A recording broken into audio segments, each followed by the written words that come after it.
canocre. Susan, quite be a one ton and be a man in quite baby.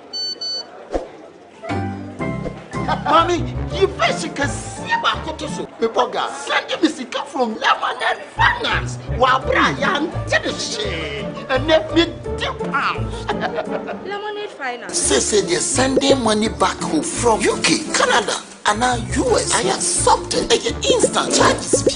Exchange waiting in so unbeatable. We should be promo code Dr. Like £10, $10, and $10 Canadian for the first transaction. What is this download to Lemonade Finance. Welcome to the Ghana ICT Hub, a partnership between MTN Ghana and the Government of Ghana through the Ministry of Communications and Digitization. MTN pledged to support Ghana's digitization agenda in line with its ambition to lead the delivery of digital solutions for Africa's progress. In fulfillment of this pledge, MTN Ghana has committed $25 million toward the realization of the Ghana ICT Hub project. The objectives of the Ghana ICT Hub project is anchored on the following: to create an ICT-enabled environment for human capital and ICT skills development, to develop an ICT ecosystem through remote access delivery to facilitate job creation for national development, to provide a modern, state-of-the-art physical infrastructure to serve as a pillar for the digital Ghana agenda. The physical infrastructure, when completed, will provide 4,000 square meters of space with the following facilities: laboratories for technology training and research, innovation hub,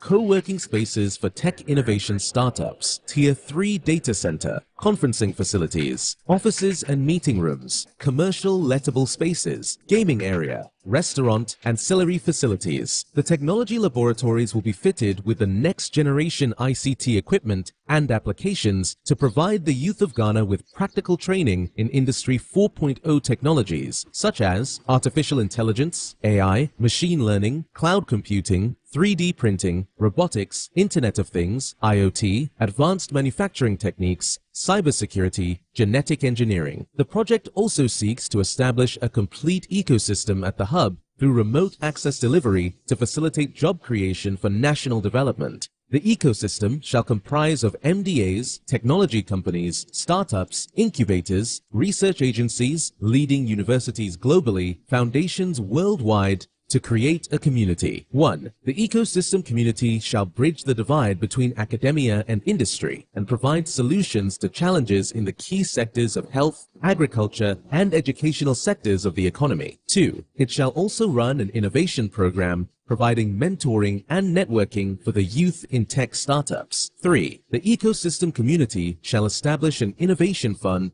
to support startups, research agencies, and other entities in the ecosystem. MTN Ghana and the Ministry of Communications and Digitization are championing the Ghana Digital Agenda for Ghana's development. Welcome to the digital age.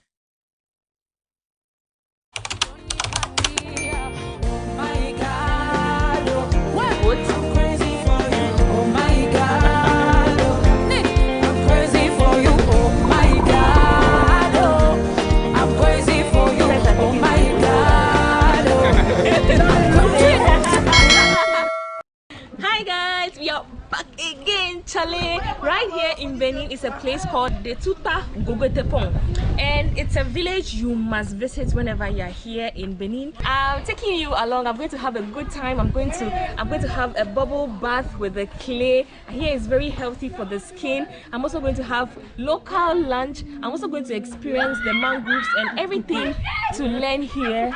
So yeah, let's go guys. I'm super excited. I can't wait for you all to see. Let's go guys. In the village called Gogotepong, it's a beautiful lodge you have to visit whenever you are in Benin. So yeah, we are leaving the Gogotepong junction to the village. Yay! It happens that we are both wearing white. Before getting to this place, you will need a boat ride, which will be arranged on your arrival. Got a motorbike from the Gogotepong junction, which cost us 1,000 CFA. So yeah, we are finally here about to take the boat to the village. So yeah, you're coming along with us. Let's go guys. My name is Gustav, I said. Yeah. And I'm the tour guide here. The name of this lake is Aime. It's longer as 20 kilometers. In this river, there's many fishing. Inside you have the water forest, and we used to call it mangrove. So in the mangrove to do their reproduction. And also why they decide to do the reproduction there is because the stream of the water is not so strong there. When they leave the eggs here, the movement of the stream destroy the eggs. So they can become fish. So it's more safe there, inside there. And then they leave their eggs there and become elite fish. And then when they are growing, they move to find the deeper water. Just as he said, the mangroves are not supposed to be cut here. If you do cut them, there's a punishment for you according to the spirits here. So yeah, it's beautiful.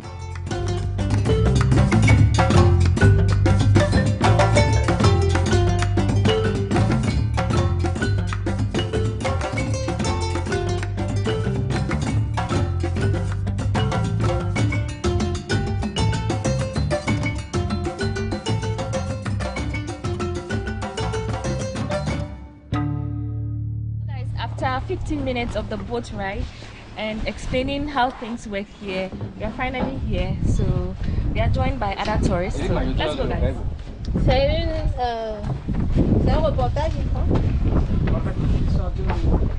So this is a welcome juice, which is coconut, and yeah, so you're all invited. This is a wooden straw.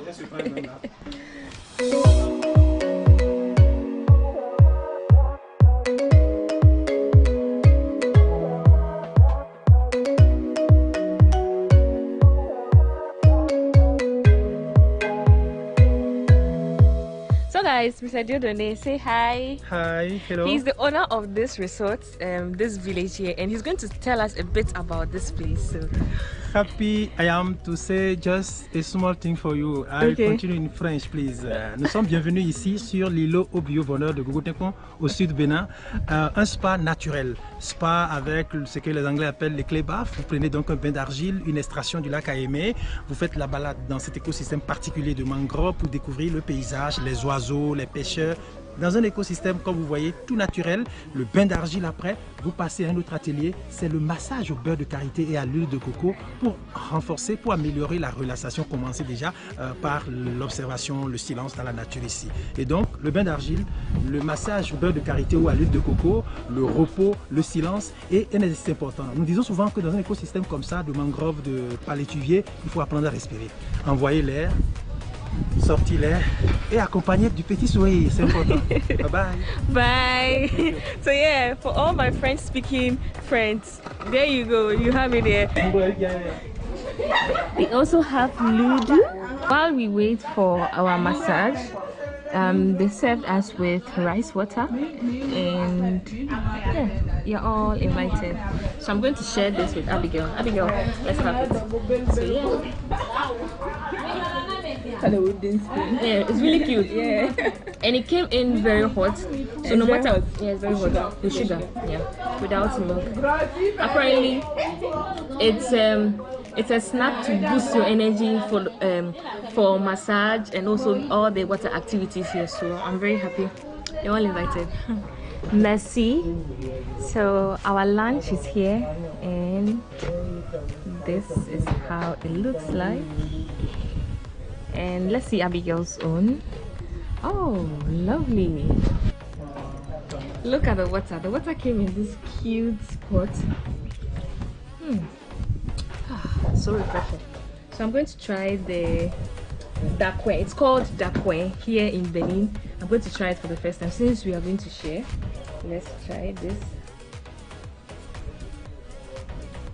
It's nice. It's like gari mixed with soup.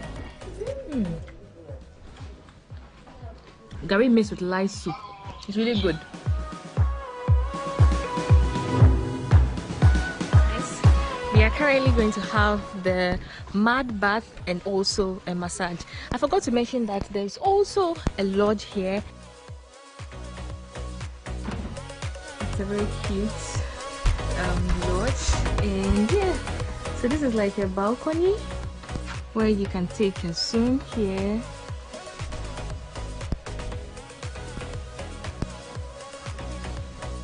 So yeah, you can also come here and camp.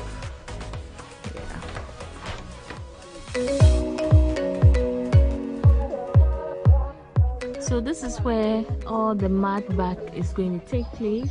And watch your foot to adapt your body to a clay cold.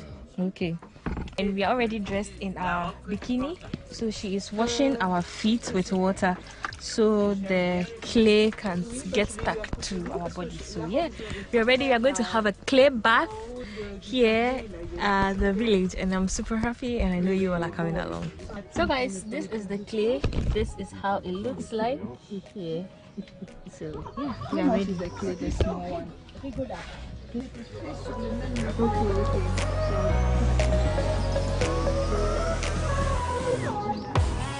And she says that the clay, they get the clay from the lake and they add it with other clay, and it's very good for your skin. It exfoliates your skin. So coming here and experiencing this is a must.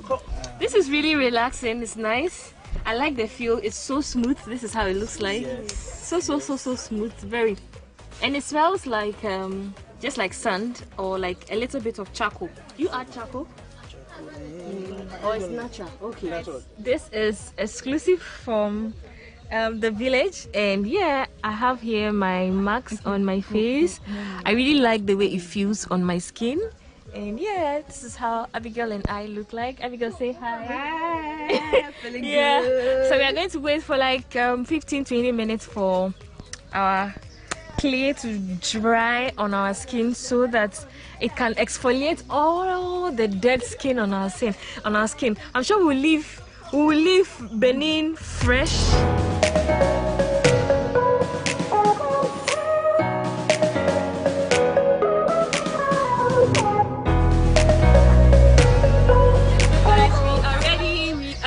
To take a dip in the lake, and yeah, you're coming with us. I'm super excited. I feel good. Like I feel super good. Like the way it dries on your skin, right? It has a different feeling. It makes you feel like you feel fresh. You feel like you have just taken some dirt off your skin. So let's go guys.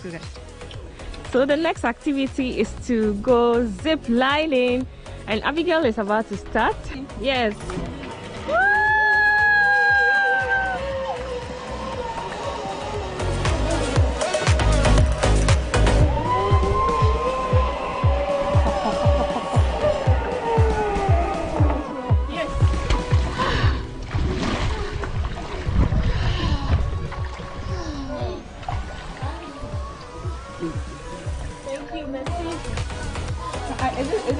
Guys, the lake really feels so warm.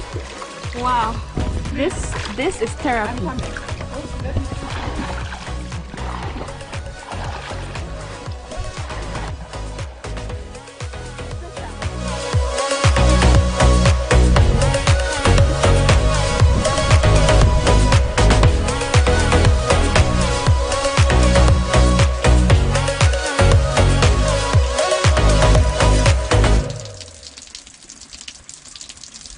So guys, I just took a cold shower right behind me, and I feel so fresh.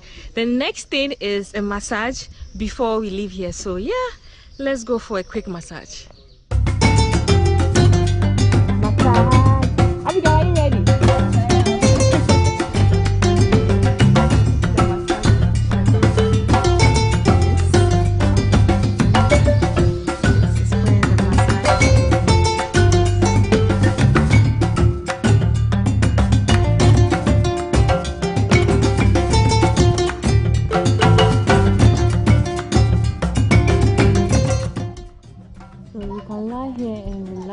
Meditate, and also you can also have lunch here. Having lunch here with a beautiful view. We just ended our massage. I just had a feet and a hand massage because that's where I wanted concentration. You had what?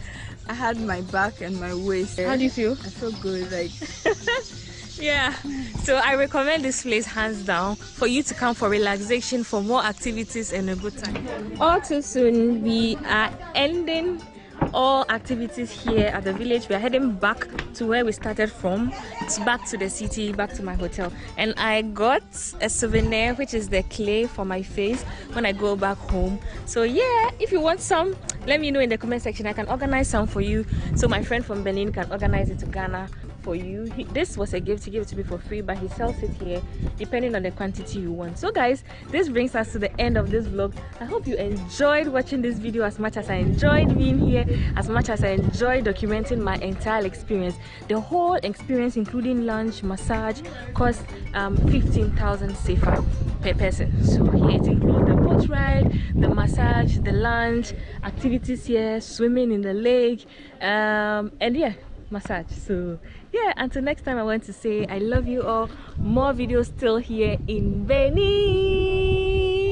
I love you all. Mwah. It's time to go. We're leaving. The boat is here.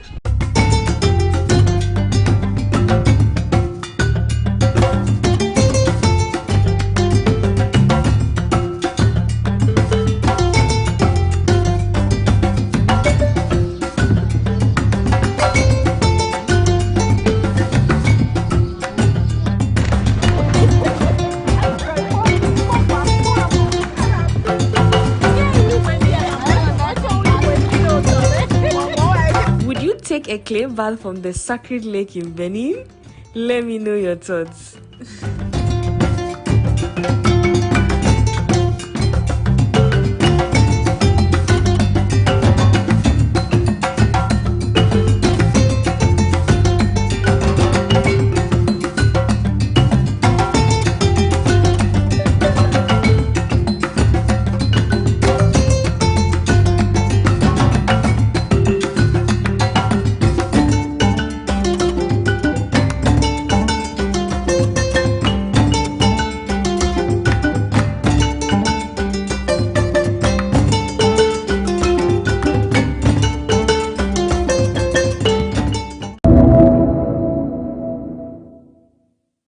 We are here because after years of research and development, intense drive and passion, Polytanks Ghana's family is proud to bring something truly special to the market.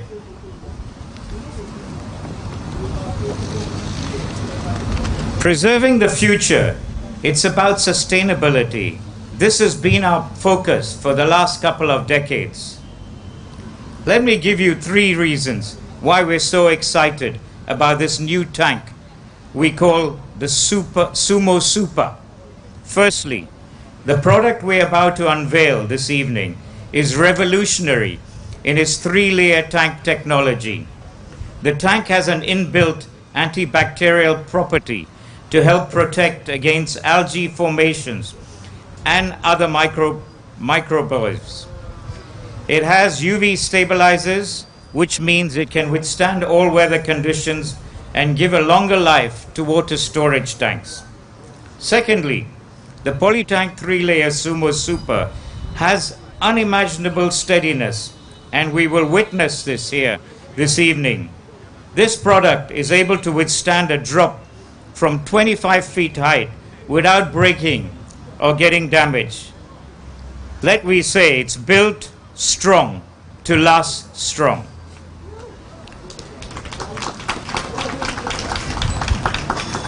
Thirdly, over the years, our cherished customers have asked us why our tanks only come in one color.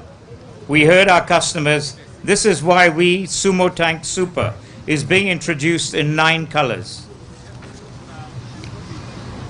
As well as you may well know, with over 300 distribution shops spread across every district in this country, this is a Sumo Super close to your doorstep. I therefore urge you to visit our dealers and our shops after today to get one for your home, offices, and communities. Distinguished guests, ladies and gentlemen, we're here about to witness today is to remind us of our commitment as Polytank to remain the trailblazers in the market. We really hope you're excited about this new product. Once again, we appreciate you for all honoring our invitation here today. It is truly a pleasure to have you here with us today. We Poly thank you for being here and your support.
We are honored to play host this evening to a historic personality from the United States of America, the Honorable Kamala Harris, a distinguished lawyer after a lifetime of public service, having been elected District Attorney of San Francisco and Attorney General of California, and then United States Senator. She was elected Vice President of the United States of America, the first female and the first person of African and Asian descent to occupy that high office.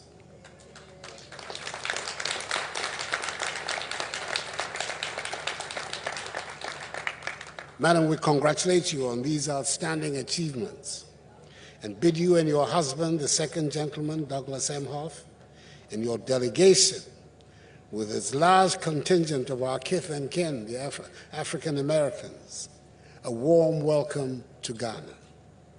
You're amongst a people famed for their hospitality. Akwaba is our word of welcome. I've had the privilege of meeting you on 2 occasions, once in Washington and the other in Munich. So you can understand my elation in receiving you as my guest at the seat of the presidency of Ghana, Jubilee House. We value very much the friendship between the United States of America and the Republic of Ghana. And my hope is that our two nations and peoples will continue to deepen the bonds of friendship and cooperation that exist between us, especially as our two countries are both fully committed to democratic values and to governance systems founded on the separation of powers and respect for human rights, the rule of law, and the principles of democratic accountability.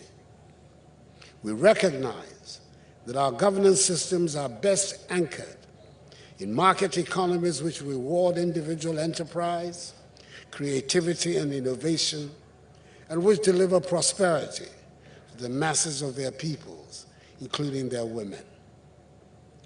Madam Vice President, the establishment of formal relations between our countries dates back to 1957, when Ghana, under the dynamic leadership of our first president, Kwame Nkrumah, became the first country in sub-Saharan Africa to free herself of the colonial yoke, in our case, that of the British.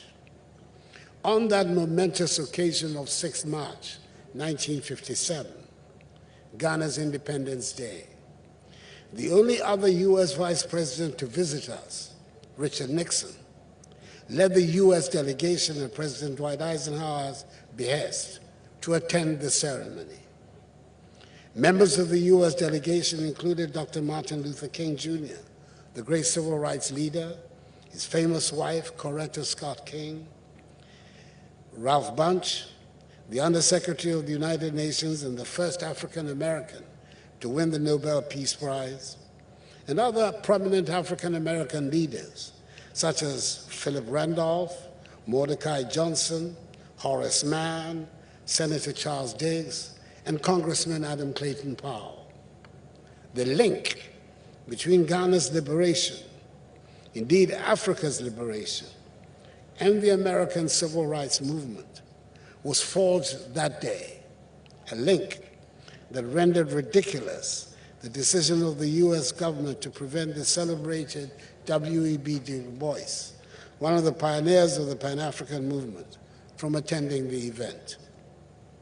Happily, in the course of Ghana's Fourth Republic, a more edifying precedent has been set, which has seen 3 successive US presidents visit us. President Clinton in 1998, President George Bush in 2008, and President Barack Obama in 2009. It was President Donald Trump whose failure to visit us interrupted this welcome development, which we hope President Biden will soon resume.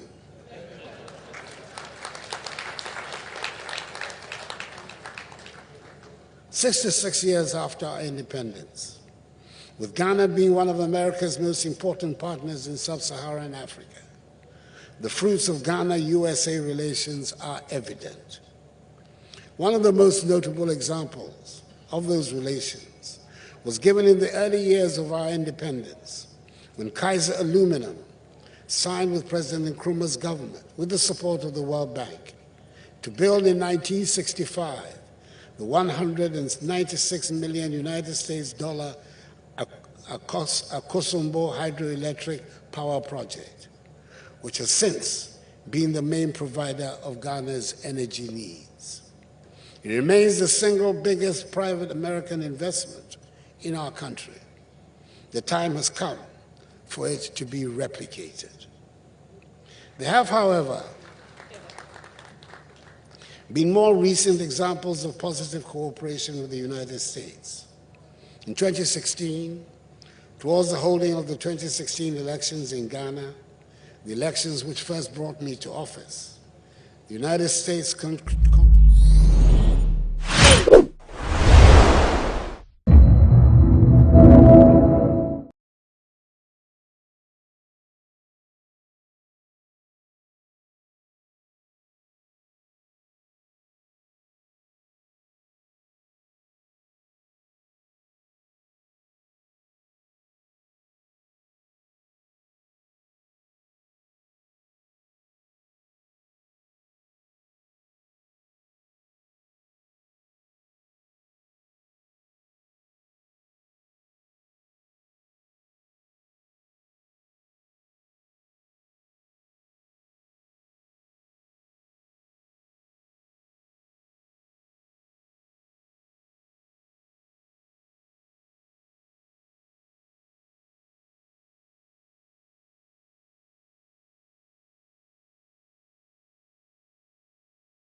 Now, oh, me.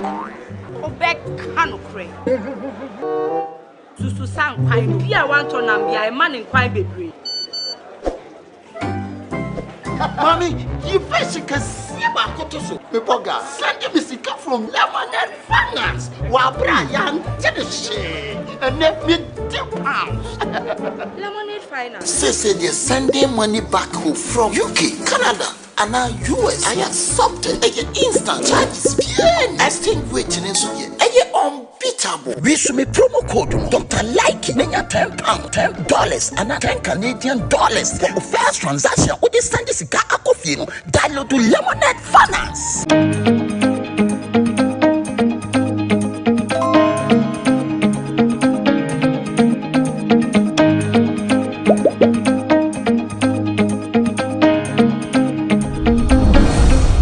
Anytime we are on stage with Slim Buster, we're like my brother will take the CD to the DJ to make that, like, to do the selection for the performance. So he will put our song at the end of Slim Buster's performance, which Slim Buster is not aware. So after we finish backing him, he leave the stage for us to do the last dance. So after he leave the stage, they play your then they will put our song.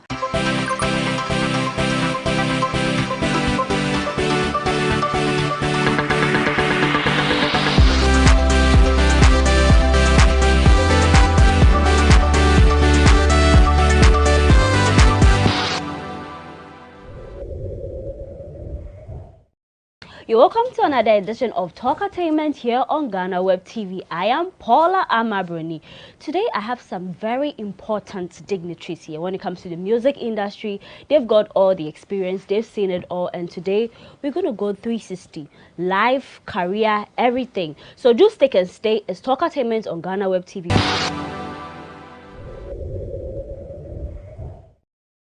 You're welcome back. It's Talkatainment on GhanaWeb TV with me, Paula Amabroni. Today, I've been joined by FBS, Ghanaian music group. They've been there since Olumambuge days, Kill Somebody, featuring Guru. You have one with Apietus, I forgot the title.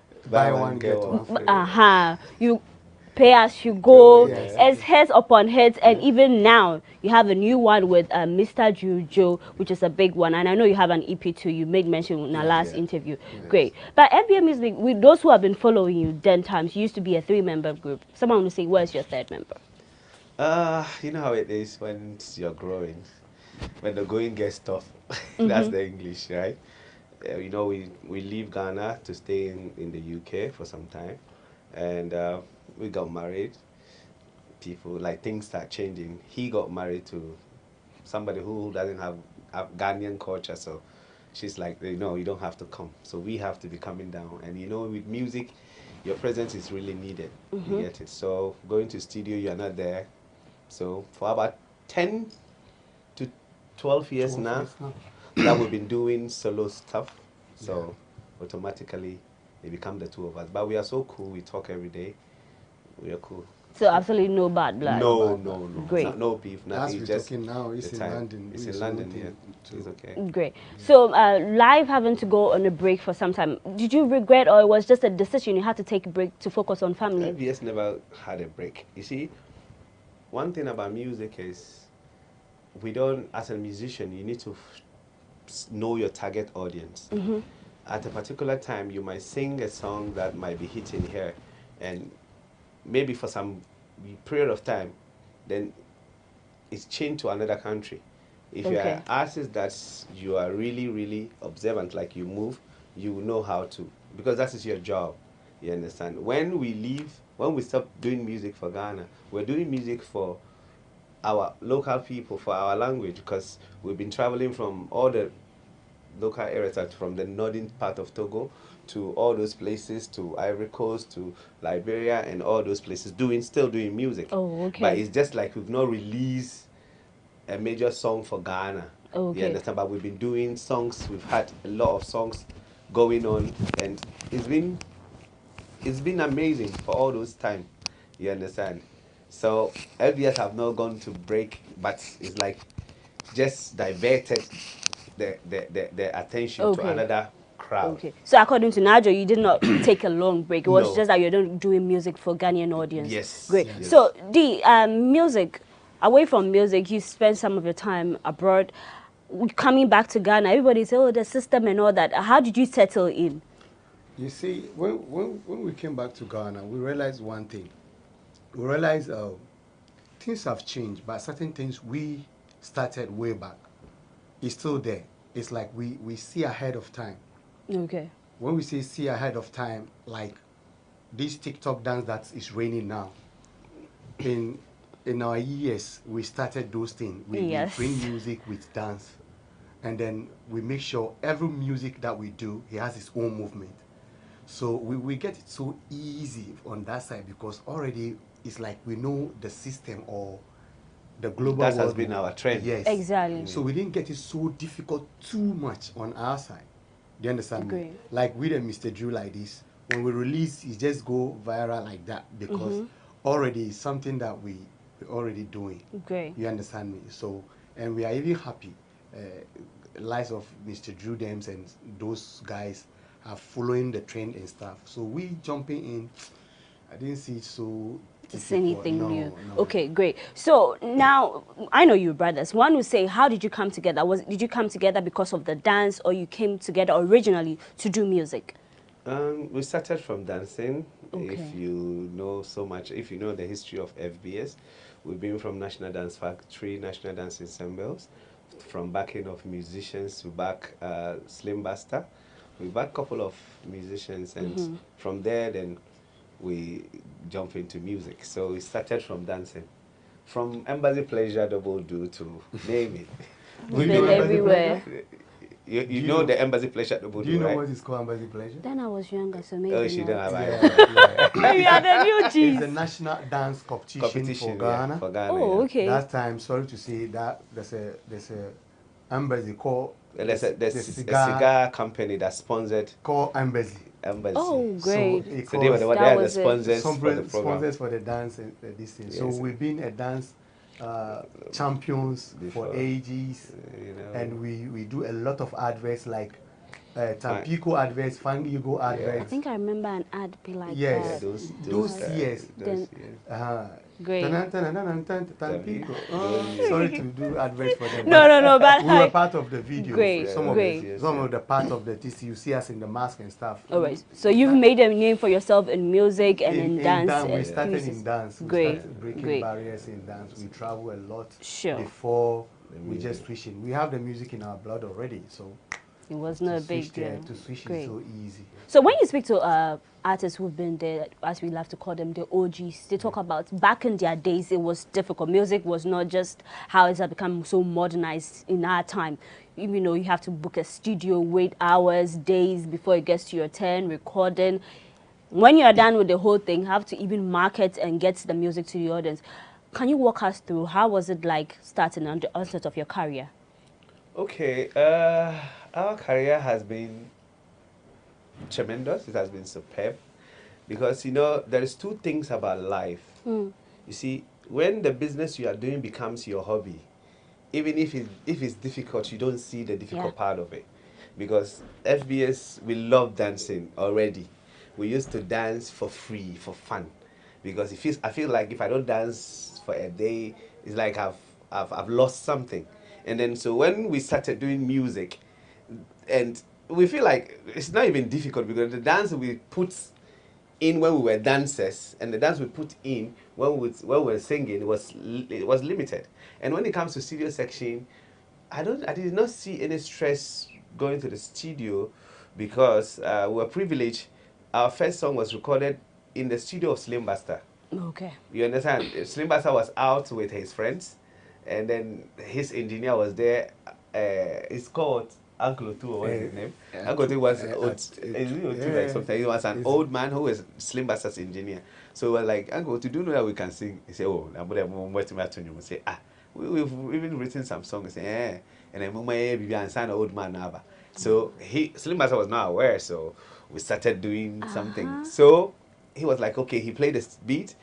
We have to sing what we want with our mouth, and he was like, okay, this is a good thing, so let me play. So he played the beat. After that, we sang the first Old Man Boogie. It wasn't the one you are hearing now. There's the one that we did the demo part of it. You understand? It was nice. So when he did it, we did the voicing and everything. He was not being able to mix it because Slim Basta came, so we have to stop it. After 3 days, we asked him, Charlie, just give us a copy like that. It was like, the moment train I'm in your time, now I'm mix it, and you know, give it to us. So what we did is, when he gave us that song, anytime we're on stage with Slim Basta, like my brother will take the CD to the DJ to make that, like to do the selection for the performance. So he will put our song at the end of Slim Basta's performance, which Slim Basta is not aware. So after we finish backing him, he leave the stage for us to do the last dance. So after he leave the stage, they play then they will put our song. He being in his dressing room listening to it, he didn't know it's our song. And they will dance with it, and the crowd love it. So we were unlucky, we were at Tac Radio or somewhere. He didn't go to his dressing room, he was like around his car, and then they put the song, and then the crowd was like, boom. So when we were coming out of the stage, the crowd followed us to him. And you know what they told him? They were like, yo, Slim Basta, you better power chop and janyum no. Now concentrate on Kwalawe because enyum na almost at the end no. A very your future obeneska. Wow. Some man just prophesied to him straight.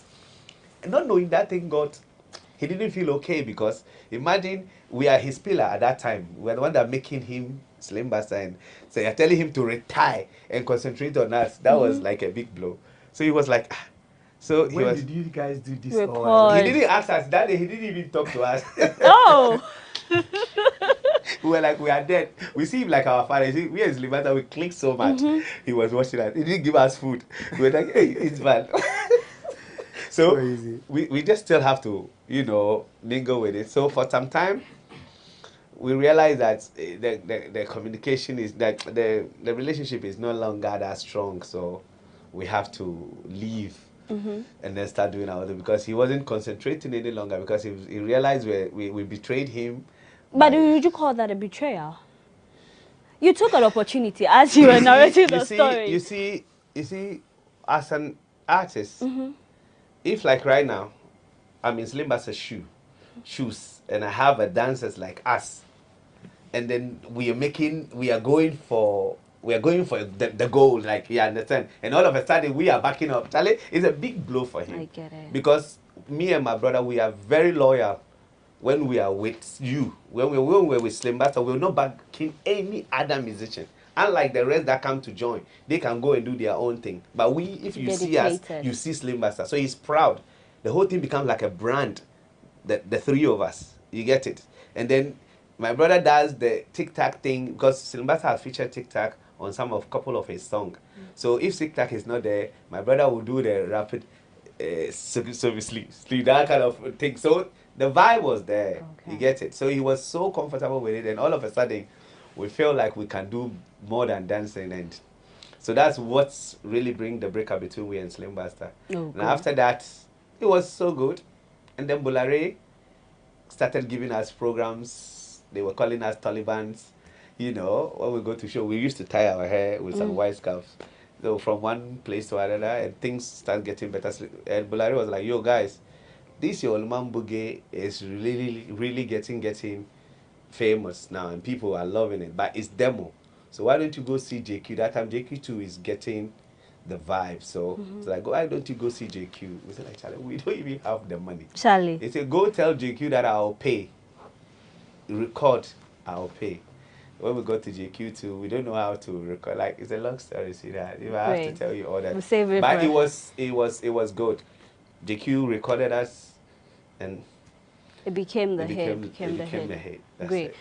So in December last year, the big shows, you rocked there. I met you at Beam concert. We had a very good interview.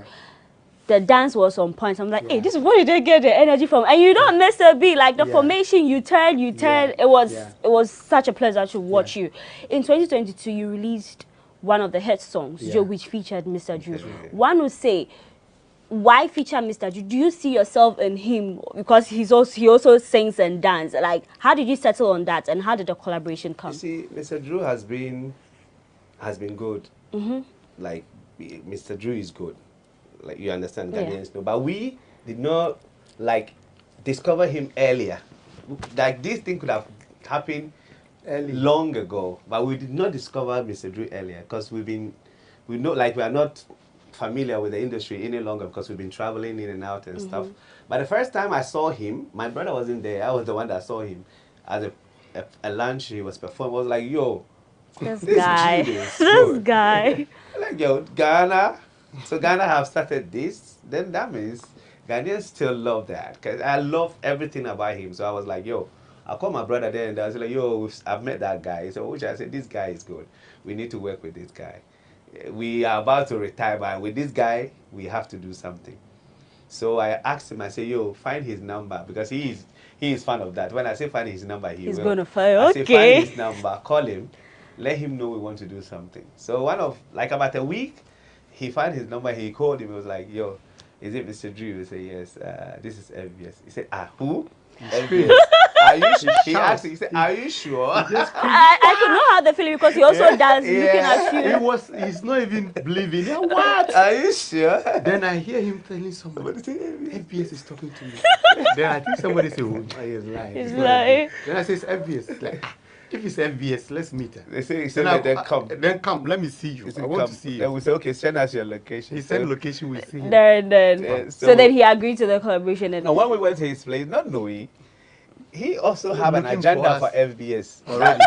that he wished he could have met FBS. Yeah. Because I think he had a conversation with VGMA, because they said the last year's show, he murdered it. And people were like, okay, you've done whatever you want to do.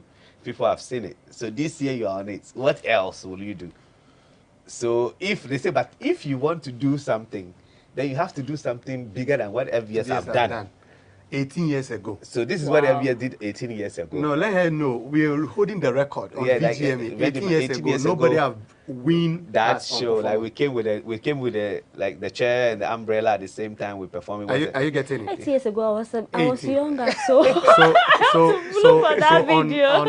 on VGMA record, nobody have performed open act what we did before. For 18 years, the crown is on us. We are holding the title. So they were like, okay, watch this and then do like that. Or team up with them and do the same thing. And I was like, that would be a good thing if I team up with them. That would be a very good thing. So we came and said, yo, you want to work with me, fine, but let's put the work aside. And focus on the VGMA. So what is it? I'm going to VGMA and I want to go with you. Wow. I said, really? Go just on what basis? Because before we were thinking, maybe we're going to dance with him on his song. He said, no, I'm doing your music on VGM. It was like, yo, really? He said, but it's going to be a surprise, just we and you. I didn't let VGM know I've gotten you. So I just took the idea, but I didn't give them the assurance I'm doing it. Wow. You understand? So we surprised them. And that was it. That was it. So and then we told him, we said, like, listen, this is going to be big. Because honestly, Ghana didn't really have enough of us. So it's going to be, say, yes, he knows it's going to be big. It's okay, let's do it. Right. I'm really interested in that story. But then we'll take a quick break. When we come back, the conversation with FBS continues.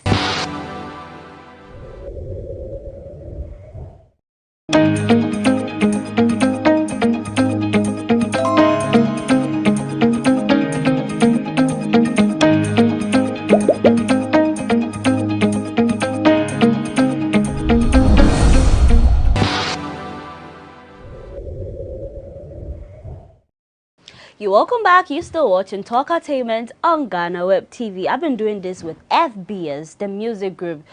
They dance, they sing, they do everything. You should see their performances if you have the opportunity to ever see them on stage. It's fireworks. They don't. I don't want to talk much, but let's continue the conversation. Before we went on that break, we were talking about your collaboration with Mr. Drew. Yeah. Currently, in the music space, which other young artists would you love to work with? That's a big question. Honestly, we would love to work with everybody. You see, there is something about FBS that up till now, for me, I'm not really comfortable. You see, because of the dance, it has covered our talent for music. Because people don't really pay attention and know what FBS can do musically. You get what I'm saying? Yeah. All they concentrate is on the dance. You understand? But they've forgotten that the dance comes with the music. You get it? But I think it's our time for Ghanaians to know that, okay, FBS can really sing. So when it comes to featuring somebody right now, you see, most of the artists feel like, oh, FBS, yeah, if it's not dancing music, I cannot feature. You understand? Yes. So people are feeling they can't work with us because they can't dance. It has to be a danceable song. No, but when you listen to our EP, it's only one danceable song in it. And trust me, we're good. We're very, very good. Me listening to the industry we are in now in Ghana, FBS is really, really good when it comes to music. They don't know. They don't know. Yes, that we because can write. They are not. So aware. you write all your songs. Yeah, they don't know we are very good writers. Great. They don't know that. We have never gone to the studio and recorded song, and let's say a song, and then go. We are just there. You play the beat and we finish it. That's it. That's how Joe was recorded. Instantly, the beat, the song, everything instantly. Like that's it. We don't go home and come back and say, "Oh, give me the beat. Let me go listen." No. Is the raw talent and how the crowd receives you. As I stated earlier, if you have the opportunity to see you perform, everybody jam into it, from your songs even to the new ones that you have right now. I listened to an interview, a 2022 interview we had with Larry, and you made mention that back in the day, P Square came, asking that they wanted to be like you. Can you throw more light on that story? That controversial interview. Yeah, that controversial interview with Larry. I made that. Yeah, that he started on one of TV station like that, and then Larry too took it, and they're talking, and some of our fans or some of the Nigerians are not taking it lightly. So I choose not to be answering that question because some people who are not there, they will not believe you. They will not believe. And you hear them coming hard on you, thinking you are undermining or you are rating. So we choose not to answer because there's more to it than what I say. There's more. And but you don't want to give us some gist. When in our biography, in our record, we have performed with a big art. Casey and Jojo, we perform with Casey and Jojo in London. We perform in Wembley before. Those times there's no social media. We were there. We have done a lot. We are ambassador for peace. This Liberia. This we work with UN. These things. So if I talk about P Square used to or they ask, and people are going gaga crazy. So I choose not to answer because. And I learned one guy said they talk to P Square. They say they don't remember. They remember VIP. Yeah, and then it's okay. Yeah, because maybe in his narrative mind. No. But it was true. It was true. They might remember because at the time Alumambuge was hitting. VIP was representing FBS in Nigeria. Oh, okay. So, you know how social media they can twist things and all and that. As I'm saying, in record, as we are talking about success, in record we don't have bad blood with anybody. We have our journey, 22 years in this journey, very nice, sweet. We don't want to do this social media thing like, who are you guys to say P Square, blah, blah, blah. Right. Now talk about beats. Some people say that it's good for the industry. Currently, some people can stage, let's plan it. Let's just say we are fighting because maybe you have a project and all that. Do you think that beef is good for the industry? For some people who are ready to eat beef. for us, for us, listen, our legacy, we want to end it well. You understand me? We want to end it well with good notice. We will not just take your beef somewhere else. Now you look very young. Yeah. Earlier when we started this conversation, we were talking about the fact that when I was younger, I used to listen to you. But you're going to tell me that, you're still young. We were all younger by that time. Najo, please. Olumambuge came not now. Yeah. You made mention that VGA made 18 years or 19 years ago. Yeah. What is your secret to looking good, young and all that? Apart from you defending that you are still young, which you are though, but then what do you do to look young and radiant? You see, I realize one thing about life. The more you stress, the more you grow old. Yeah. Okay. The more you consume yourself with unnecessary things. What is unnecessary? You feel like, oh, I'm not hitting, my song is not on time. Like, you have to be on top of this. We can be in Ghana, VGMA, you won't see us there. You will not like, see us anywhere. We can go clubbing, yeah, and we see the artists that they're doing their celebrity lifestyle. We'll just be here. You won't even know FBS is. They're like, we had that free mind. You understand? We have that free mentality because I feel like if I have done it before, I owned it before, and you are having it today. It's just the time difference, but it does not really matter. I have it today, and you will have it tomorrow, and that's it. You understand? And we feel those are the secrets of life. Like, just love yourself. Yes. Love the time you are in it. The little you have, manage it. Don't let that life, celebrity life, you know. I will tell you, we are very successful financially, but we have never posted anything that we owe. Sorry to say, if I want to talk to a girl, I don't even want her to know I'm FBS. Oh, that's your secret. Let's pretend I don't know you are FBS. I don't fancy that thing. Having to use. Yeah. Okay. If I come to club, FBS in down. You'll have to keep it on the low. Could you believe till the Joe song came, one of my tenants didn't know I'm FBS. Me up to now, my area. One of my tenants, I think about a week ago, he was like, boss. I was like, yeah, what is it? He said, please, my sister says she wants to come and snap a picture with you. I said, you are in this house for over 3 years now. Now you want to snap picture. Because I didn't know you are there. I was like, okay. So you see the way the whole thing is. That is life. We don't. You know? That's what I'm saying. Like this beefing, this social unnecessary stress, you know, drugs. You see, all these things lead you to drugs. Exactly. Because when your brain is too hot, you need something to cool it off. Yeah, you want to do so you are stressed, you take in drug, it cools you. You get stressed again, you take it. And before you see, you're a drug addict. Yeah, addicted to it. And then, bro, you see yourself. We've heard how drugs have destroyed a lot of celebrities and all that. Drugs, stay away. Drugs, some is positive for them, but the time it becomes negative is when stress gets involved. Then you have to be always on it. Drugs are very, very addictive. When they only want to get you at your weak time. At your happy time, you might think drugs is everything, but when you are weak, or when your career starts going down financially or mentally or marital, like if you have an issue, then the drug will get you. You understand? And it will destroy you. Thank you for that advice. I know the young folks who are going to chance on this interview will really appreciate it. Now, here in Ghana, we've had some people, I would call them legendary entertainers, say, oh, here in Ghana, they don't really appreciate their legends until maybe, excuse me to say, when you are late, that's, oh, let's celebrate you. What would you say about that? Do you think that there's more that can be done, or Ghanaians, the thing that we say that we don't celebrate our own is false? It goes in the two ways. Always I say this, when you don't make room for something, then there's no room for it. Okay. Do you get what I'm saying? We have not created an industry for the old songs, for the past songs. Do you understand what I'm saying? Because even the new songs, the industry we create for the new songs is even limited. Trust me, we have named them the legends. Have you ever heard a program that every year we do that, we line up old artists to come and perform?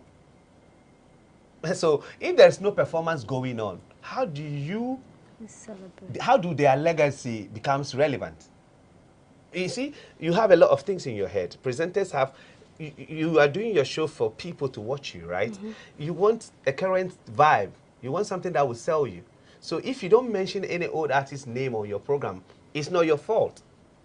But if an old artist went to perform at a particular event and he made a mark, you would talk about it. Do you get what I'm saying? So we should get a platform where we'll line up and then... There should be an industry for the old arts. There should be something that is going on. Some awards have to go in, not that something has to go on. somebody would take the idea and he will stop it somewhere. No, it has to be some will take continuation. an idea and it will be selfish, not to call in somebody. No, we have to be a national something. Like, listen, yearly, this award, this is it. It goes on, and we can remember you for doing this for Ghana. Ghana say thank you for this. When you do this, you know, but they are waiting for you after maybe they have hit 10 years. Stoneboy have hit 10 years, then the young chap will come, then you compare him to Stoneboy. That's what Ghanaians are doing. Yes. So if you are doing that, so the legacy is gone. Do you understand me? I watch one person is saying, oh, right now the Black Sheriff is more than all the... Then they are making big arts. Like Stoneboy, like Shatawale. And even I saw Blacko come out to say he doesn't like that comparison, because sometimes the people that are even compared, they are not into that, but then social media folks, for whatever reason. But then before we wrap up, I know you have new things, the EP and all that. Let's just talk about currently what you are up to in 2023, the plans. We have put on our EP. I will not say let's say release in some way. It's on social or the digital platform. It's a five tracks in there, and we want Ghanaians to just pay attention to that EP a lot. And people who are looking for content, who want to write, who want to bash, who want to say anything about FBS, should go through the EP.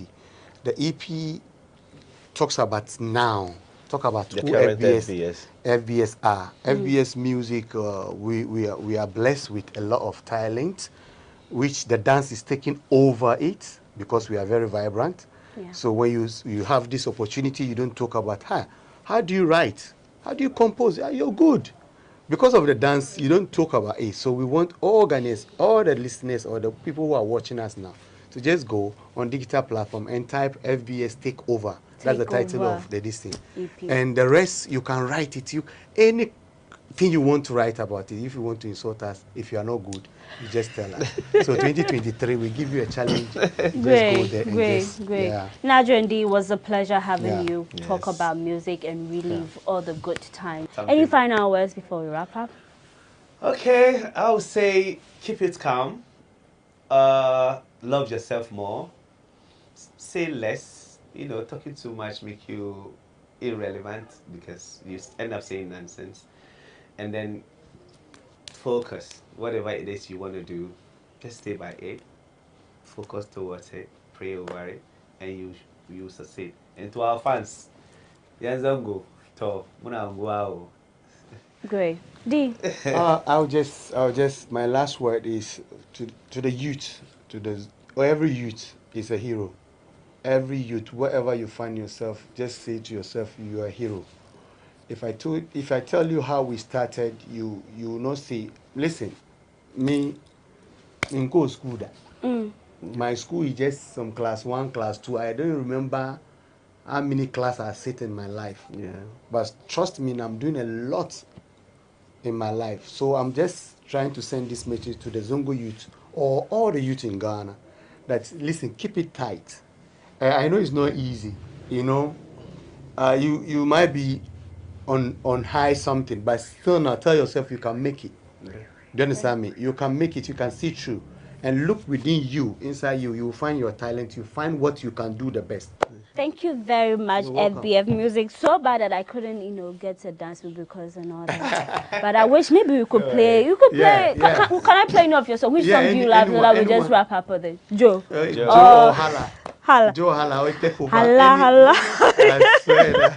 Hala is on a boom play. Go boom play. Hala and take all of Apple. Okay, then let's do Joe because let me just do Joe. Okay. You, my baby. Can we get some of the dance moves? Baby, make I please. Baby, I want my knees. Oh, I can feel your pain. Let me take it away. On top your cake. And make I look your face. Easy to that I want more. Baby, move to the dance floor. Baby, just. Move your body, just. Move your body, I'm for love. Come on. Baby, just. Move your body, just. I'm for love. Thank you very much. All right, thank you so much. Thank you. Thank you very much, FBS. Welcome to the Ghana ICT Hub, a partnership between MTN Ghana and the Government of Ghana through the Ministry of Communications and Digitization. MTN pledged to support Ghana's digitization agenda in line with its ambition to lead the delivery of digital solutions for Africa's progress. In fulfillment of this pledge, MTN Ghana has committed $25 million toward the realization of the Ghana ICT Hub project. The objectives of the Ghana ICT Hub project is anchored on the following: to create an ICT-enabled environment for human capital and ICT skills development, to develop an ICT ecosystem through remote access delivery to facilitate job creation for national development, to provide a modern, state-of-the-art physical infrastructure to serve as a pillar for the digital Ghana agenda. The physical infrastructure, when completed, will provide 4,000 square meters of space with the following facilities: laboratories for technology training and research, innovation hub, co-working spaces for tech innovation startups, Tier 3 data center, conferencing facilities, offices and meeting rooms, commercial lettable spaces, gaming area, restaurant, ancillary facilities. The technology laboratories will be fitted with the next generation ICT equipment and applications to provide the youth of Ghana with practical training in Industry 4.0 technologies such as artificial intelligence, AI, machine learning, cloud computing, 3D printing, robotics, Internet of Things, IoT, advanced manufacturing techniques, cybersecurity, genetic engineering. The project also seeks to establish a complete ecosystem at the hub through remote access delivery to facilitate job creation for national development. The ecosystem shall comprise of MDAs, technology companies, startups, incubators, research agencies, leading universities globally, foundations worldwide, to create a community. 1. The ecosystem community shall bridge the divide between academia and industry and provide solutions to challenges in the key sectors of health, agriculture, and educational sectors of the economy. 2. It shall also run an innovation program providing mentoring and networking for the youth in tech startups. 3. The ecosystem community shall establish an innovation fund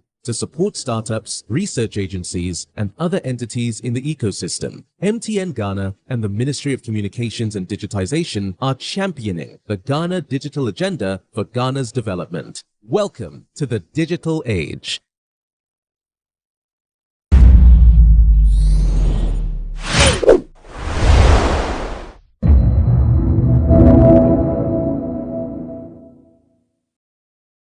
CocoaBoard is doing a lot of things. Yes. Are you a rich company? CocoaBoard has its own challenges we are dealing with. Unfortunately, despite all the interventions, the support CocoaBoard is rendering to farmers and to our society, we don't unfortunately get the praises, but we get a flag. Yeah, why is CocoaBoard not doing this? Why is CocoaBoard not doing that? But indeed, CocoaBoard is doing a lot.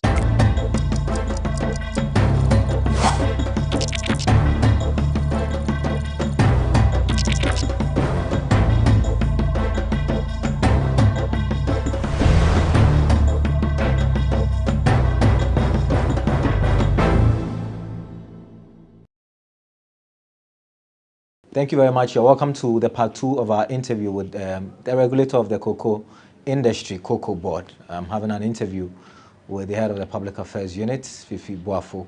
We started talking about smuggling in the cocoa sector, as well as climate change and the effect of galamsey on Ghana's cocoa production.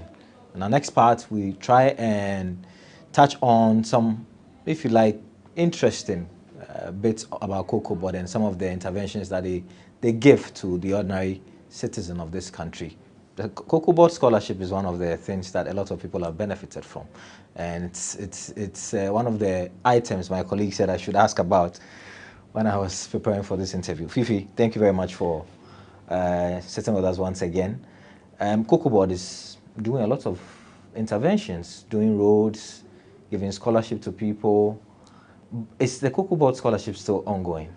Well, the CocoaBoard scholarship has been taken over, for want of better expression, by the free SHS policy. All right. Yeah, the CocoaBoard scholarship was primarily for secondary education. So it was for wards of cocoa farmers in senior high schools. as we speak, the free SHS policy is taking care of secondary education. So that will be duplication of. Oh, okay. Yeah. So now that has changed. However, the board has taken a decision to use the funds for a different purpose. Okay. And the different purpose is to provide basic model schools for cocoa communities. Right. Because we realize that yes, there's free SHS, but and every child is supposed to benefit. But a child has to get to the level of secondary school before the child can benefit from the free SHS policy. So in a situation where you have a child from these communities who is not doing well, who is not interested to go to school, will not even get to the stage where he has to enjoy free SHS. So there's the need for us to get these kids in school, educated, and build them up for secondary school education. So yes, that's what we are doing now. For the fight against child labor, for example, you realize that there are kids who are not in school, not because they do not want to go to school, but the distance they commute, because they stay on the farmstead, the distance they commute from the farmstead to the nearby school is quite a journey. Yeah. So the energy to do that is not there, so the child is left in the home. Yeah. So this time around, we are trying to have schools closer to them. My understanding of this new arrangement is that we are not just building schools, but a model schools, schools of a decent level where you feel proud to have your child educated there. So you do not necessarily have to be in the urban centers to have access to this infrastructure.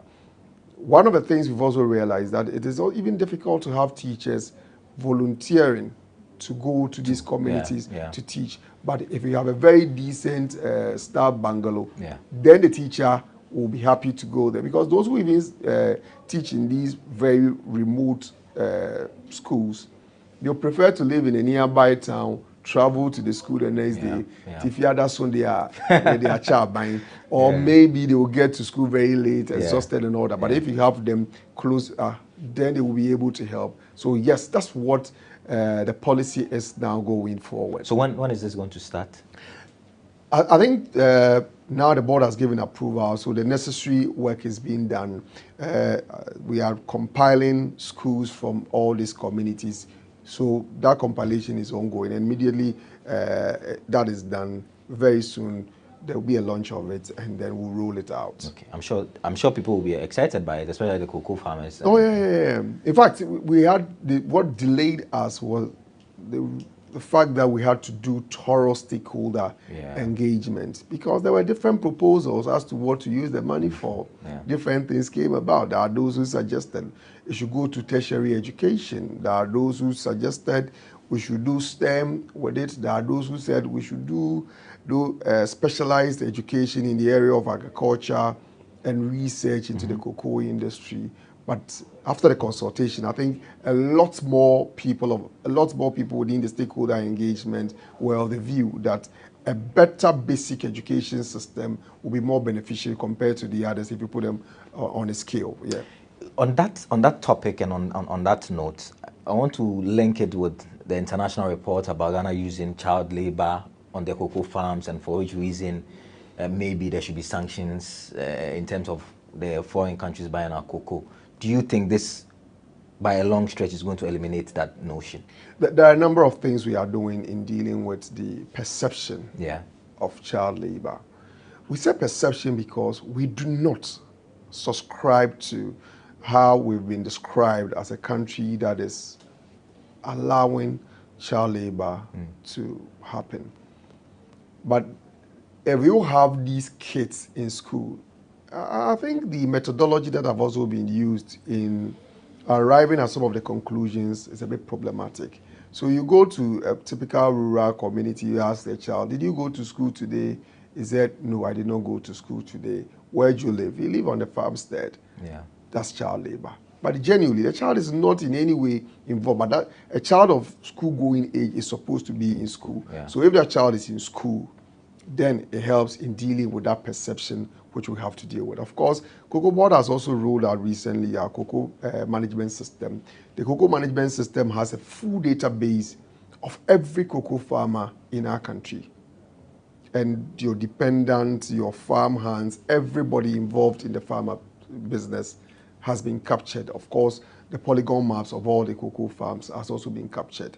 So we are able to tell that Daniel, Fifi, Kweku, Kwabna, Efo, Yauvi are the people who are involved in the farm. Okay. So if you extrapolate, you'll be able to tell that, okay, these are the people working. Then there's a possibility that there's a shortfall in farm hands. There may be kids involved. Okay. So let's go and investigate. It helps in determining. So that's another thing. Of course, the issue about deforestation, because we have the maps of every farm, we should be able to tell if there's a farm that is within the protected forest zones. So it takes away that responsibility from us.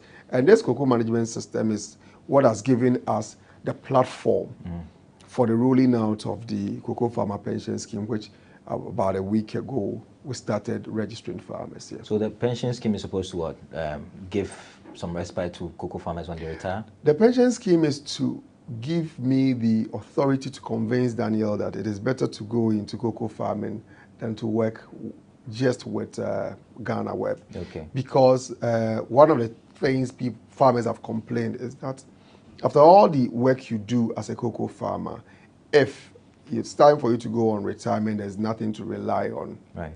How beneficial is it for me to be in such an enterprise? But if the pension is there, it helps. And of course, as a human being, it gets to a stage where there's the need for you to say that I have done enough, and then there's the need for me to retire. What are you retiring to? Okay. Is there something available? And it's natural that when you age, that's where you have all this, and those problems come up. So yeah, it gives you something to rely on. So yes, the farmer pension scheme is to encourage people, the youth, to go into cocoa farming, and also to ensure that farmers, after the meritorious service to our country, they are also retiring to something decent and have a decent lifestyle and not becoming responsibility and a burden to their kids. Cocoa Board is doing a lot of things. Yes. Are you a rich company? Cocoa Board has its own challenges we are dealing with. Unfortunately, despite all the interventions, the support Cocoa Board is rendering to farmers and to our society, we don't unfortunately get the praises, but we get a flag. Yeah, why is Cocoa Board not doing this? Why is Cocoa Board not doing that? But indeed, Cocoa Board is doing a lot for our farmers and then also for our society. Unfortunately, because of the plurality of media now, also using the media platforms to also assess and to tell your story becomes difficult. These days when there's a story and in the morning I have to speak to radio stations, I could have about 100 radio stations calling and asking for an interview. How many stations can you talk to? Yeah. You have the online, the television station, and of course people who are using the social media platform. Yeah. So it's also difficult to even tell your story. But of course, and you have different means of also reaching out to other people. Yeah, so it becomes difficult for us to fully tell our story. But then of course we are still working and finding means of telling the story. Cocoa Board is not rich. Cocoa Board resources is basically the amount of money that is realized from cocoa sale after giving the farmers their share of the FOB price, and an amount that comes to Cocoa Board, that is what is used for all the things I've talked about and more.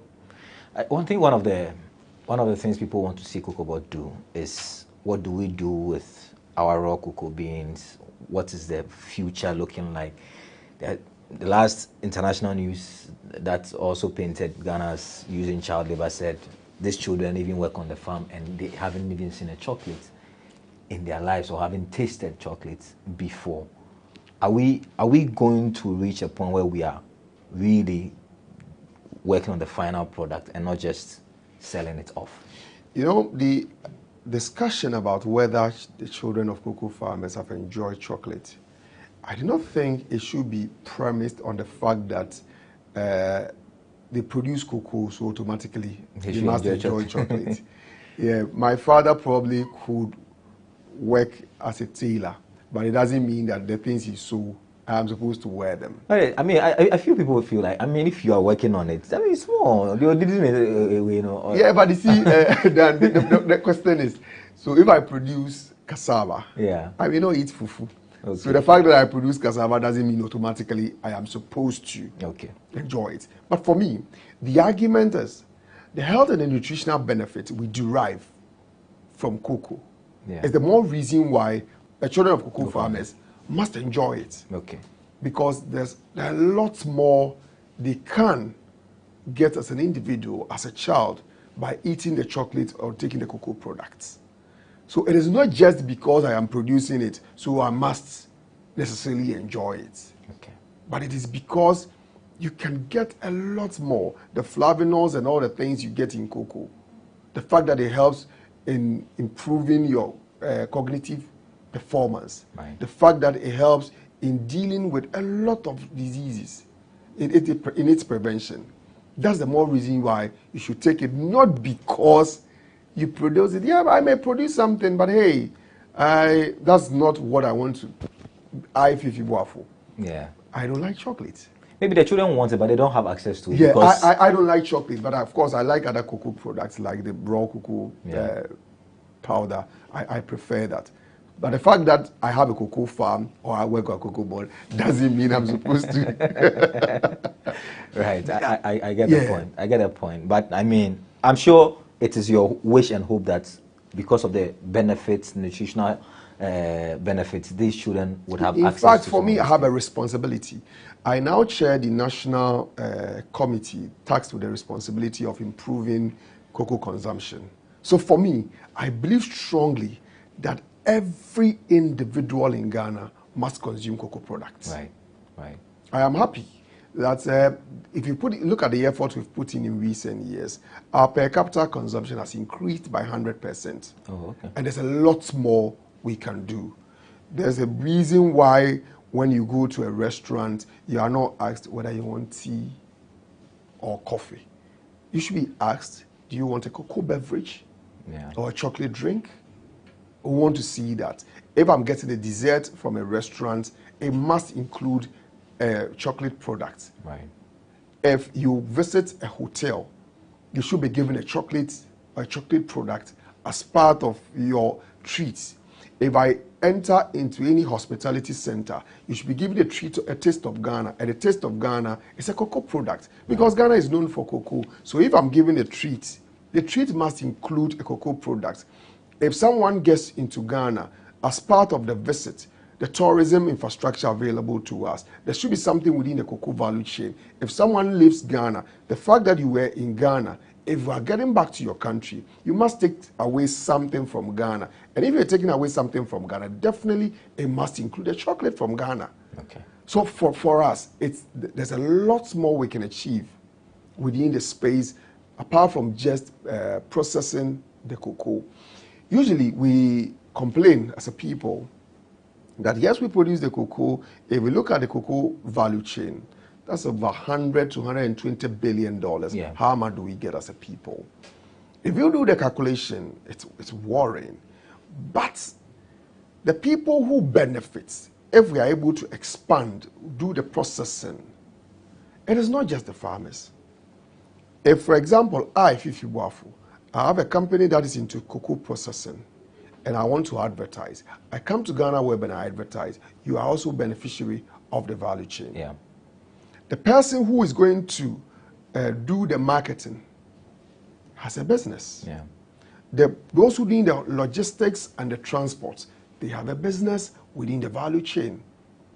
The person who has a company that is into branding or packaging, he also has a business and is part of the value chain. So we have a lot of people who are going to be beneficiaries of the value chain if we are able to go there. So that's the more reason why we are stepping out our campaign. We are advocating for consumption of our chocolate product because yes, it will give you good health, It will build you as an individual, but it will also help you in getting a job. Yeah. Because yes, if someone decides to have a small setup where he's selling chocolate product, I think there's a company called Chocolate Soraya. All the young men and the women who work there have been employed. Where they get their products from, those who are producing milk will get a business out of it. Yeah. Those who are producing sugar will get a business out of it. So there's a lot more we can achieve. Unfortunately, one day I met a friend who was very harsh in his critique of Cocoa Board.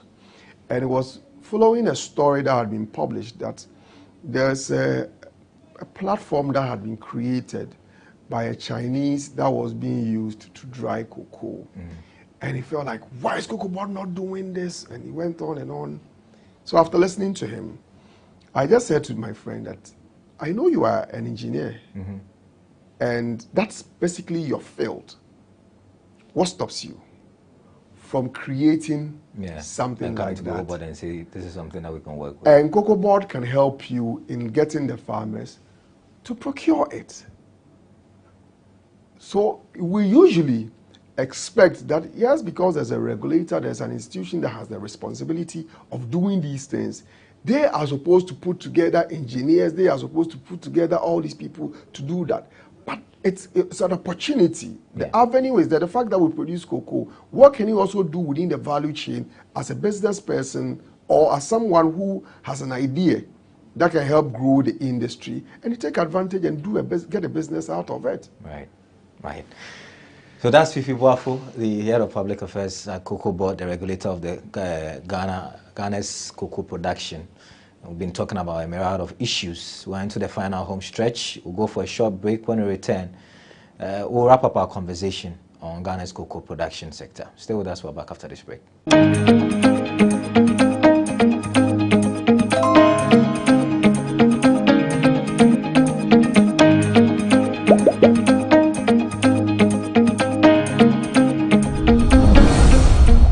Into our final home stretch, final 10 minutes of our interview with Fifi Boafo, who is with Cocoa Board, discussing a lot of things about Cocoa Board and Ghana's cocoa production this year and the last few years.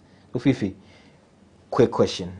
Would Ghana meet its projection in terms of cocoa production this year?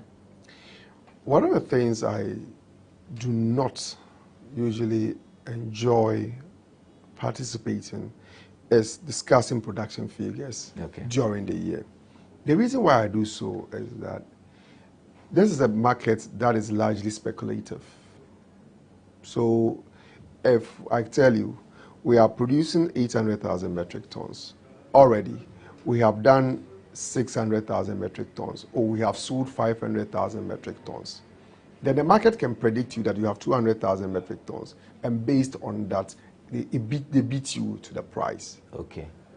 So it is one very uncomfortable topic for us. And I usually, when there's a discussion about production numbers and the sales, my trading room people come like, Charlie, this is a no-go area for us. So yes, I know the media enjoys that. Of course, it's news like, oh yeah, Ghana will meet its production targets. So it's the news bit of it is there. But you ask yourself the implications or the effects of it. There are some media houses, they are snooping around to know how much have you sold and all that and put it out there. But the question you need to ask yourself is that, who is the beneficiary of that, putting out that news? Okay. Yes. So yes, we have a number of challenges this year, but what I can assure you is that our production numbers will be able to meet our responsibilities to our lenders and then the farmers for the year. Okay. So finally, what would you say to farmers, to prospective farmers, now that we are losing our farmlands to Galamsey? What must be done? I was worrying that you said there are no major large-scale farming in the country. What can we do? What can government do to help Cocoa Board to achieve all of these things? The reason why we have a challenge with the having large-scale cocoa farming is largely also due to the land tenure system we have in our country, because the interest there very intricate, and who is prepared to give out his land for cocoa farming and all that. So that's a challenge we have. But apart from that, I think the people who also do have the resources to do the large-scale farmers are usually absentee farmers like myself. So we are in Accra, and you give money for people to have the put together the cocoa farm. You barely have time to visit, so you are at the mercy of the farm hands.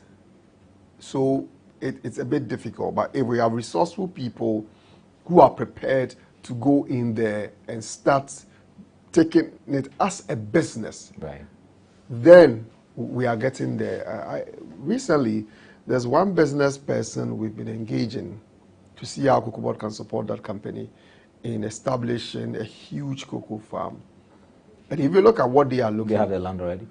Yes. Okay. I think we've had, our research team has been on the land, they've taken samples and all that. I'm constrained in giving details as to where they intend setting up and all that. But clearly, you can tell that that is the way to go. Would that be a game changer? It will have a huge impact. Okay. It will have a very serious impact in terms of our production numbers. And we have people who are doing large-scale farming, because the commitment and sometimes the way our smallholder farmers go about it makes it difficult, because usually you have someone say that, I feel so, you ask the size of the farm. It's a very small farm, and it is difficult to rely on that small farm to feed the household the entire year.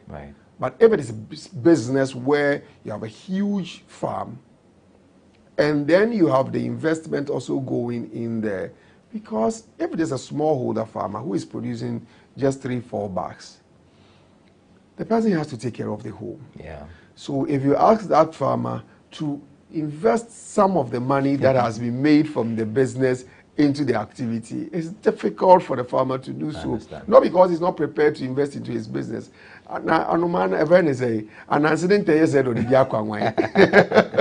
understand. The resources are very small, so it's difficult for them to invest. But if it's a business where you have a lot of resources coming in, then you can invest into the business and make some good business venture out of cocoa farming. So lastly, if there are rich people who have the means and want to venture into cocoa farming, if they reach out to Cocoa Board, can you support them? Cocoa Board will be very excited to work with such persons who have the means and the resources. One thing that is guaranteed is that Cocoa Board will give you seedlings for free.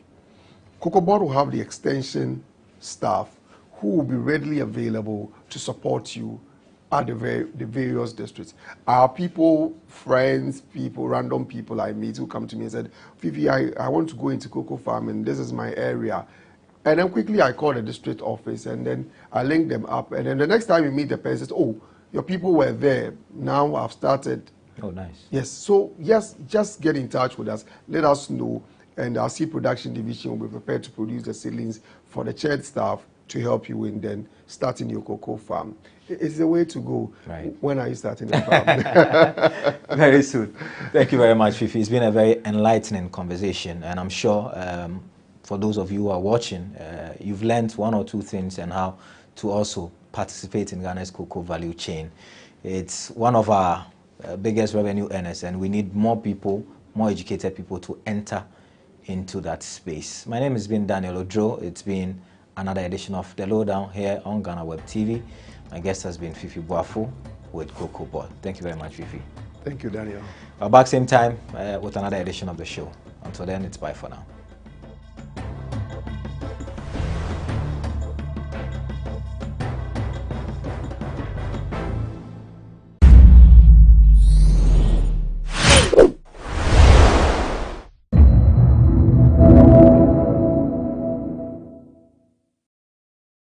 Welcome to the Ghana ICT Hub, a partnership between MTN Ghana and the Government of Ghana through the Ministry of Communications and Digitization. MTN pledged to support Ghana's digitization agenda in line with its ambition to lead the delivery of digital solutions for Africa's progress. In fulfillment of this pledge, MTN Ghana has committed $25 million toward the realization of the Ghana ICT Hub project. The objectives of the Ghana ICT Hub project is anchored on the following: to create an ICT-enabled environment for human capital and ICT skills development, to develop an ICT ecosystem through remote access delivery to facilitate job creation for national development, to provide a modern, state-of-the-art physical infrastructure to serve as a pillar for the digital Ghana agenda. The physical infrastructure, when completed, will provide 4,000 square meters of space with the following facilities: laboratories for technology training and research, innovation hub, co-working spaces for tech innovation startups, Tier 3 data center, conferencing facilities, offices and meeting rooms, commercial lettable spaces, gaming area, restaurant, ancillary facilities. The technology laboratories will be fitted with the next generation ICT equipment and applications to provide the youth of Ghana with practical training in Industry 4.0 technologies such as artificial intelligence, AI, machine learning, cloud computing, 3D printing, robotics, Internet of Things, IoT, advanced manufacturing techniques, cybersecurity, genetic engineering. The project also seeks to establish a complete ecosystem at the hub through remote access delivery to facilitate job creation for national development. The ecosystem shall comprise of MDAs, technology companies, startups, incubators, research agencies, leading universities globally, foundations worldwide, to create a community. 1. The ecosystem community shall bridge the divide between academia and industry and provide solutions to challenges in the key sectors of health, agriculture, and educational sectors of the economy. 2. It shall also run an innovation program providing mentoring and networking for the youth in tech startups. 3. The ecosystem community shall establish an innovation fund to support startups, research agencies, and other entities in the ecosystem. MTN Ghana and the Ministry of Communications and Digitization are championing the Ghana digital agenda for Ghana's development. Welcome to the digital age. Yeah, the motivation is that looking at the economy is very hard. There's no work for the youth. We are struggling to get something to, manage ourselves.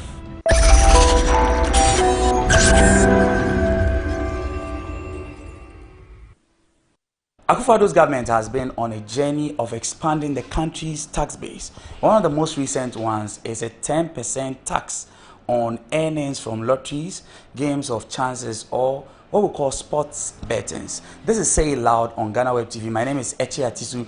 We are here in Dome, Pillar 2.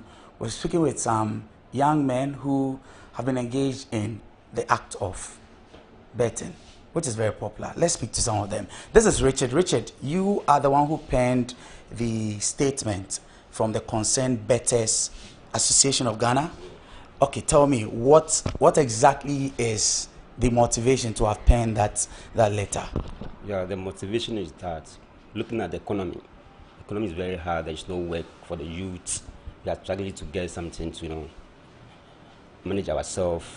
So street boys have been struggling to get something to go and try their luck, to get something to establish themselves. So if you are putting a 10% tax on betting, those who are betting, it's something which is very bad, because already they have taxed the company. So if you are taxing those who are into betting, that is very bad. It sounds like this is beyond just the monies you get. I want us to more or less understand where all of this is coming from. Why betting is such a big deal for all of you. Abednego, you also bet, right? Why do you actually bet? Just to multiply my income.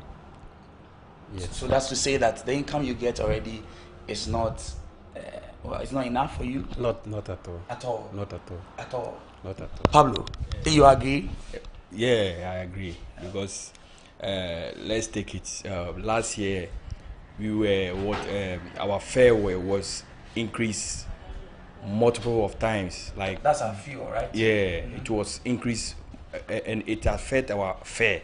So let's take it. I'm being paid 400 cedis a month, and I save 50 cedis every month out of my salary. And now it has been what? The fares has been increased several times, like 4 times or 5 times in that year. So if I'm earning that 50 cedis, I'm saving that 50 cedis for maybe to get a business being done. And now, because of the multiplier of the fares and things that are being, the economy is, we have all facing, then that means that 50 cedis I can save. So that's to say that for you, it's being able to balance the increase in livelihoods, yes, and all of that. Levite, you also bet. I want to find out, how long have you been betting? For 4 years now, I would say. 4 years? Well, that's a long time. And that means that you've made a lot of money between the period? Quite. Sizable amount. Yeah. And you also agree with the likes of Pablo and Richard that this is to add up to your income? Yeah, very true. Because, for instance, I'm a student, and it's not all the time that you can go to your parents for money. And right now, you don't have a really legit certificate for a job, so you can't get really a big job, that can fetch you enough income. So this is what we do, quite safe, And if you read the letter, things were captured in, if the government go ahead to implement this 10% on this winnings, then guys will go back to the dubious way of, getting money, which is very bad. So I think the government already is not, employing a lot of youths, and this gambling has made us, get something for ourselves and all that. So I think already we are paying tax. When you transfer mobile money from your account to your bet account, there's deduction. When you win, you transfer it from your bet account to your mobile money account. Even when you transfer it to your bank account, still there's deduction. So the government is making an argument that they want to expand the tax margins in the country, and betting seems like a very big area now, which is where a lot of monies are coming from. You've admitted that you got a lot of money from there. Is that not the case? I agree. Francis, you also agree, because he has been doing this for 4 years. You as well, how long have you been? Been betting around 7 years. You like you be the Methuselah for betting inside. That's right. Yesterday like this, I made a bet sent to one of my guys. He stick the bet 300 cedis and he won 1,600. Oh, wow. Right. So if he took his 300 out, he make a profit 1,003. So if government you wanted to take a tax 10%, but through the company of the bet, you tax them 25%. Either they win or they lose, you tax them 25%. So how can you wanted to tax we, the youth, we are struggling because no job. We are just struggling. I just win a bet to set my business. I employ people. I pay taxes. You and I had an informal conversation before we started this, and you said you got the money to start your business from betting. That must have been some big cash, because I don't see, is betting that lucrative? Yeah, if I don't stick, if I'm sticking bet, sometimes I stick bet 1,000 Ghana or 500. And that gives you a return of sometimes how much? I lose. So if government wanted to tax me 10%, so if you want to try to tell me that if I place a bet, I didn't win, you want to try, I should keep trying. If I win, then you take that 10%. No, that's not making sense to me at all. That's an interesting, very, very interesting analogy you create there. This is Jupiter. Jupiter, you as well. You look like the calmer person, but I want to suspect that you are also as involved in betting as much as possible. How well or not is this betting thing for you? Because it seems everybody else agrees. Do you also think that it's like the best thing for a young man like you now? Yeah, I think there is no job opportunity and the youth are struggling. And moreover, we are creating a chance for ourselves. And I want to ask the government, if you lose the bet, is it going to replace our money which we involve in the betting For the youth, that's what I want to ask the government. How much or how many times does a person lose a bet? No, maybe for you. Let's take a situation. Yeah. For me, I try and then try over and over. If I don't win, I try, and it's not all that time that you win the bet. So I want to. I get your point, Richard. You have also been betting for long. You are like the boss here. Yeah. What's the highest, if you can tell me, that you've ever staked bet? My highest stake. Sometimes. What's the highest money you put into a bet? Sometimes 500, 1,000, 700, and from 1,000 below. So you've not done anything above 1,000 cedis. I see. Now, this is quite an interesting thing. All of you, or a number of you, have said that this is because there are no jobs. What kinds of areas or what kind of jobs are you looking out for that the issues of betting is solving now, that maybe perhaps the state authority should be looking at? They should create job for the youths. What kind of jobs are we that they talking can about? pay well, not that you create job that you pay 500, 600. No, because somebody can use 100 Ghana stake, get about 50,000. And that's from the comfort of their home. Yes, and that 50,000, you can use that 50,000 to establish yourself. Like my brother is saying, he have won and used that money to establish this one and employ many people that he's paying tax here. So the betting is helping us a lot. So the government should rather pray for us to win and use the money wisely to do something so that they can tax the thing that we are using the money for. Francis, you run the business. It's a barbering shop? Yes, okay. How many people do you employ? How many seats over here? So there's 1, there's 2, there's 3, there's 4, there's 5. I think there's I another. have to use 6 bags because of I. Okay. My other shop, I have 7 workers over there. So plus this. So that's like 14? Yes. So I used to pay that. I pay taxes too. So I want to ask the government that the bets of the company, right? You tax them, right? And I heard that they said we the youth, we are lazy.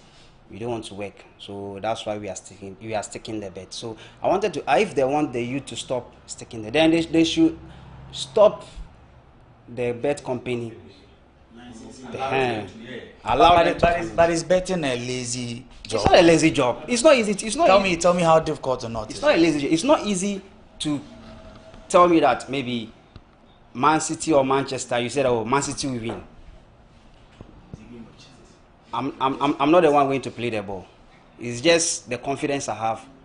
I have confidence Manchester will win. And I just put my money on it. And Manchester won. And you say, oh, Manchester have won, so the money are free. So I have to, if maybe I stick a bet, maybe 1,000 cedis. Maybe I'll do maybe 2 odds. 1,000 cedis, I win 2,000. If I win 2,000, if I take my 1,000 out, I made profit 1,000 cedis. So government want to tell me that my 1,000, you take 10% out of it. But 10% is it so much? It's too much. You want to take 10%. It's not so much. It's actually too much. Too much. So I wanted to ask, okay, if I didn't win, so government want to try to tell me that I should keep trying. So if I don't have money, I'll go and use it to stick a bet. Or am I lying? Which is not something any of us wants. Levite, you are in school. Doesn't betting take you away from your books? No, not at all.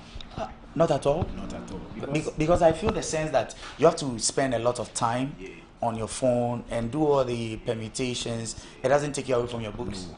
Right now, it's much easier to place a bet. Gone are the days you have to go to the betting centers to, place your bet. But now, in the comfort of your home, anywhere you are, you can place it. And now there are a lot of odds platforms. On Telegram, you can get on WhatsApp, Facebook, on Twitter.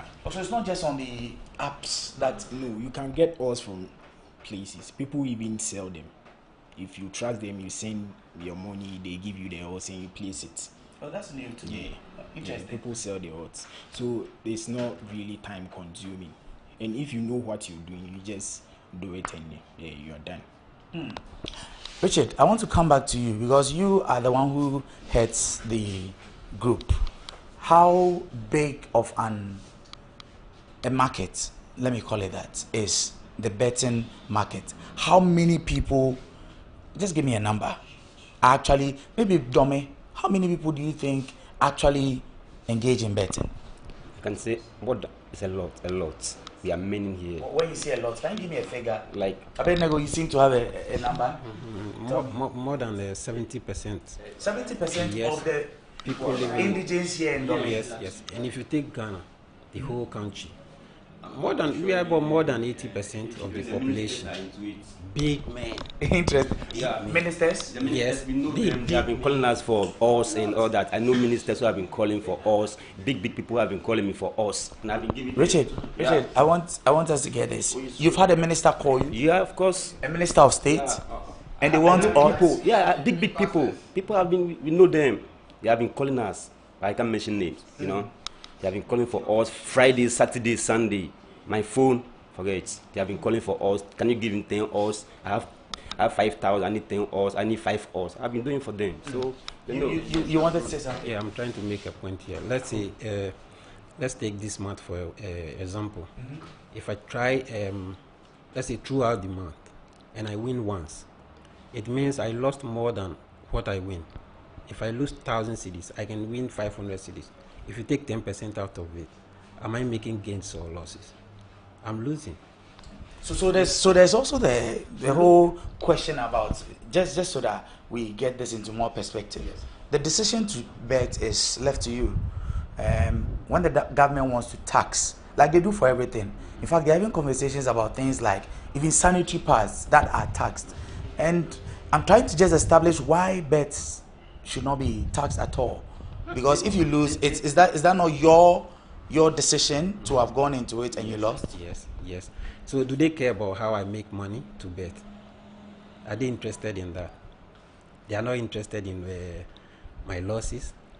I try more than, let's say today, for example, I spent more than 50 cedis already. I don't know how much I'm going to make at the end of the day. So if, let's say, I spent 50 cedis and then I won, let's say 200 cedis. Profit of 150 cedis, you take 10% out of it. Where am I going? Jupiter, you were saying something. I'll come to you, Francis. Jupiter, you were saying something that they're having pastors. Yeah, they're having pastors who are calling for odds and even into betting. You know any pastor? Yeah, I know, but a man who is clerical. Yeah, clerical. And they come to you for. Well, what would be the motivation for a pastor to leave his faith and his trust in God, who is able to do all things, to come and ask you for? Yeah, because there are some pastors who said betting is not a sin. I even debated on that with a pastor. He said it's not a sin. Yes. There's a story of Jesus actually sacking people from the temple because they were gambling. Is that not the same thing? And the pastor says it's not. Oh, but I emphasize on the betting, and they said betting is not a sin. Yeah. Very interesting. Francis, I wanted to ask the government that I hope it tax the company of the bet. So if you wanted to tax us, then just go to the bet and tell them, okay, maybe that 20% I used to tax you people, I want to increase it. Because if the bet people, if they are not making profit, then they have to go. They are making profit, that's why they are more coming. They are making profit. So if government is the bet of making profit, you think the youth, now we the youth, or we are into betting, so you wanted to tax us. No, that one, I'm not. Are you for an outright no tax, or you think that it is just too much? No, me, I can. If I want to say, if we are sticking the bet, government, you don't have to tax us. Because at all, because not even a percent. Because if I wanted to deposit into my bet account, e-levy, you would deduct me. If I win bet, if I win bet, I took the money, deposit into my account, you take your percentage. So why the bet company you not increase their money you used it to tax them? If you tax them, the bet people don't want to reduce their odds, we are okay. Levite. I believe not taxing bet earnings, I think we can say he shouldn't tax. So you agree that at least some tax should be on it? At least. So give me a figure. From 1 to 3. Because according to the Ghana Revenue Authority, you are supposed to pay as you earn That's the pay as you earn. And that one it has to be paid monthly. But the government is telling me if one day I have 10 slips and I win, he's taking 10% from each slip. That's not right. When you are paying as you are winning, or we are paying as we are earning, that one, even that analogy, it fits in, but it shouldn't be daily. When he's taxing us, he should tax us monthly according to the pay as you earn. And even with the income tax, we pay on year assessment. The whole income you get in a year, we assess it and we deduct. But the government is not doing that. He's taxing us daily, every single day. When you have 50 slips and we win all, he's taking 10% from each slip. And I don't think it's right. Okay. All right. So apart from Francis, I don't get a clear understanding of what exactly all of you use. But this question will go to everyone. I'll start with you, Richard. What do you use your income from betting for? I was able to get taxi and Uber, and I have a boutique which I've been operating. All in your name? Yeah. I bet never.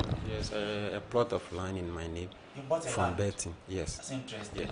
And Pablo, how about you? Me, I just started show for almost 2 years now. Hey, that's just started? Yes. 2 years is just started? But it has really helped me because my income, I work and receive is not to write home about.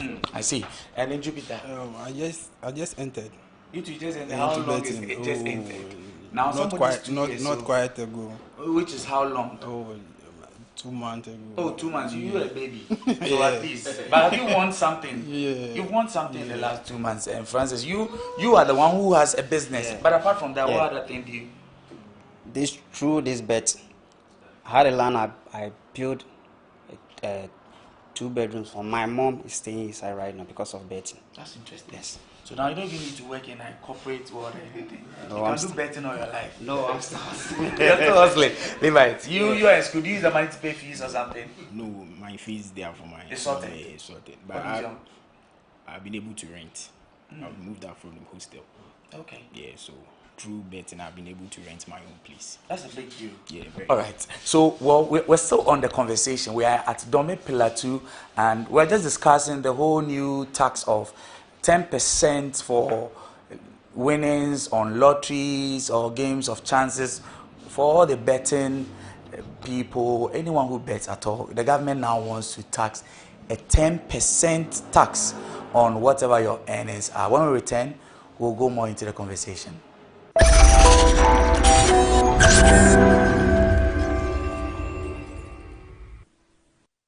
All right, so we're still here with some young guys in Dome Pillar 2. We are discussing the issue of betting and the government's new 10% tax on all winnings from lotteries and games of chances. Now, Francis, we had an informal conversation before we returned. I just want to hear it. You say you introduced someone. Who is that person? Oh, I introduced my girlfriend to bet. So when you introduce her, tell me. It's not that every day. Maybe sometimes if maybe I do a bet, maybe if I know that this bet is strong bet, I have confidence this bet, I'll just give it to him. Stick this amount. Okay. Or sometimes I'll send him money. This amount, stick it. Don't reduce it. And so you mentioned that you have more than an app for betting. How many apps do you use? I have Betway. Okay. I have SportyBet. I have M-Sport. And I have SuperBet. That's 4. That's 4. And all of these bring you some returns. Yes. That's very interesting. Now, I am a very intrigued person. So I'm just wondering, apart from all the things you have told me, Levite, I want to start with you. Is betting addictive? Very. Very, very addictive. If you don't take care, you think that you are saving and you have to collect your money back, and that is a very dangerous thing.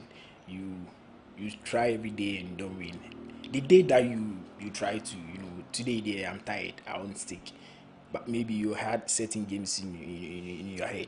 That day that games is going to play. You understand? So the next day you don't have any choice than to stick again.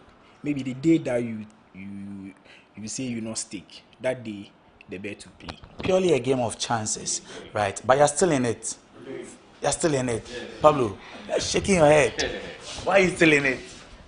Because beyond all the fact that it's very addictive. Yeah, it's addictive, like addicted if you are not careful. But it depends your mindset. It's really risky, like it's a risky work to do. But because of our work, the work that we are doing, the income, we are not getting it. So there's nothing you need to do, because I can't go and steal. And all of the guys are on their phones. I hope you are not betting whilst we are here. That would have been serious, because I'm already asking about addictions. So if we were doing that right, yeah, I'll be wondering. But beyond the addiction, Richard, is it true that people go for Bala to do? What I mean by Bala is they go for juju and all that to do betting. Yes, I don't believe in those things, but sometimes I hear people saying that. For me like this, somebody have called me telling me I should come, he will do something for me and you win. By me, I don't believe in those things. But does it work? I'm not sure, because it's about thinking and research. You have to do research about the things and think and pray for favor. Not that you go for somebody to give you some agbala or something. It's about thinking and research. I see. Yeah. Thinking, research. You people mentioned women, so now I am also wondering how many women actually bet. Do women bet? Yes. You apart from your girlfriend? Yes. They bet. I bet they go, why? You know someone, that's your sister or someone you know bet. No. You don't know anyone who bets? Any lady. Okay. How about you, Jupiter? No, I don't know. You don't know any? I don't know anyone. Okay. Levite, you know why? Some of your colleagues. Yeah, I know. Your mates. Yeah, my classmates who ladies who we are in a group and I send them out. Yeah, and when they also get some from somewhere, they post it in a group and we all stick it. So a lot of ladies are into bet. So this is not just a men's thing. Not at all. But why does it seem like it's only men who bet? You see, the ladies, they don't really come out to admit it, but they do. They do. Yeah, they come to our DMs and ask for what they do. They really bet. Yeah. Interesting. Now let's look at the way forward. 10% tax is going to really happen as it is. What would happen when it starts? Richard, let's start. We are just appealing to the government not to introduce that 10%, because it's something that's going to worry us. Because there's no money in the system. The system is very hot. We are trying to get something from here to go and try our luck, get something big and establish ourselves. So if you are taxing the company and you want to tax me as well, it's something which is very bad. I asked this question earlier.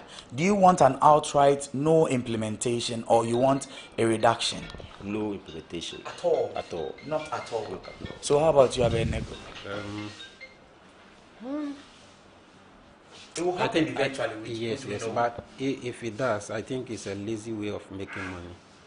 Yeah, that's what I think. You think the government is just trying to capitalize on people's smartness and earnings? Plenty company is paying tax. If they are paying tax, I don't know why their customers must be taxed when they earn money from betting. You understand? Because they are not interested in what I'm losing.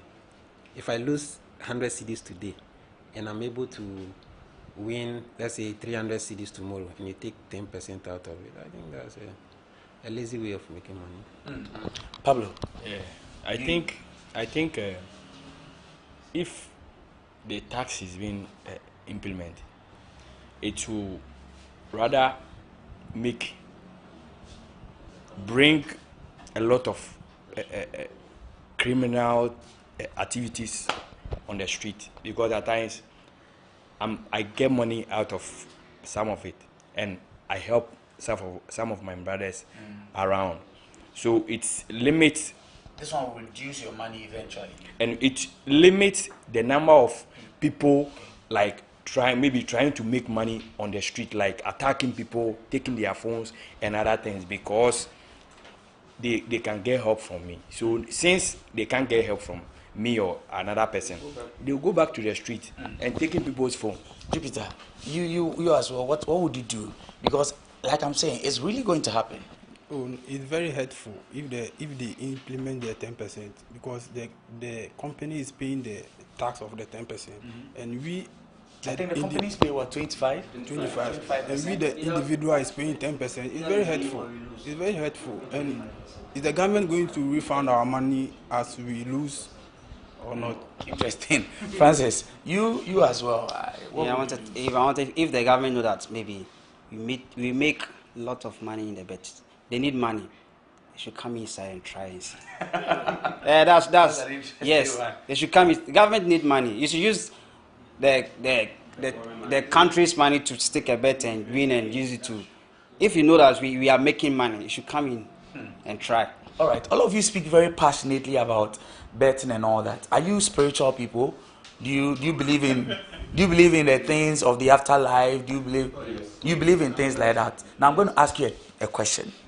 If somebody told you that your lives depended on not betting, meaning that if you stopped betting, you would live long, who would go for that gamble? You are shaking your head. It's not true. It's not true. Yes. Hypothesis. Imagine that was the case. I don't believe in that. You don't believe in things that? The only thing that can make you live long is knowing the truth. Yes. And one of them is betting. Oh yes. You have money, you live long. So far as I'm not stealing the money I used to bet, I make legit money to bet. So it's not affecting anybody. That's not a sin to me. Levite, how about you? You are told that when you stop betting, you have a good life and everything. I will stop.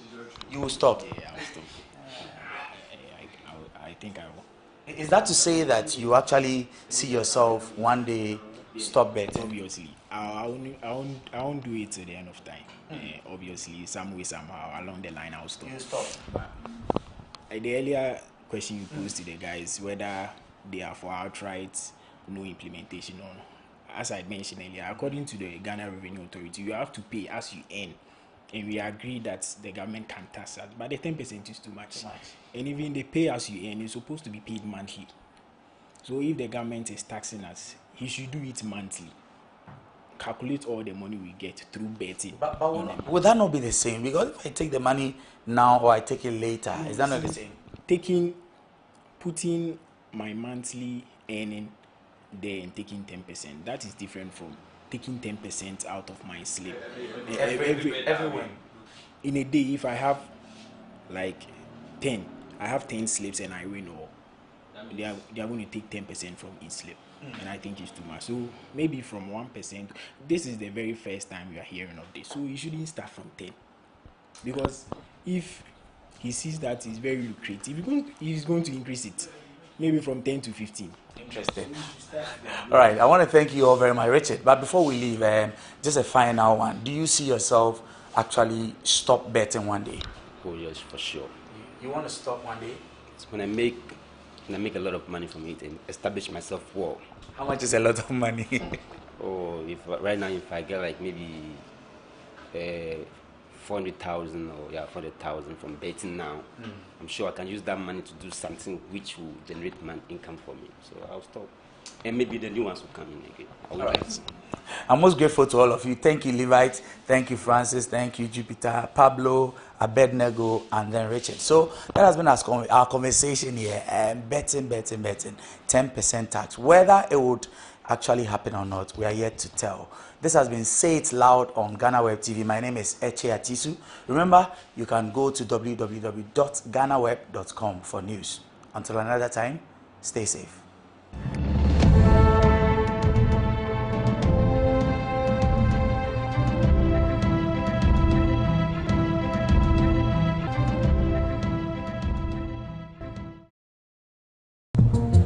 Now, Obek kano kre.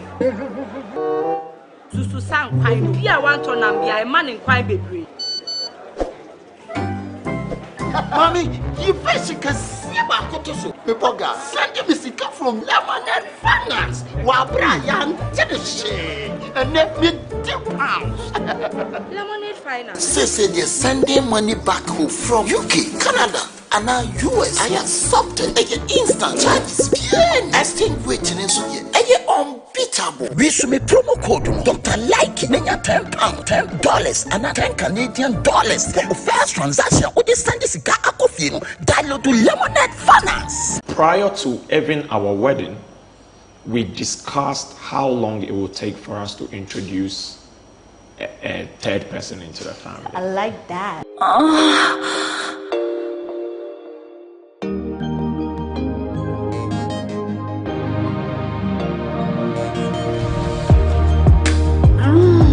Right there.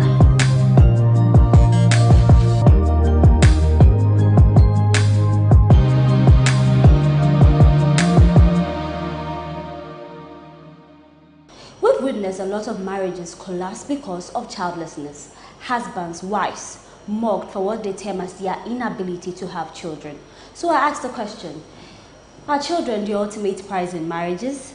So here among St. Cuddles, we discuss how to handle childlessness, and also in the cases where you find yourself in what they term as an unplanned pregnancy, how best do you handle the situation? And I have here with me the right guest to do the discussion. So Thomas Duke Labig Amankado, he's a doctoral research fellow at the University of Oslo, Norway. Yes, and he's also a former University of Oxford scholar, and he is the author of historic fiction book The Half Moon, and also he's a coach. Thomas, you're welcome. Thank you very much, Paula. It's a pleasure to have you here. I'm honored to be here. Yeah, he's very popular on Facebook, so you should check out all the amazing things that he does. We're not doing this alone. We also have Smart Techi Nixon. He's an author, a broadcast journalist, a public relations officer. So when we talk, event hosting, when you're looking for someone to train you in public speaking, when we talk about creative writing and anything that has got to do with stage play production, we say Smart Techi Nixon. Gentlemen, you're welcome. Thank you, Paula. Later on we're going to discuss all the amazing things that you do. That's why we call you the proud sons of the land, Ghana. So, but today is a big deal in our part of the world where we find ourselves. And they say children are a gift from God, and when you don't have children in a marriage, trust me, they're going to come after you. So I just want to find out, are children the ultimate prize in marriage? Let me take it from you, Smart, since you are the married man. Nice way to cut Duke some slack on this one. But interestingly, I think that one of the fascinating things that I've heard about marriage is a marriage without a child is still a marriage. And so if you're a couple and you're going into marriage, it is one of the things that you should have at the back of your mind, that a marriage without a child is still a marriage. It doesn't nullify the status of the marriage. Okay, and that is one of the things that people do not come to accept. Because if you take a look at our part of the world, and I'm quite glad that you mentioned our part of the world, when you marry an individual, you are marrying a family. You are not marrying just a person. So at the weddings, you see it manifest. You see expectations of people being projected on you. And after the marriage as well, you would hear these expectations. Because sometimes you would go and visit your in-laws, and some of them will pass very funny comments. Like, hey, it's been a year since you guys got married. What's happening? We all know the intent of that particular statement. It is an indirect way to tell you that you guys are really delaying when it comes to childbirth. And you hear these comments coming from the mothers especially. I want to hold my grandchild. I want to hold my grandchild. But on a broader spectrum, if you really want to take a look at childbirth and the importance of it in marriage, there are a lot of things that stops or prevents a couple from having a child.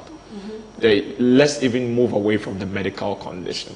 I personally believe that there is nothing like there is this funny saying we have in Ghana. People tell you, oh, you just give birth, God will take care of it. But I don't know how much baby food, pampers, diapers, all those things. Precisely. They have no idea. Precisely. But Smart, I'll come to you. Thomas, we know that family pressure can be very worse. So how best can a couple handle an in-law who is always on your door knocking, when are the children going to come? When are the children going to come? And usually it's the women who suffer this. So as a loving husband, how best can you tame them? Well, thank you very much for the question, and I'm not a loving husband yet, so it's a bit tricky. But that being said, I think that children are indeed a blessing to every couple, and when we look at this from a cultural perspective, from a cultural dimension, we would understand that it's not just about having a child for just having a child for that sake, but it is a way of sort of bringing the two families together in ways that probably would be impossible by just signing a document in court or exchanging vows. This sort of it carves this union between the two families in a very spectacular way, and that is why families always, place a lot of weight on children. But then again, you're not your own creator, and you sometimes it might. I mean, you try and you're not getting it. But how to handle this is a very tricky question that I don't think we can unravel, get to an answer. But what I can say is that it all comes down to understanding between the families. Why are we not having a child? Is there a medical explanation to this? Is there something we can do medically to improve our chances of getting a baby? If not, then what's the next best option to having a baby? I think that it comes down to just communication between the families and getting to find the best alternative. Okay. Yeah. People place a lot of emphasis when it comes to, you mentioned the medical aspect of it, then you realize that other people are also putting a lot of pressure on the spiritual aspect of it. Yes. So, a couple finds themselves in a quagmire where someone says, okay, forget about the doctors, let's go and see this pastor. Before you realize you've been all over the place. Yeah. But then I just want to find out, because I'm the woman, let me speak for the women. Okay. In a marriage where there's no kids, childlessness, the first person that people blame, the woman. Yeah. Oh, you can't have children, you're a barren woman, the list goes on and on. Why are people quick to, put the blame on women? Meanwhile, there are men who got low sperm count, impotent, that's the word, it's not too hard. But then people are quick to do, is it that the women love to take the blame because they don't know people know, oh, my husband, his performance is just, why? Women are the bearers of life. Okay. Women are the bearers of life. Every life on this planet Earth came from a woman. Every single life. There is nothing that walks on the surface of this earth that didn't come from a woman. I mean, aside the man's contribution, it is the women that we see produce. It is the women we see deliver. It is the woman we are expecting to bring the child into the family. But what they forget is what you also pointed out, is that it's two people that put the woman in that particular condition before she can deliver. However, our families are designed in such a way that whenever people get married, at the end of the day, people have this mindset that, okay, the moment I am expecting something from your family or from the couple and I am not getting it, the first intent is to change the woman and not to change the man. The pressure is that, oh, she's not fertile enough. We should have done a background check on her family. We should have asked more questions. Do you know whether she has done any abortions? And so there is too much of expectations, especially on the side of the woman. And I've always maintained this position that it takes a man of strong mind to stand and tell his own parents in the face that stop the noise. Stop putting the woman through that pressure. Because there are things in life you just cannot control. And it's also one of the hardest truths that people can accept. There are things you can control. There are couples today, there is nothing medically wrong with them. Exactly. There is nothing spiritually wrong with them. It is not coming. So I would borrow the words of Duke. It comes down to understanding. Do you even understand? These people are in a space where they are doing everything for the first time. The marriage is their first marriage. They are even finding ways of navigating it.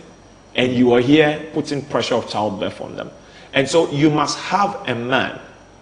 If the man weakens in his mind to kowtow to, let's say, whatever family is saying, that is where the woman feels a lot of pressure on herself, because she feels like she doesn't have anybody to lean on. Exactly. But if you are the man and you step forward, stand up for her, and you are able to tell even your own parents, not just the lady's parents, your own parents that, hey, because we say you are the, you are the head of the house. Act and you are as the such. neck. Exactly. The woman is the neck. So you tell them, this is my home, this is how things are going to be run. But then, Duke, in our part of the world, because we prioritize children a lot. Yeah. In the cases when they are not coming, people want to try everything possible. They want to know that they've exhausted all means possible. But one thing that people don't love to go for is surrogacy or adoption. Yeah. Why is it a big this is a very tricky question, you know. It comes down to Ghana's social structure, our cultural social structure.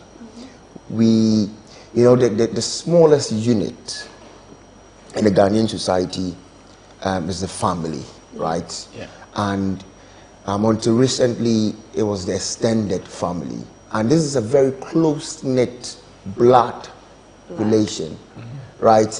And Ghanaians, it's hard to sometimes to admit this, but we are very tribalistic. Highly.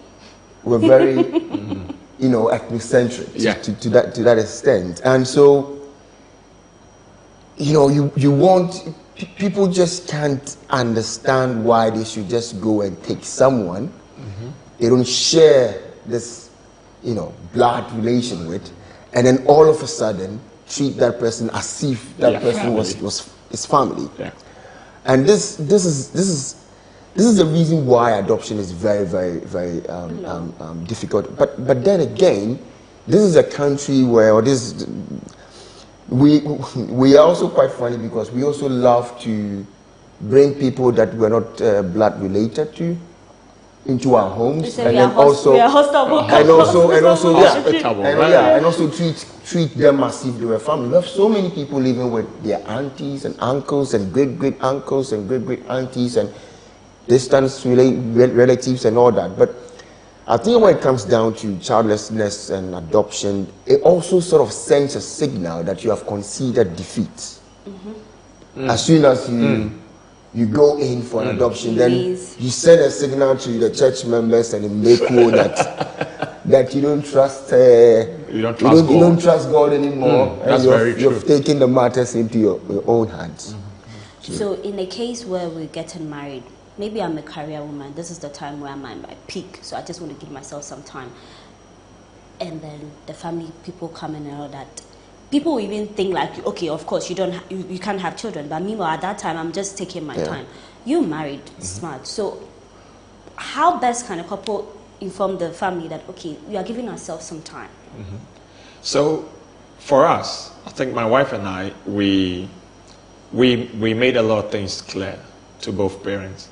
We have visited my parents and they've passed the comment and shut them up. We visited her parents. They've made a comment and she shuts them up. Because prior to even our wedding, we discussed how long it will take for us to introduce a third person into the family. I like that. You understand? Yeah. That discussion went so deep to the point that we had to even discuss the type of education we want to give our kids. And so we thought to ourselves that it needed planning. It wasn't something that we were just going to step in and, do. And most things that people do not weigh as well. It's quite interesting you mentioned career, because in Ghana today, if a lady should get pregnant, it means that she is about to lose about 2 years of her life. And if most men are fully aware in terms of consciousness of the place in which you're going to put the woman, they will think twice about how they bring kids into, you know, because there are, I know a friend who, the wife gave birth, the first one, and the second one followed very quickly, like 6 months later. The wife had taken seed again. And so now this lady, who probably may be supporting you at home with other stuff in terms of payment of bills and all that, is going to be out of work for the next 3 to 4 years. And if we do not manage these things, and I really agree with you, because now you must ask yourself, why are we bringing the kids? Is it just we enjoy having kids, or we really want to give them the best of life, or it is just nice to have an addition in the family to the, you know, to the extended family? But before we wrap up on this particular discussion, I just want to ask you how important, how important it is to plan your children, because in Ghana we're talking about economy, things are hard, but you know, people just want to give birth, and there are a lot of children on the streets who are just under the sun selling and all that. If you know you are not ready, God will take care. Paula, let's face the fact. It's very difficult to plan in Ghana. It's not like people don't want to plan, or people just are just careless. It's just difficult to plan anything in Ghana. People plan their education, and university lecturers go on strike, and all of a sudden your plan is thrown ajar. It's very difficult. We live in a country where almost everything is based on contingency. You can't even plan a trip that would take 1 hour. You end up spending 3 hours. Contingency must. Yes, you say I can stay my plan. Wow. So that's the fact of this life in this country. You can't just plan. That doesn't mean that you should not plan. But you have to plan in such a way that would inculcate into your plan these inconsistencies, these unforeseen circumstances. Almost every friend I have here in Ghana is in a precarious job situation, apart from those who are working for the government. I have one of my friends who recently had, in the span of 4 years, has had 3 kids, and this guy is unemployed. And I asked him, just yesterday, but how are you being responsible? You are not even responsible for your own self. How are you doing this? 3 kids in 4 years. And then what he told me was that, how do I think he survived? And I said, how? He said, God. It's just God. God will take care of us. It's just God. I see. It is important to plan, Paula, but at the same time, we don't want to discourage the youth. We don't want to discourage our peers from taking certain bold steps. Great. Thank you very much, gentlemen. So we're having today's discussion at Anpi's Barber Studio here at the Legon City Mall. Guys, ladies, just working anytime from Monday to Sunday. He works all the time. So you can come here for a clean shave. Our gentlemen, it's very important that you look good all the time. Women too, we have braiding here, we do twist and locks, we do pedicure. It's a 360 thing here, and the environment is very cool. When you come here, you can come with your friends, and as I stated the last time, you can come with your boyfriend, let him get a clean cut, and then later on you see what will happen. But we'll take a quick break here. When we come back, Mons and Cardos on GhanaWeb TV continues.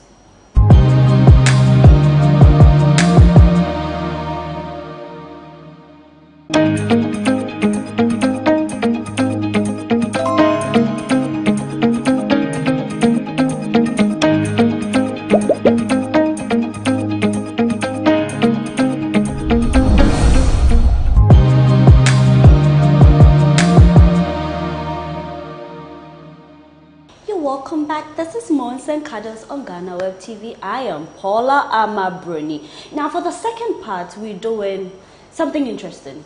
How to take responsibility for an unplanned pregnancy. Now this is just not for married people. Before the marriage, when you're there with your girlfriend, with your a woman that you're seeing, and maybe if it's just a one-night thing and she comes back to say, I'm pregnant, how do you handle it? Do you say, oh please, this is not what I bargained for, go do the abortion, or you take responsibility? Because at the end of the day, men are taking responsibility for pregnancies. Well, the plan was never to get married. So I just want to have a discussion with our men, Thomas and Smart. Smart, So if you had one married your wife, right, and the lady comes in and says, I'm pregnant for you, the plan was not to, get married. How are you going to take it? How are you going to handle it? I would have advised against it. I have a very strong mindset when it comes to stuff like that. And I've realized that in our country, people frown on certain decisions. Now, there is an argument, whether it's pro-life, it's pro-choice, which side do you stand? I don't stand anywhere. I stand where I would benefit from the results. Okay? Because a lot of things truncate. The moment you take that decision. And this is something I tell people. You are free to choose. You are never free from the consequences of your choice. Because the moment something just happens, everything about your life changes. A lady comes to you, she tells you, probably someone you've been dating for a year or two, she tells you, I'm pregnant. What's going to happen now? That means you are going to assume a particular role. Daddy. A daddy role. And a daddy role comes with a lot of, responsibilities. And probably, like Duke was saying, you are not even fully in that space, or you don't even have the potential to take care of yourself. You cannot tell us that you are not ready. Exactly. So that is where the choice comes in, like I mentioned. What do you want? What do you have with your partners? Or you mentioned even one night stand and stuff like that. People do it once, and I'm pregnant. The funny part is the bad boys do it consistently, and one good boy tries it once, one time, then everything is. That's so painful. So, in as much as it is very difficult for you to decide, the two of you must sit down. The two of you must sit down and ask yourself, do we need this? Okay. Can we handle this? Because what we normally say is, maybe if we take this away, we might not get one anymore. Do you know how many women are stuck in the hospital because their men or boyfriends or husbands cannot pay for them to be discharged?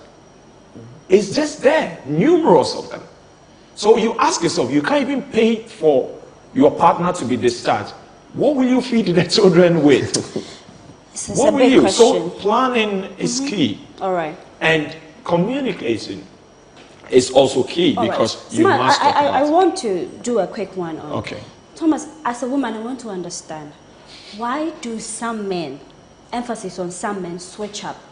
We're having a loving relationship. The moment the lady says, I'm pregnant, then you switch up. Then you are showing us your true colors. Why do you do that? It's because, if you, let's face the fact, some people have sex for recreational purposes and not for family making purposes. It was nothing serious. So assuming you go into some sort of a social contract, right? That you're having sex and you're very much aware that, I'll say, a friendly match, right? It's for recreational purposes. Then the lady turns up and says, well, there is a lifelong commitment that has been, as a result of of course, you would flip. I would flip. I would. If I'm being honest, because that wasn't the point. That wasn't the social contract. That wasn't unless, of course, there was some sort of consensus that if this, results in pregnancy, we could consider it, right? But if there isn't anything of that sort, then I think that Thomas, a man can talk about, we're going to have a happy kids and stuff like that. Till some men actually talk about having kids until you tell them there's a kid on the way. But then you talk about a man having to flip because that was not part of his plan. Would you say that it's the woman's responsibility to be on a long-term contraceptive, while you are not so certain if the man is going to, accept responsibility in that case? Paula, should we take the decision of, being in control? Because when it turns out, it always comes back to us. As a man sitting where I'm sitting now, first of all, I can't dictate or even suggest what kind of contraceptive you should put into your body, because these things come with their own side effects, right? But what I can advise my friends is that you should understand that once you get pregnant, even if the man is going to be responsible, you are going to be the one carrying the baby for 9 months.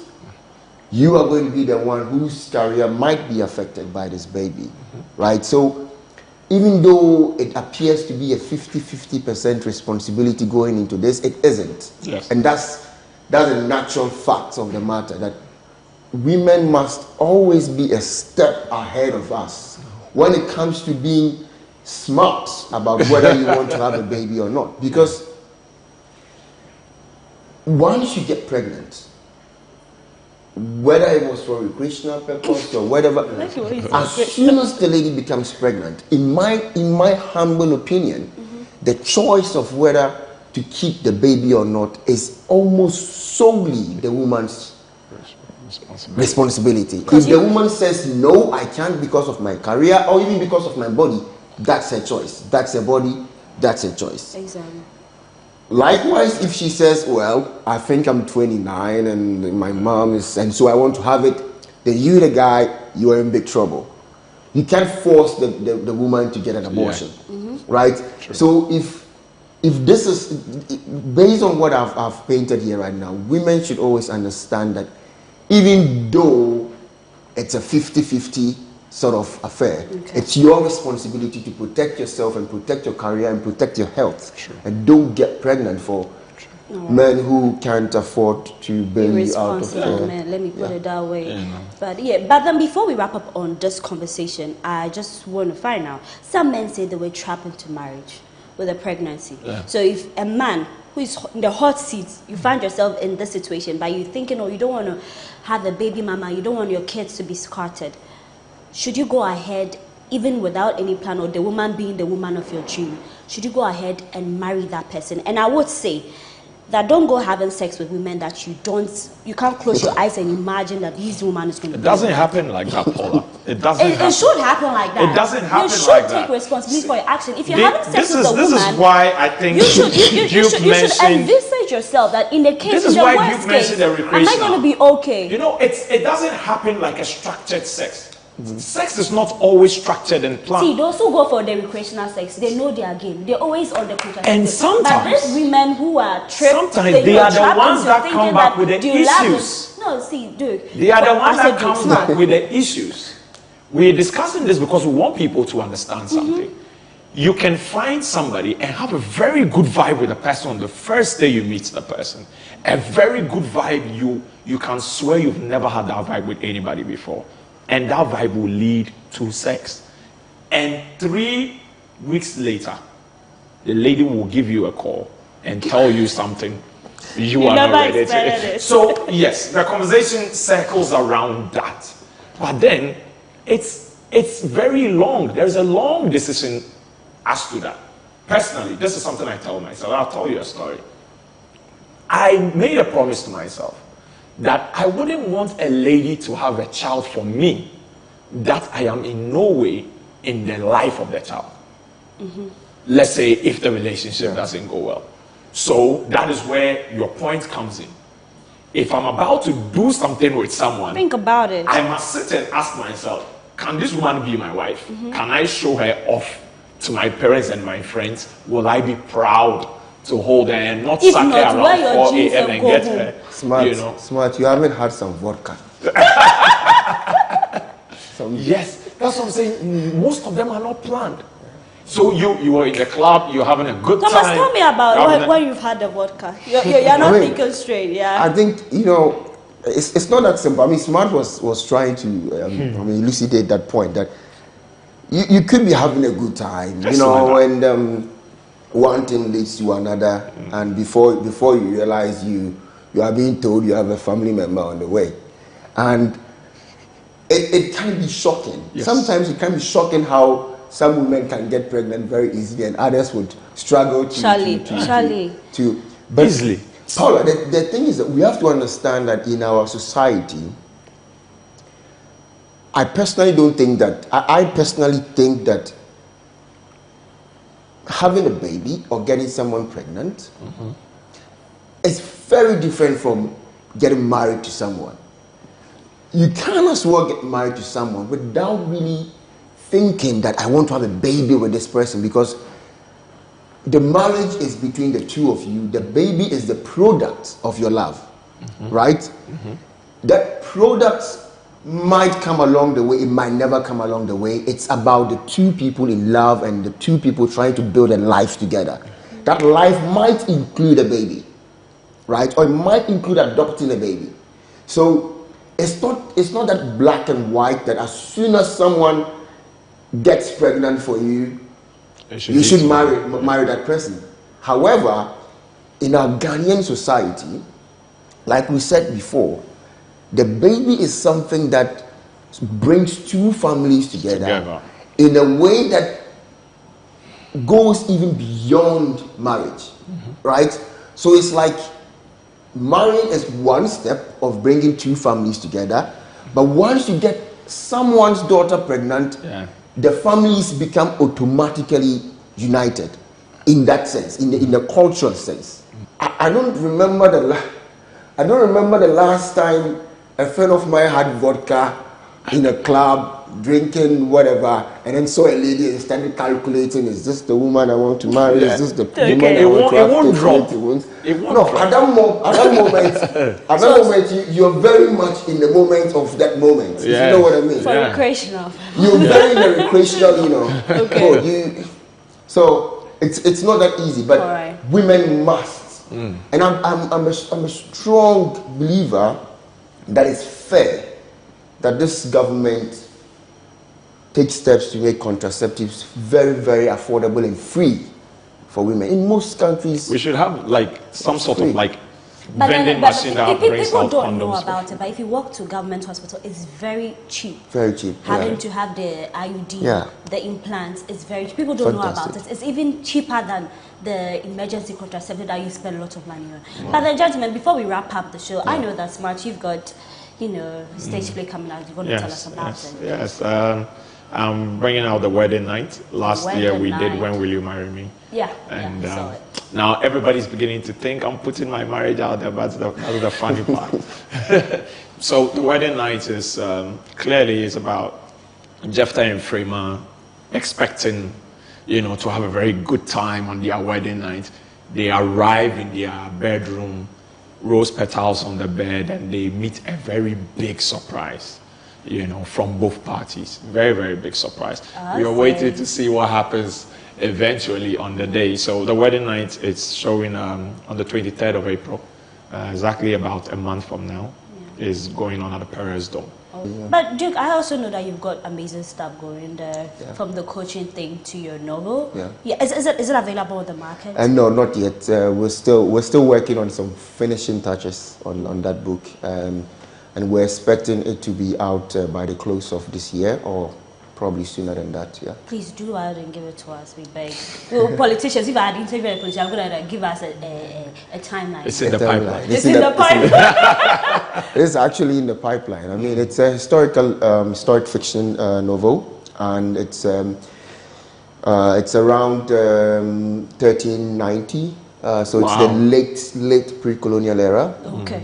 And it's briefly about religious imposition and how Islam was imposed on most of the northern Ghana tribe. The book itself is about the Songhai Empire, the old Songhai Empire, and in Ghana it encompasses the Gruma people, a bit of the Gomba people. The title again? The Half Moon. The Half Moon, great. Please, how can we connect with you? Smart? Yes, Facebook as Smart Stitching Nixon. Okay. And almost all my social media channels, Smart Stitching Nixon. All right, Duke? Yes, it's Thomas Duke Labeka Mankwando on all my social media platforms. Okay, great.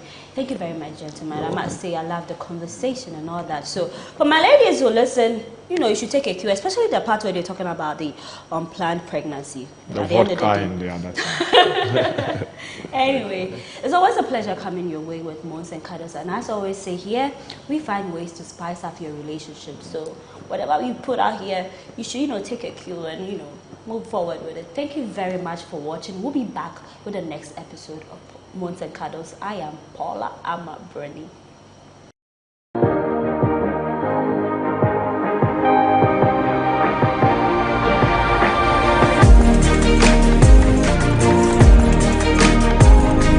Ah.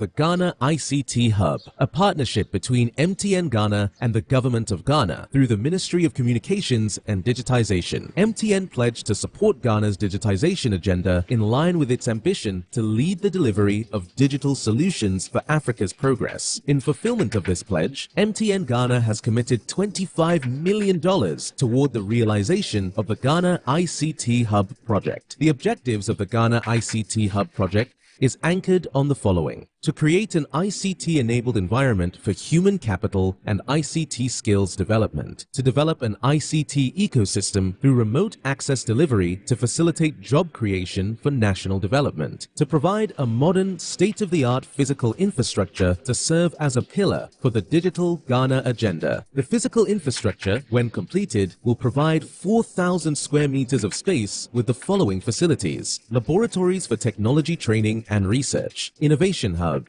co-working spaces for tech innovation startups, Tier 3 data center, conferencing facilities, offices and meeting rooms, commercial lettable spaces, gaming area, restaurant, ancillary facilities. The technology laboratories will be fitted with the next generation ICT equipment and applications to provide the youth of Ghana with practical training in Industry 4.0 technologies such as artificial intelligence, AI, machine learning, cloud computing, 3D printing, robotics, Internet of Things, IoT, advanced manufacturing techniques, cybersecurity, genetic engineering. The project also seeks to establish a complete ecosystem at the hub through remote access delivery to facilitate job creation for national development. The ecosystem shall comprise of MDAs, technology companies, startups, incubators, research agencies, leading universities globally, foundations worldwide, to create a community. 1. The ecosystem community shall bridge the divide between academia and industry and provide solutions to challenges in the key sectors of health, agriculture, and educational sectors of the economy. 2. It shall also run an innovation program providing mentoring and networking for the youth in tech startups. 3. The ecosystem community shall establish an innovation fund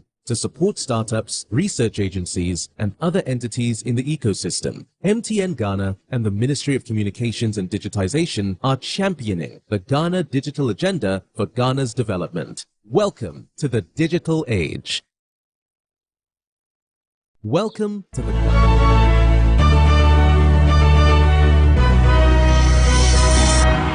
Hello and welcome to another exciting edition of BizTech on GhanaWeb TV with me, Maoli Aholimega. On this week's edition, we'll turn our focus to one emerging technology and how humans can adapt to it. Specifically, we'll turn our attention to a 3D printer.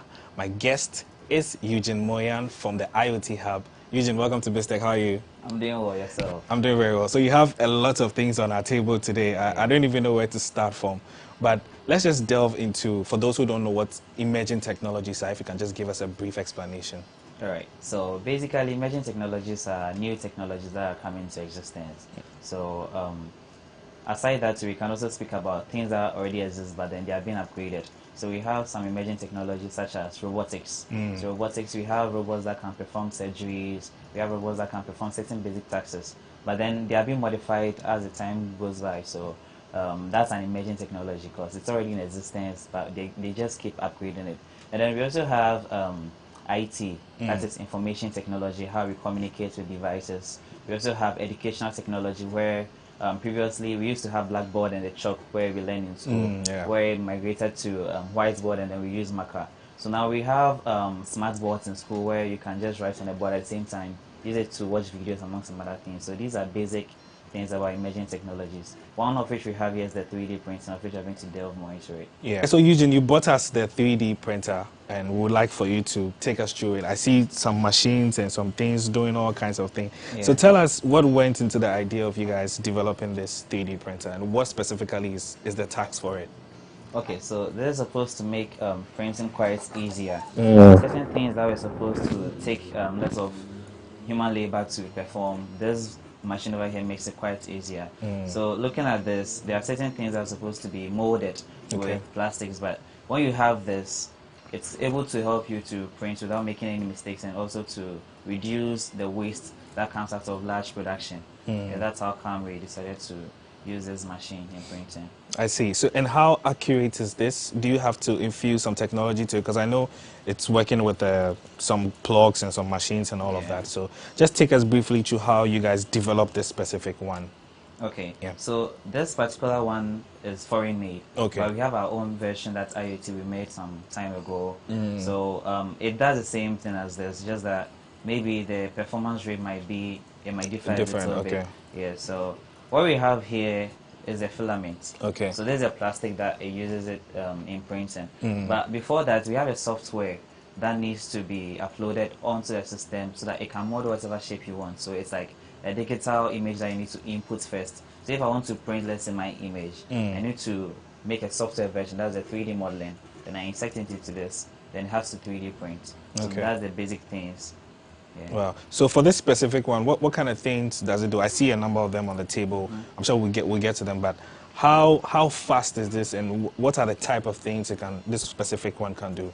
Okay, so this can print miniature of stuff, like the smaller versions of things. When you want to print something bigger, I'm not sure you're going to use this because you have to use a bigger one. Exactly. Okay. So looking down there, looking at the slide down here, we have a very small space where it can't print, to the other sides of the slide. So all you need to do is to make sure that what you're going to print is within that measurement. So you can't exceed. Okay. That's one limitation. So there's some mathematics that will have to come in play as well. Exactly. Yeah. Speaking of that, I wanted to find, you made mention of something about a software. Yeah. So obviously you have to infuse some coding as well. Exactly. So just tell us briefly about the coding bit when it comes to some of these 3D printers. Okay, so I would like to recommend some of the stuff that we use in making the 3D modeling.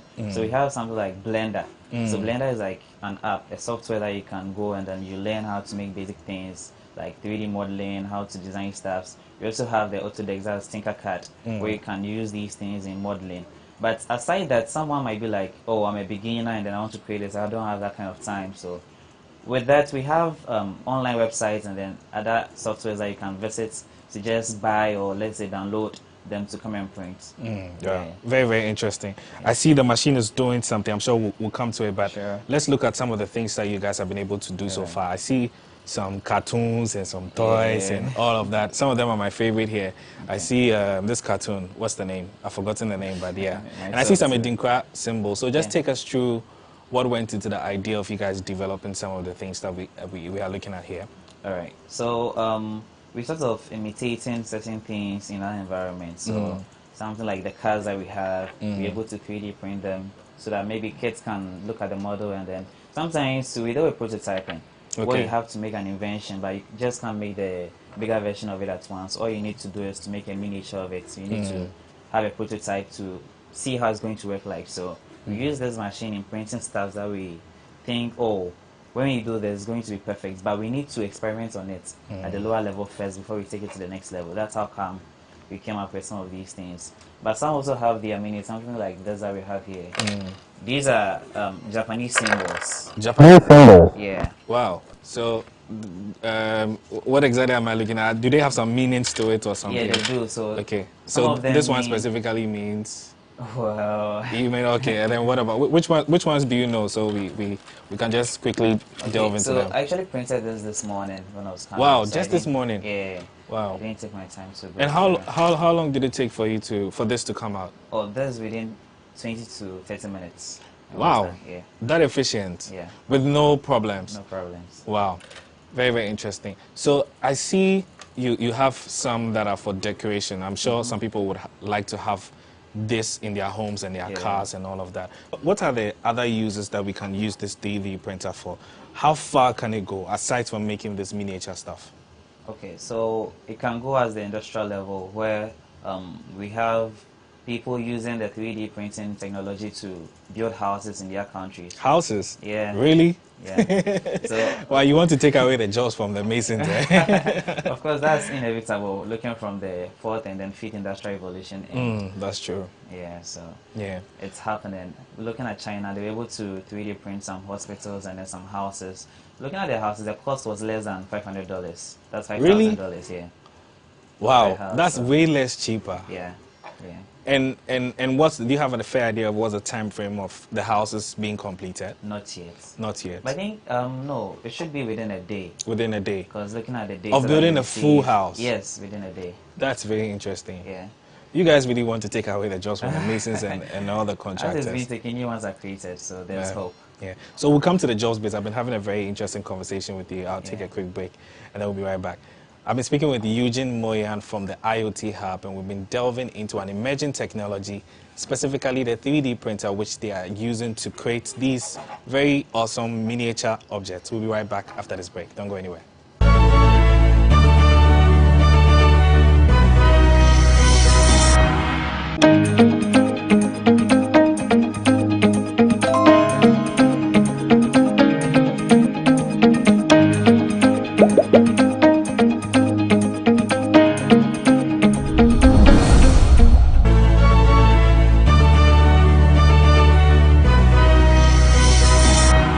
Hello and welcome back from that break on BizTech. I've been speaking with Eugene Moyan from the IoT Hub, and we've been talking about an emerging technology, specifically the 3D printer, which they've been using to create a number of miniature objects for decoration. Eugene, I've been having a very, very interesting conversation with you, but I was very, very keen on the part where you said the 3D printer would be used for construction.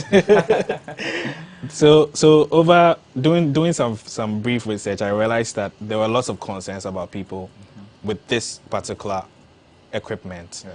From your point of view, are these concerns valid? Are they going to take people's jobs? Okay, it would. If I'm to say that's what a very honest answer. Of course, because you know I need to make sure that people know what's coming, so that at least if you're prepared, it's better than we knowing the truth and then we just keep it to ourselves. So it would, but then there are going to be new skills and then jobs created. So that's where people need to venture into learning. As I said previously, you need 3 skills. That is the ability to learn, unlearn, and then relearn. So you've already learned how to, let's say, manufacture things or let's say build houses. Now you need to unlearn that and maybe learn a new strategy, that is maybe 3D modeling to create the houses. If you used to do maybe welding, you need to be able to know how to operate with coding and something. So you need to advance with whatever you're doing now and gain new skills. Yeah. So I just want to come down briefly to machine learning before we take a look at what's happening down there. I know machine learning is very, very important. I'm sure this is a key part of that component as well. From your point of view, how does machine learning equip people in terms of the things they're going to be learning in class or practicals as well? Okay, so there are different points of views.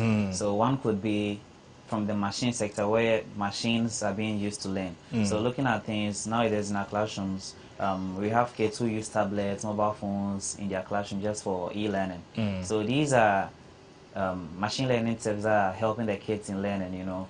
When they are taking their phones, they're on YouTube, they're on social media. I mean, I have some students who always use their phones to code. You might think they're on social media or something, but you don't know, they are learning. So with such technologies around, as I spoke about, emerging technologies, we have educational technology. So with such a machine learning, something like this, you have the skill to learn a whole lot due to the availability of the materials and then the resources. All right, great. So now let's look at our little friend down there. I see, since you came here, you turn it on, and all of a sudden I'm seeing some blue things coming up. So what exactly is coming up from this right now? All right, so this is printing some objects that have been inputted into this already. Okay. So with this, I'm not connecting, I've not connected my laptop or anything to it to print. There's an SD card that contains the instruction, that is the code of the 3D model. So you've told it what to do already? Exactly. Oh, wow. So you don't need any further... No. But what if you're doing it and you need to correct something, or everything has to be done prim and proper before it goes? Wow. But in case of anything, you can pause it and then play it later on.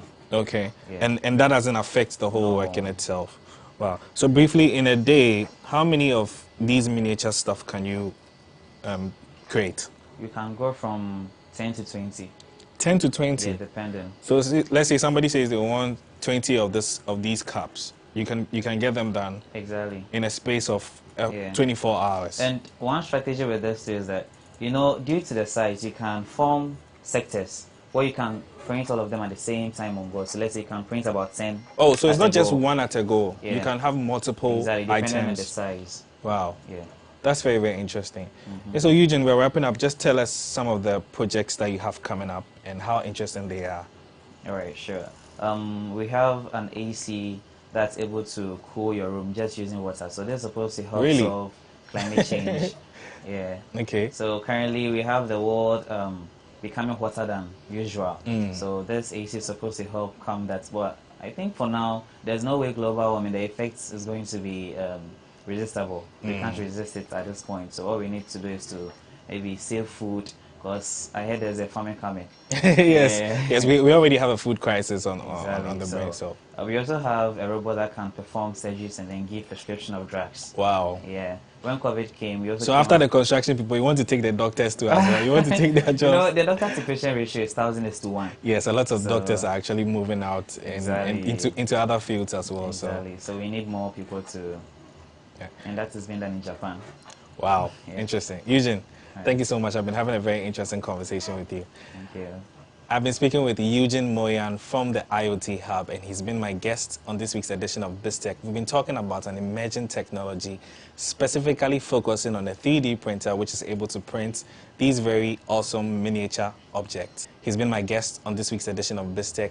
Before we go, don't forget to log on to our website, www.GhanaWeb.com, and don't forget to follow us on all our social media platforms, Facebook, Instagram, and Twitter, at the GhanaWeb, and also subscribe to our YouTube channel, GhanaWeb TV.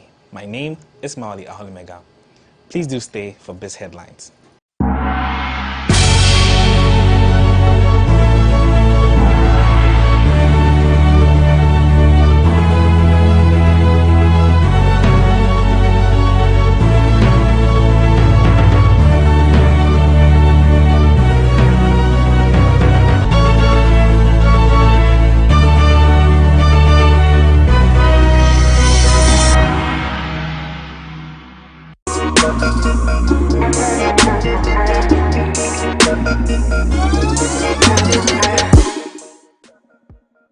Welcome to Biz Headlines on GhanaWeb TV. My name is Stella J. Jamsogli.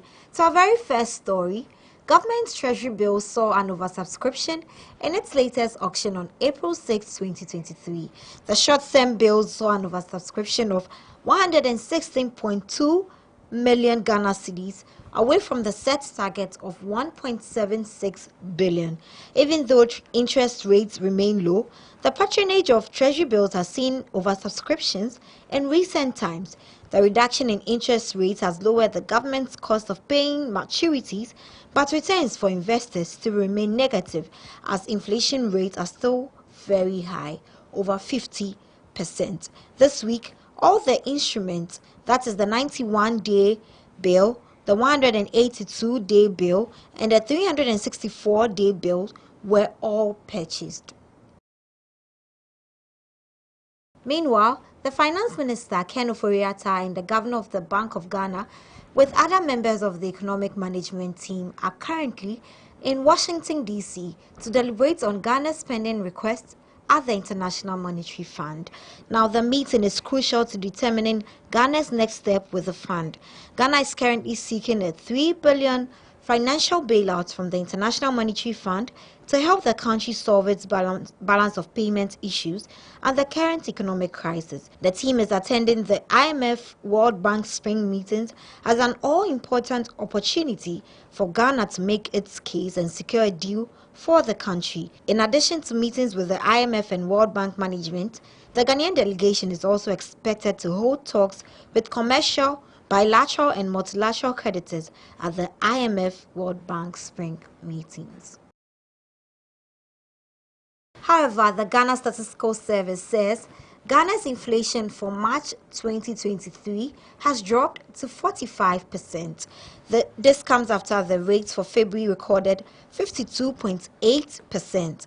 The current decline, however, represents a 7.8 percentage points drop. This will be the third consecutive decline that the country has witnessed in its national inflation rate after marginal declines were recorded in January and February 2023. On a month-on-month basis, the GSS said the difference in inflation between February and March 2023 was 1.2%, while food inflation was pegged at 50.8% from 59.1% recorded in February. In more business news, prices of crude oil are expected to fall by 24.1% in 2023. The development will be a significant reduction from the $96.4 per barrel sold in 2022. The International Monetary Fund said price of crude oil will, however, continue to drop in the coming years to an average of $65.4 per barrel in 2026. In its April 2023 World Economic Outlook report, the fund explained that uncertainty around this price outlook is elevated in part due to the uncertain rebound in China's growth as well as the energy transition. In the wake of tough economic conditions on the globe, prices of crude oil retreated by 15.7% between August 2022 and February 2023 on the back of weakened demand. A tanker full of Russian crude oil offloaded its cargo at the Tema Oil Refinery over the weekend. This is after being anchored full off the port since February 24 as it awaited permission to dock. Vessel tracking data monitored by Bloomberg show the ship left its initial anchorage Thursday morning and moored at the single port mooring at Friday afternoon. The SPM is connected to storage tanks at a refinery by sea pipeline. The tanker left the SPM on Monday morning with its draft indicating that it had discharged its cargo. It's loaded about 600,000 barrels of crude oil from the Black Sea port in late January and is the first observed Russian shipment to the West African country in at least 4 years. The Office of the Registrar of Companies has announced that it will begin the validating and striking out of entities who have failed to file annual reports and financial statements for the past 5 years. In a statement issued, the Registrar of Companies, Jemima Owari, said the exercise will also affect charity organizations, foundations, non-governmental organizations, including foreign NGOs and entities incorporated under Companies Limited by Guarantee.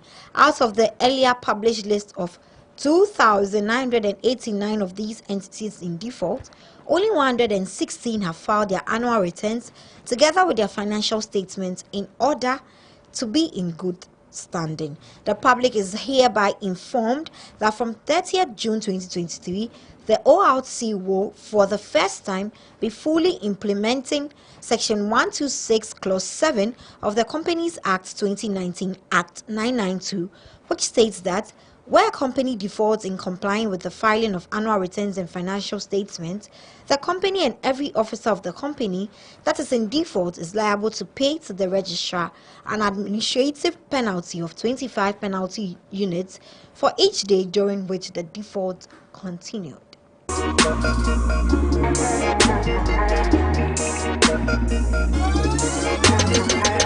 And that'll be all for Biz Headlines this week. For more of our news stories, kindly log on to www.GhanaWeb.com. Also follow us on social media on Facebook, Twitter, and Instagram at the Ghana Web. Also on YouTube, GhanaWeb TV.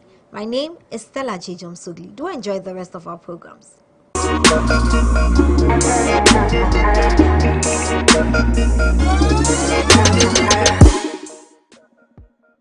Welcome to the Ghana ICT Hub, a partnership between MTN Ghana and the Government of Ghana through the Ministry of Communications and Digitization. MTN pledged to support Ghana's digitization agenda in line with its ambition to lead the delivery of digital solutions for Africa's progress. In fulfillment of this pledge, MTN Ghana has committed $25 million toward the realization of the Ghana ICT Hub project. The objectives of the Ghana ICT Hub project is anchored on the following: to create an ICT-enabled environment for human capital and ICT skills development, to develop an ICT ecosystem through remote access delivery to facilitate job creation for national development, to provide a modern, state-of-the-art physical infrastructure to serve as a pillar for the digital Ghana agenda. The physical infrastructure, when completed, will provide 4,000 square meters of space with the following facilities: laboratories for technology training and research, innovation hub,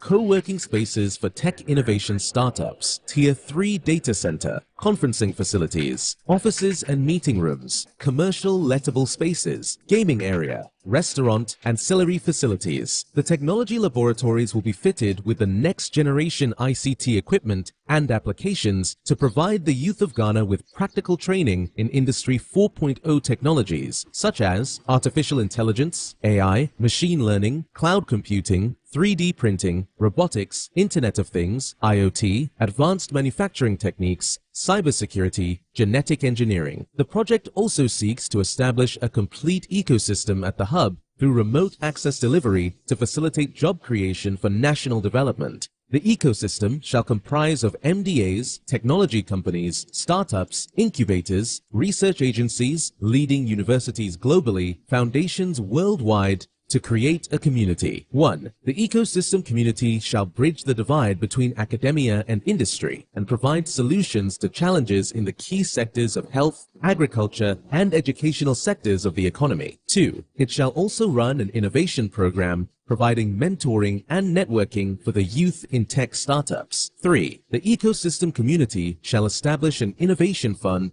to support startups, research agencies, and other entities in the ecosystem. MTN Ghana and the Ministry of Communications and Digitization are championing the Ghana Digital Agenda for Ghana's development. Welcome to the digital age.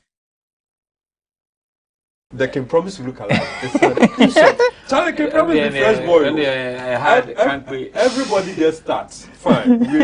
We all have throwback Thursdays. But I know be this one.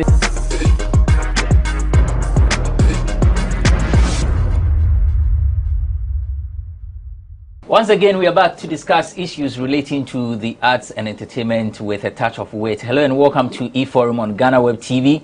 The name is Abrantipa. Today we are looking at the celebrity lookalikes, and later on we'll focus on Jidubliambule and KOD. I'm sure you've been following the events, a bit of back and forth, but Romeo, Ambassador Romeo is Medina Assemblyman and Medina Social Welfare Assemblyman, event organizer, artist, manager, a poet, former comedian. Romeo, Romeo, thanks for joining us. Thanks for having me. If you are fine, Medina for say. Kwesi Martinez is a film producer and then entertainment analyst. Kwesi, thanks for joining us. If you are fine. Oh, you're last time, I think Sena Miche TV, I've forgotten the channel. And I am say, oh, Abrantipa share me tenea. Say me look alike net soon. Where's your look alike, Anna? Dabi. Unyan shy. Romeo share look alike. As will be 7 by me, Made a time. But you see, this, I think the last time we had this conversation was when the whole thing started. There was this Kwame Eugene look-alike who took a picture with Kwame Eugene at, I think, Angel FM Studios or so. And since then, we've seen Kiddy, and now there is Medical, there is King Promise. And they are going for interviews and are you comfortable with the fact that we have all these celebrity lookalikes all over, wherever you pass, and the fact that they are coming out with even a song and they are going around for radio interviews? I don't have a problem with people having that craze or crave of looking like someone, or the fact that there seems to be some little resemblance, so they want to capitalize on it to show themselves to fame. But my problem has to do with the media houses, giving audience to people of sorts. My reasons being that there are a lot of underground artists who are doing well, who are looking for avenues to project their jobs, their works. These people are not given the opportunity, but there's a group of people who are capitalizing on other people's fame. And you're giving them audience at the expense of the original artist. Sort of like having a parody, replica account. And then someone is running an interview, and sometimes to some extent they end up even performing their songs.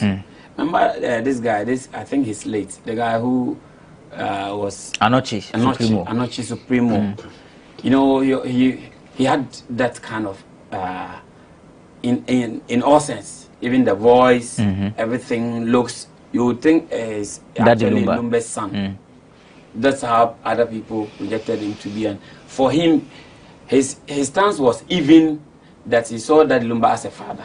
So he wanted to get close, so that he will also, through that, he'll be modeled and become someone better. But then Daddy Lumba also didn't like the idea, because it looks like I'm a legend, I'm rated high, and before someone gets me to perform, people go through so much. People only hear of me when they are playing my song online, or it's a CD or pen drive or whatever. But if it has to do with performance, it has to go through me. But Anochi Supremo was doing those like mini performance, so people will not miss the real Daddy Lumba, because they could have, even if not the originality, they could have someone who could deliver that flavor. And it's bad business. Honestly, it's bad business.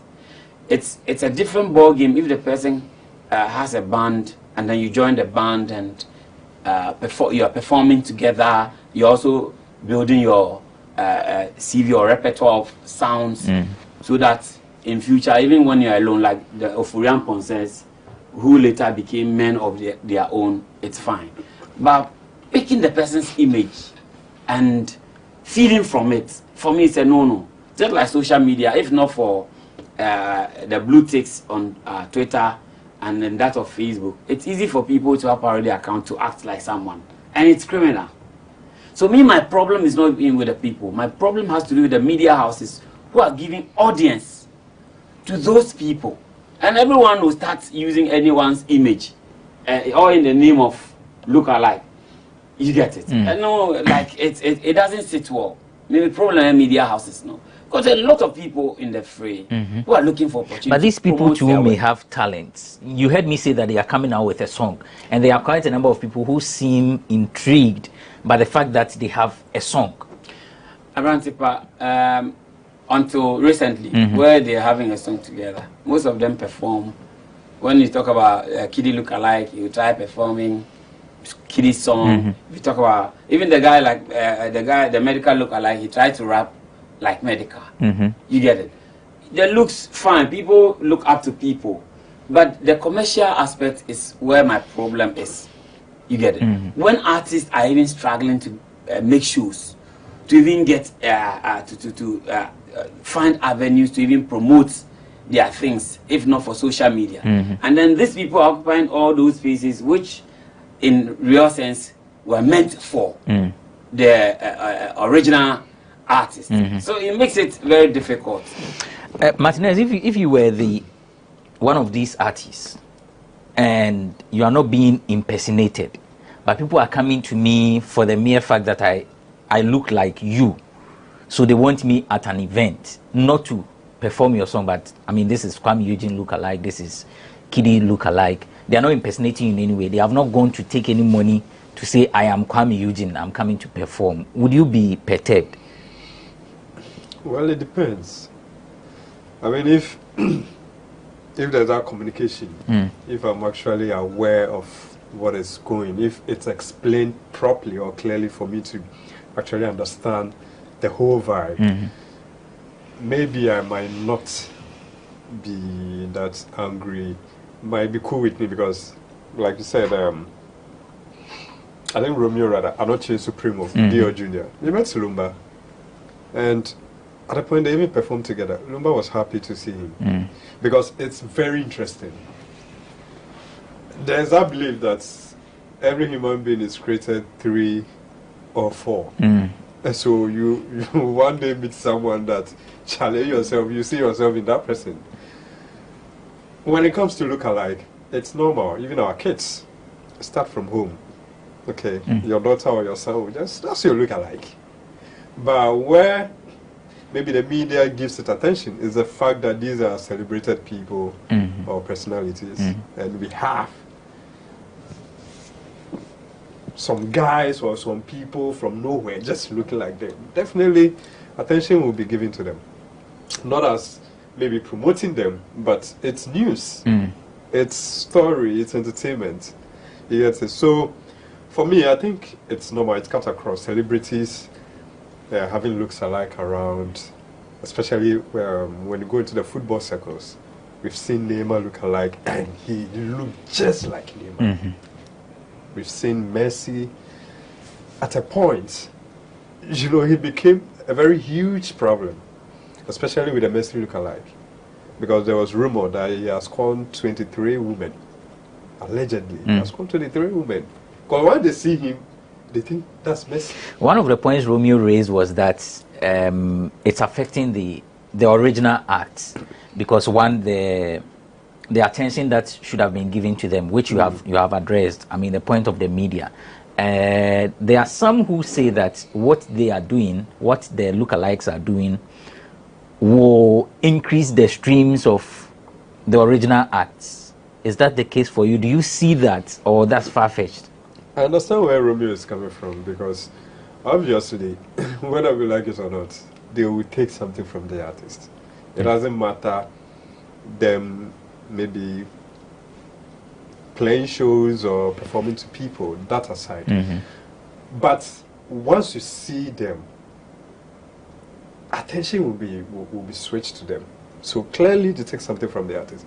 At a point you might not feel comfortable, depending on how attention is given to him or her. And that is where Romeo is coming from. For the first time, once you spot them, it is news. But when we give them too much attention, or when we give credence to their image, that is where it somehow becomes right, because you give them some kind of recognition, and at a point they will feel big, they feel like they are stars. In fact, they will act like them. Maybe they might, like I said earlier, they might not play shows in the name of the artist, but there are certain advantages that they will be, you know, exposed to or introduced to, and they will take them. Because let's say Kwame Eugene lookalike travels to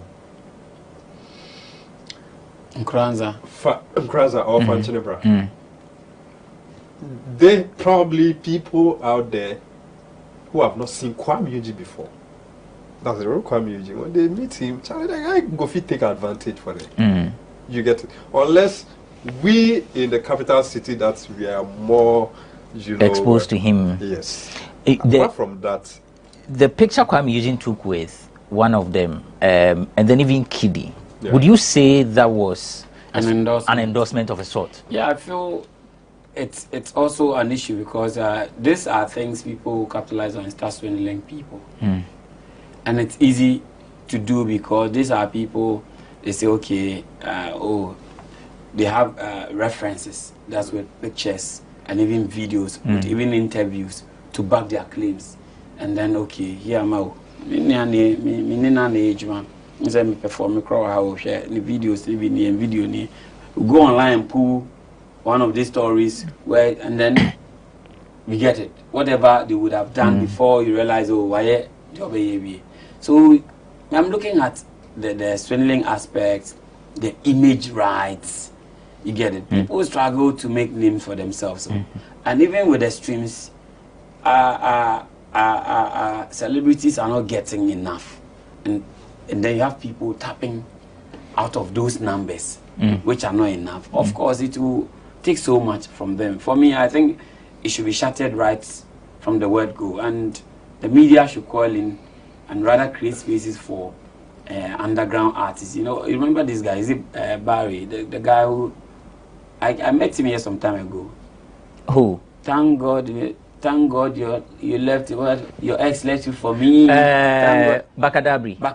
Yeah. See, there are people doing good stuff who need the avenue to promote good things. But Romeo, beyond what you are saying, don't you feel any form of excitement in the industry with the presence of these people? Maybe I don't fancy that celebrity thing. Okay. But I feel the people's brands stake. Yeah, branding is sensitive, and if care is not taken, if there's a dent, let's assume this one of them ends up committing sort of a serious vice like rape or something, and it's Kwame Eugene lookalike, Kwame Eugene lookalike, and people are using that.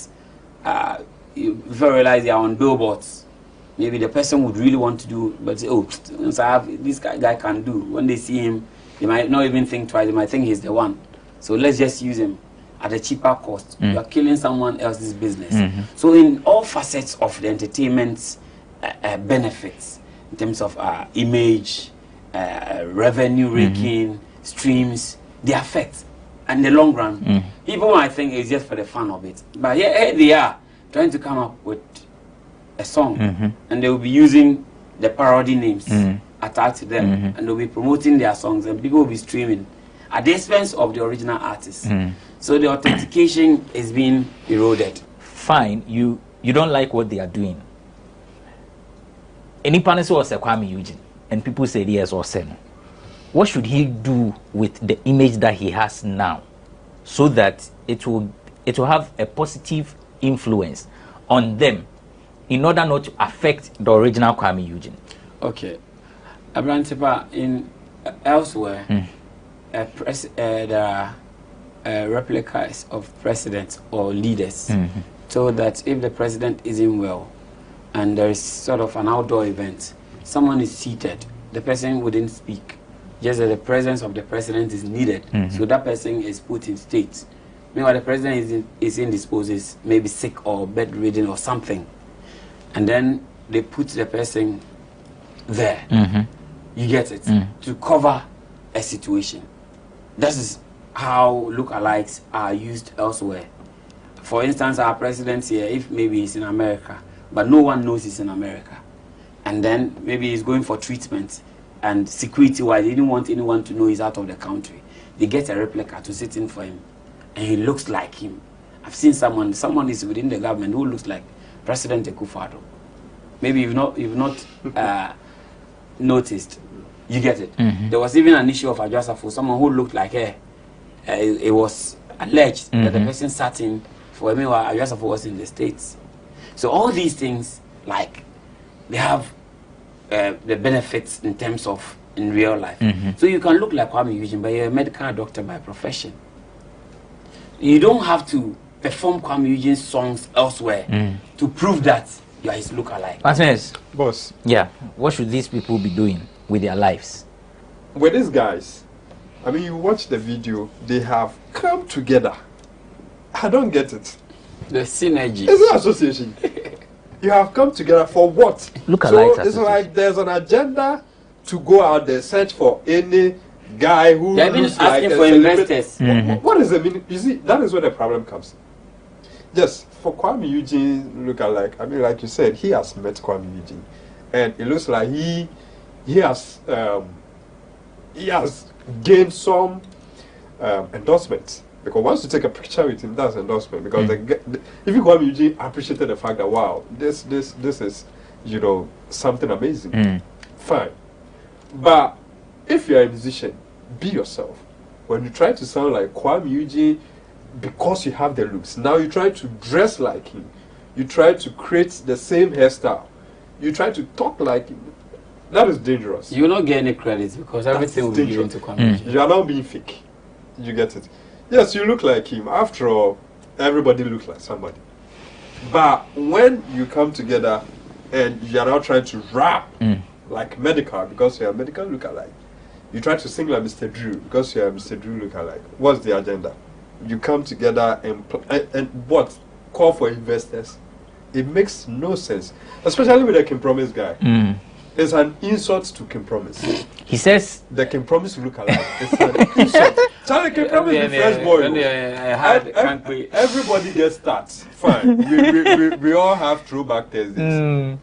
But I know be this one. Yeah. See, I have a lot of promise in my You see them real, like, lookalike. That this is the real. Even the ones I know, they are barbers. He was in earrings like he promised. One of the videos I saw, they were entering a house or something, and he was in earrings. When you look at him from sideways, yeah, you see him to be Kim Promise wearing earrings, but when you look at him directly, he doesn't look like Kim Promise. Familiar lookalike. Charlie, what did they do? It be embarrassing. Right. So that's Kwesi Martinez. He's a film producer. We'll go for a quick break. When we return, we'll talk about KOD and Jidubliambule.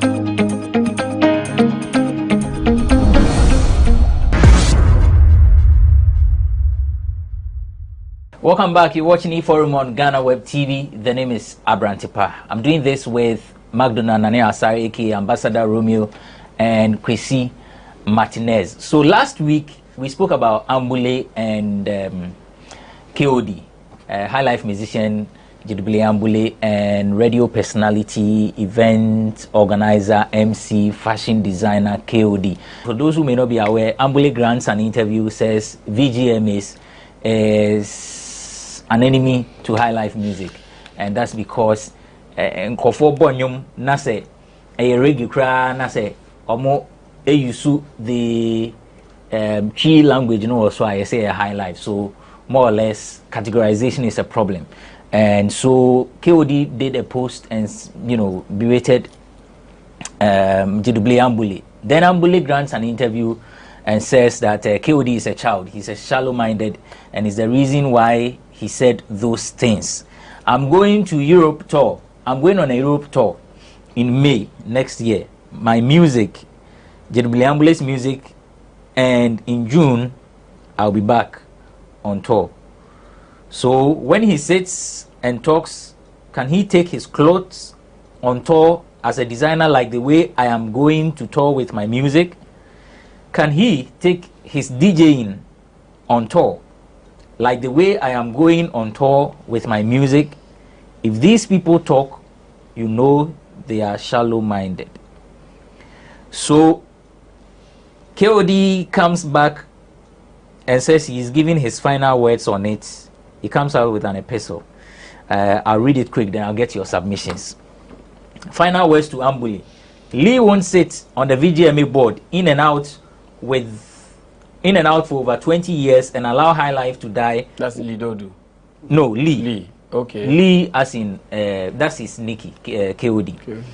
And allow high life to die when he's played, produced, and managed some of the best high life songs and artists for almost 30 years. Celebrated high life musicians like Amanziba, Mr. Simons, Okreku Mante, and the Dusty, Dinah Hobson, Kiki Bansin, and many great music talents and proponents won't sit and allow VGMA to be a curse to high life when they sit on the board. It will take only an ungrateful artist to ever suggest VGMA is a curse to high life.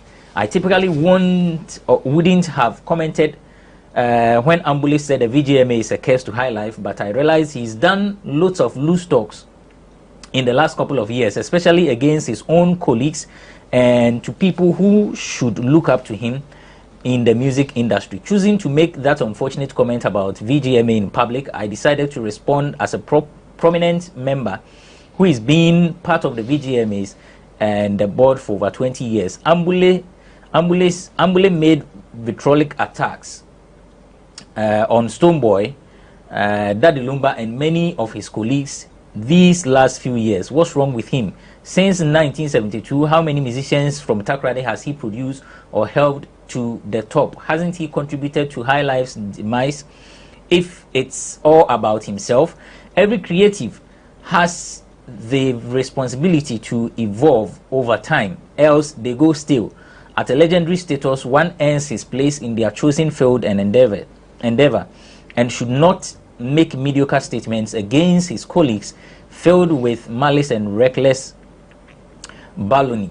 That's not the place. Romeo saying, that's not the place of an icon.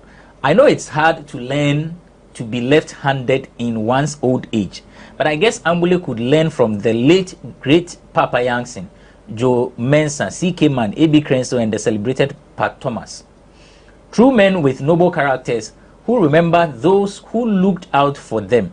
Lee, the small boy, as he describes me, supported him for almost 30 years of his career and made sure he was not left out when he facilitated the Legends Glow signed up when they came to Ghana. He shouldn't forget his insincerity with how he handled himself in that space. I always knew this day would come somehow. That's how I know him. A charlatan.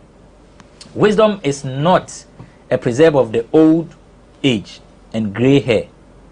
There are old men in communities, families, but children often rise to lead. These are my last words to the great Ambule. Our last from the good old Western stock. I still love music. Mic drops, and it comes with a picture of Jacob Echebilamte, Mactonto, KOD, Ambuli at the VGMAs or Ghana Music Awards in 2002. I don't know if around that time, meaning they're not sponsor. So yes, Ghana Music Awards. Yes, Empa. Romeo, and now when I started. Yeah, why you find the words so harsh? Exactly. KOD's words were harsh. For me, honestly speaking, Ambule's opinion about VGMA in regards to high life, it's his opinion, and for me, I wouldn't fight someone over such an opinion. Even when you are a board member of VGMA, you've served on the board and you know what the VGMA stands for, not to kill high life. You don't comment on it. No, you see, when someone makes such scathing attack on you, it's your business to educate people, right, on the whole thing, so that you kill the ignorance which is being spread. But then I also find it a bit not okay with KOD Ambule's interview, where he referred to KOD as shallow-minded. It's too hard an insult. But if you study KOD's epistle, it's loaded with hard words, like real insults. And I was thinking that two wrongs never make a right. And okay, let's say, because on this side of our world, people would always shield the old ones and then ask the younger ones to forget. But KOD also came out to also prove that he's not a small boy. The fact that Ambule could even be his father or a big brother or uncle or something, he's not a small boy. So those languages, he also wasn't too okay with it. The real aspect I didn't like at all was when he said he has fed him before. It's not okay. You give someone bread at a particular moment was meant that you did good. So coming out to say tomorrow, if you're even giving someone water, the person will look at you twice. So yeah, you could have spoken your mind, could have attacked his works, and then even what he said to you, could have just ignored the insults. But it's an epistle filled with so much insults. As a literature person, if you pick every word, if you want to analyze every word, it's naked insults. And that's not something we look up to. Young ones are looking, but if people have said what things about VGMA, even the real investors, the owners of the brand, do not come out to attack people. It dies out naturally. So for me, I'm not a fan of what KOD wrote, but it's also to mean that I support what Ambule said to KOD about being shallow-minded. If the child is not supposed to insult the adult is also not supposed to provoke the younger one. But KOD being that's energetic, you're vibrant and smart, intelligent, I didn't expect him to go to toe that line. Martinez, boss, you also think the words were too harsh? Oh yeah. How should he have gone around it without the words that you consider as harsh? Maybe he doesn't see those words as harsh. But based on our orientations, everybody has his or her way of addressing issues or matters. And so we cannot direct KOD as to how he should go. I mean, he's a full grown man. Yes. I was about to use a certain word before the grown man. Yeah, but it will be proper. Yeah, so we cannot teach him his left from right. But there's a saying that silence is golden, especially when you build a certain reputation. But they also say silence kills. But it's still golden. They say, you see, when Ambule came out with those comments, asking whether he could tour with his clothing lines and DJing and all of that. So far, everybody I've heard commenting on that issue is actually in defense of KOD. So the people will fight for you. Because if you make a comment that you are wondering, you're asking if he could talk for. I mean, no, come on. So why would you even come back? And to me, I think he came to muddy the water. Because the KOD I know is a fine gentleman. Ambule over the years is known for, you know, I'm not saying he's not a fine gentleman, but we know he's outspoken, coming hard sometimes and all of that.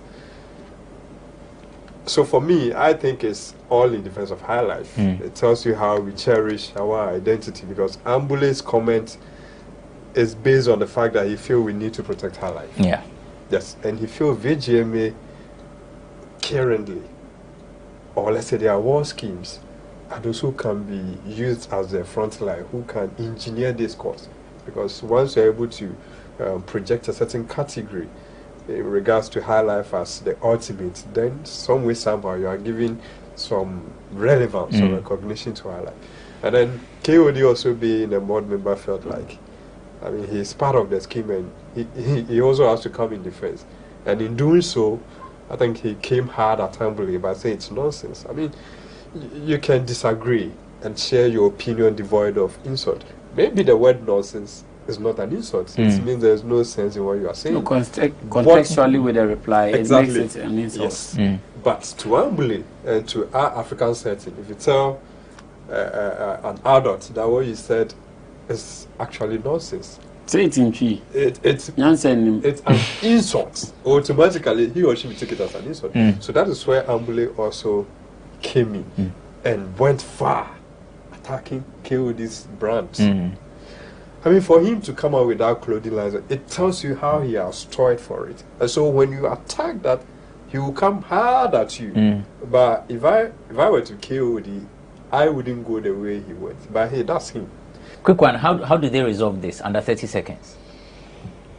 The two personalities at the VGMs. His final words. So I don't think he will come back, even if Ambule come back to address his final words.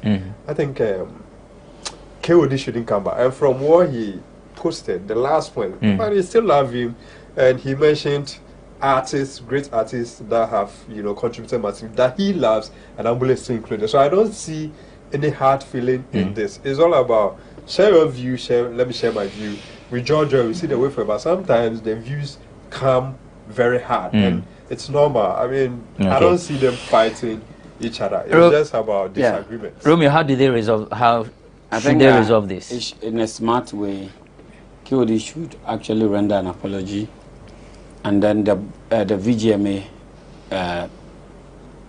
should release a statement. You see, the VGMA has evolved out of criticisms. You will not have all of us praise you. I'm one of the strongest critics of the VGMA. And when they also go well, we applaud them. So if someone comes out, he's one of the doings of high life.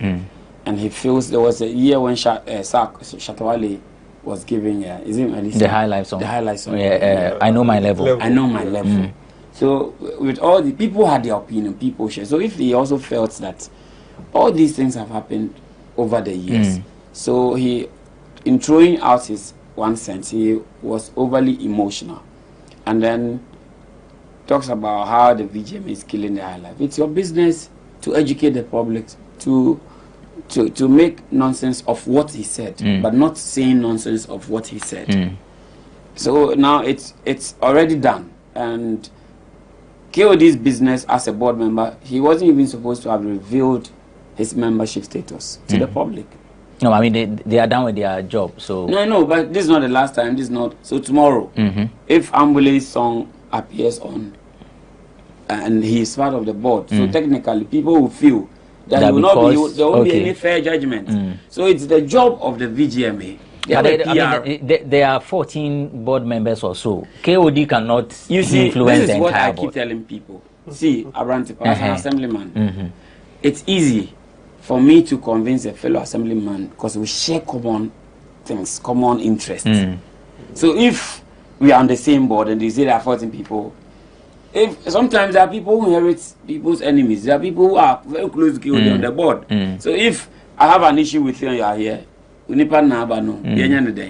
Like, let's be real. I get, yes. So it will not be put. Initial comment appeared to be an attack on the board itself. You get it. So that job was supposed to have been the job of the PR. That's what I said. Okay. Not a board member. Yes. Otherwise, the Mr. Simons and all of them would release. But they are.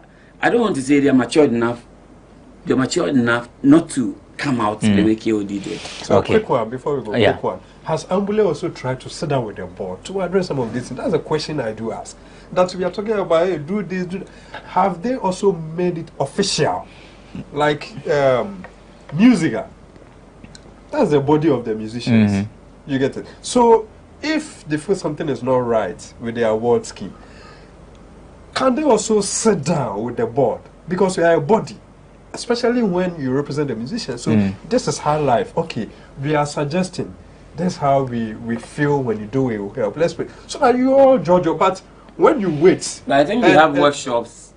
They have they do. Fora where they discuss all these. But he is talking about personal, Ambule and then Musica or Ambule and then the VZME. With the board, because you are a stakeholder, and if there's any suggestion, why not make it official? But when you wait for nominations to be out for a particular year, and then you come out with those kind of criticism, I don't think you are playing a role as an influencer. Okay. So would they one day award him as one of the legends? Because every year, you know, they award legends. The Lifetime Achievement Award. Yes. Okay. ABR, in the wisdom of the board, no.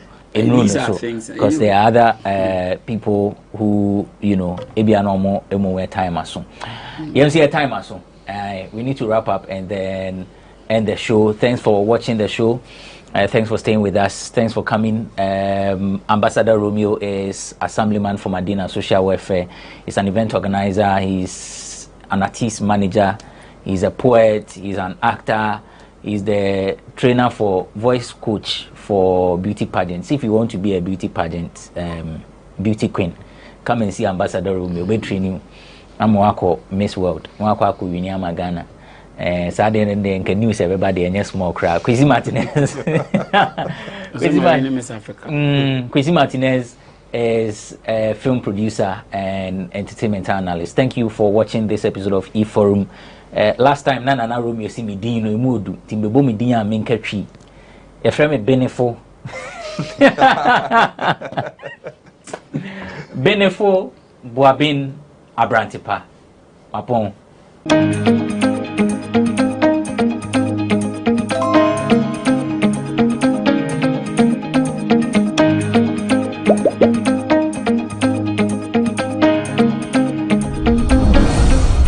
We control a lot of the things we do. And so in terms of quality, we can really assure our clients that we are giving you quality and value for your money.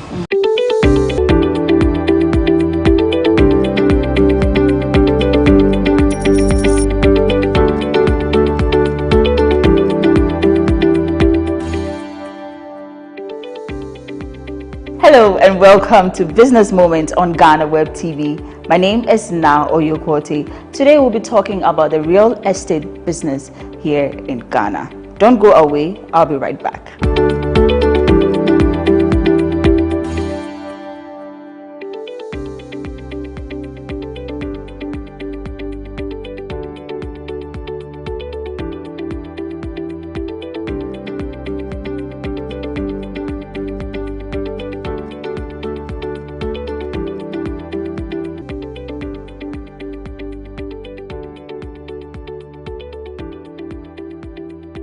Welcome back. I am at the Greens Estate here in Tema Community 25, and I'll be speaking to the Chief Executive Officer of this beautiful estate. Her name is Kiran Daswani. Daswani, I hope I got the name right. Yes, you did. Hello, Kiran. Welcome to Business Moments. Hello, how are you? I'm Thank very you well. for coming to visit us and join us here at the Greens today. Thank you for having us as well. How long have you been in Ghana? So I moved to Ghana in 2014. Okay. And I started a company called Alubond West Africa, where we used to cater to the construction industry. We used to do facades, so glazing, curtain wall, cladding, company from Dubai called Mulk Holdings. So that's how I came to Ghana in 2014. Oh, okay. Yes. So I see you've been in Ghana for like, should I say, almost 10 years now. So I'm sure you might have had some favorite food of yours. What was your favorite Ghanaian food? Jollof, wache, kenke, which is which one? I love wache. Okay. I like jollof, and my favorite is light soup. Oh, wow. I don't know That's if that's a typical favorite, but my favorite is yes. Oh, I like that's nice. good light soup. Oh, wow. Yes. That's nice. Yeah. That's really nice. Spicy and all? Little spicy. Okay. All right. So then we are delving straight to business. We want to talk about the Greens Estate. What is the Greens Estate and what do you do? So we actually founded the company in 2017. We came across a parcel of land that we acquired, and luckily we had no issues with the registration, the title, which sometimes happens to be a problem here in Ghana. Then an architect, when I actually first bought the land, we didn't really know what to do. So it was getting the architect, and he actually had a vision. So we had that as an option. We had reselling the land as an option, and we also had doing service plots as an option. Okay. Right? Because we were like, okay, this is not our trade. So we had three options, and we were very convinced with actually the architect's overview of what the estate could look like. Okay. Which was what you have visited today. Oh, wow. So the plan was not to essentially start on the estate. No. Just wanted to acquire property in Ghana. Yes. Oh, okay. We just thought, okay, real estate, whether it's land or finished product, it's always a great investment, because I do believe that real estate is tangible. So it's a real asset that you can actually see. So we just bought the land, and then from there we have come quite far actually. Oh, okay. That's nice. So prior to starting, I mean, after getting the advice from the architect about starting a real estate, do you dream of having such a big space or over 100 homes or units? Not at all. Okay. And I remember an architect in Dubai actually said to me, once you start being a developer, you will never stop. Okay. So it's like you will never look back. And I was like, okay, that stuck here.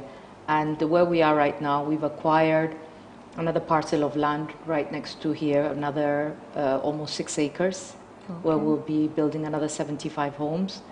And we are also doing a joint venture with ANC Mall. They are developing ANC Village in OEB. So there we're also going to be building residential complex within the ANC Village. Okay. And yeah, so from my research, I realized you guys have a good taste when it comes to housing. I mean, the features are quite unique and all. What went into that thinking, or that the building, you know? So definitely design, the architect has had the eye, and of course I think we also appreciate aesthetics, and we do believe that you don't necessarily have to spend extremes amount of money to have something looking good. So we do consider ourselves in the middle income bracket. So people mainly from the diaspora are our preferential buyers, and then professionals, doctors, people in the oil business, like people working for these companies. Oh, okay. Did you face any challenges while starting up? A lot of people asked me, like, how have you actually succeeded being in such a male-dominating industry?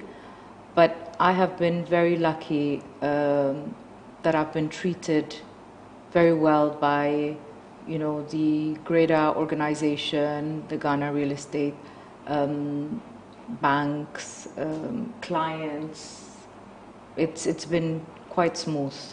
Okay. And I've had a great team also. I mean, it's not just... Yes. Kudos to the team as well. Yes, very yes, important. Yes, you should always have the right team for your business to yes. help it expand and yes. grow to reach this level. Yes. Yeah. So I see you have quite a number of amenities. There's the pool area, there's the bar area, there's a playground for children. What went into that? So again, I think coming from Dubai, like I'm originally Indian, but I am born and brought up in Spain, and I've been living in Dubai for the past 15 years also. Okay. So my husband lives in Dubai, and I am between Dubai and here. And I've always appreciated seeing, you know, gated communities where you have the amenities, so you don't have, especially for children, when they come home after school, they don't have to commute to go for swimming classes or tennis classes, or, you know, just hang out with your community, neighbors, friends. It's just safe. So that's why I think we also think that it's more a lifestyle than just amenities. It's like people that come here look to have a better lifestyle. Okay. So meaning there's something for everyone. Yes. Whether mother, father, yes. children, yes. there's something for everyone. Yes. Okay. Yes. So I want to find out what makes you different from other, I mean your company, the Greens Estate, what makes it different from other real estate companies? So one thing that we really pride ourselves in is that we actually do our construction in-house.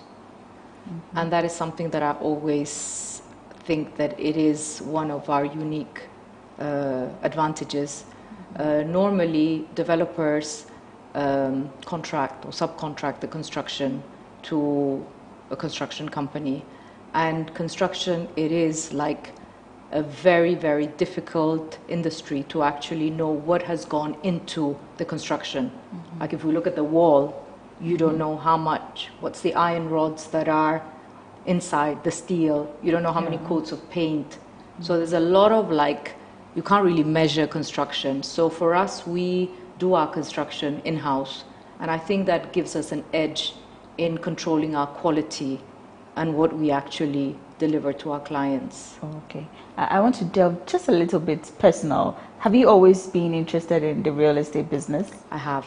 Okay. I have always admired, growing up,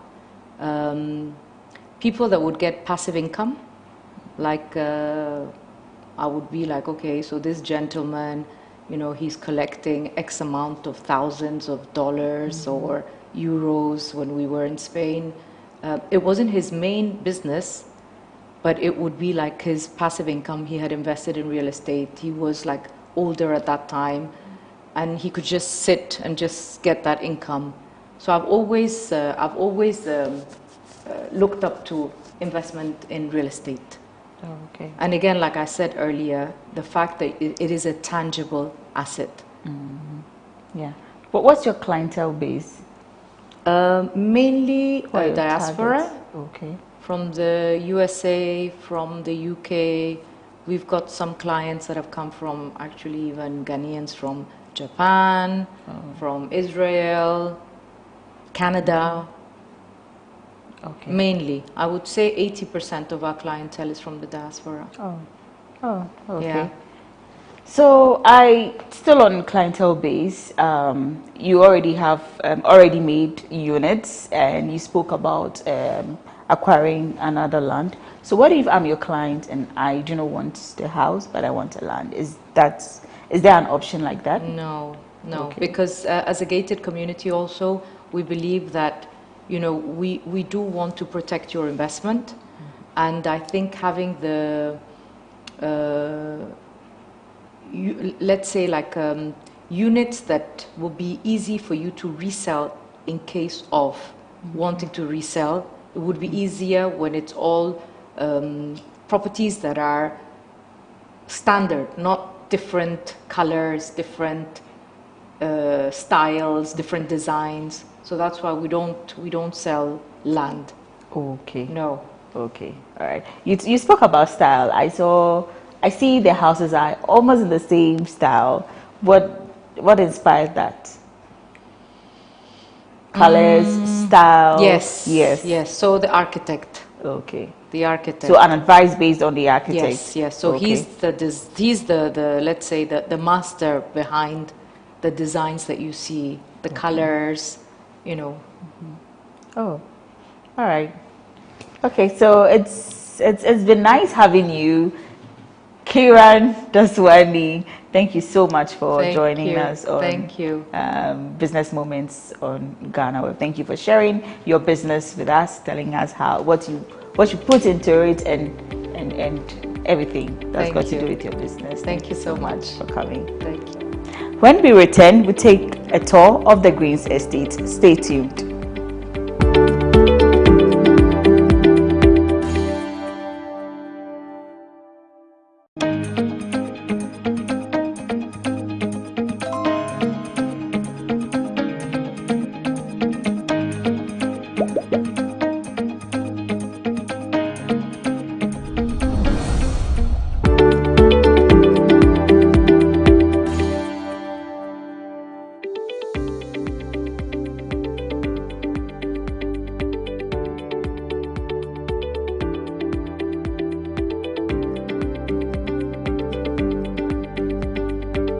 Welcome back and thanks for staying with us.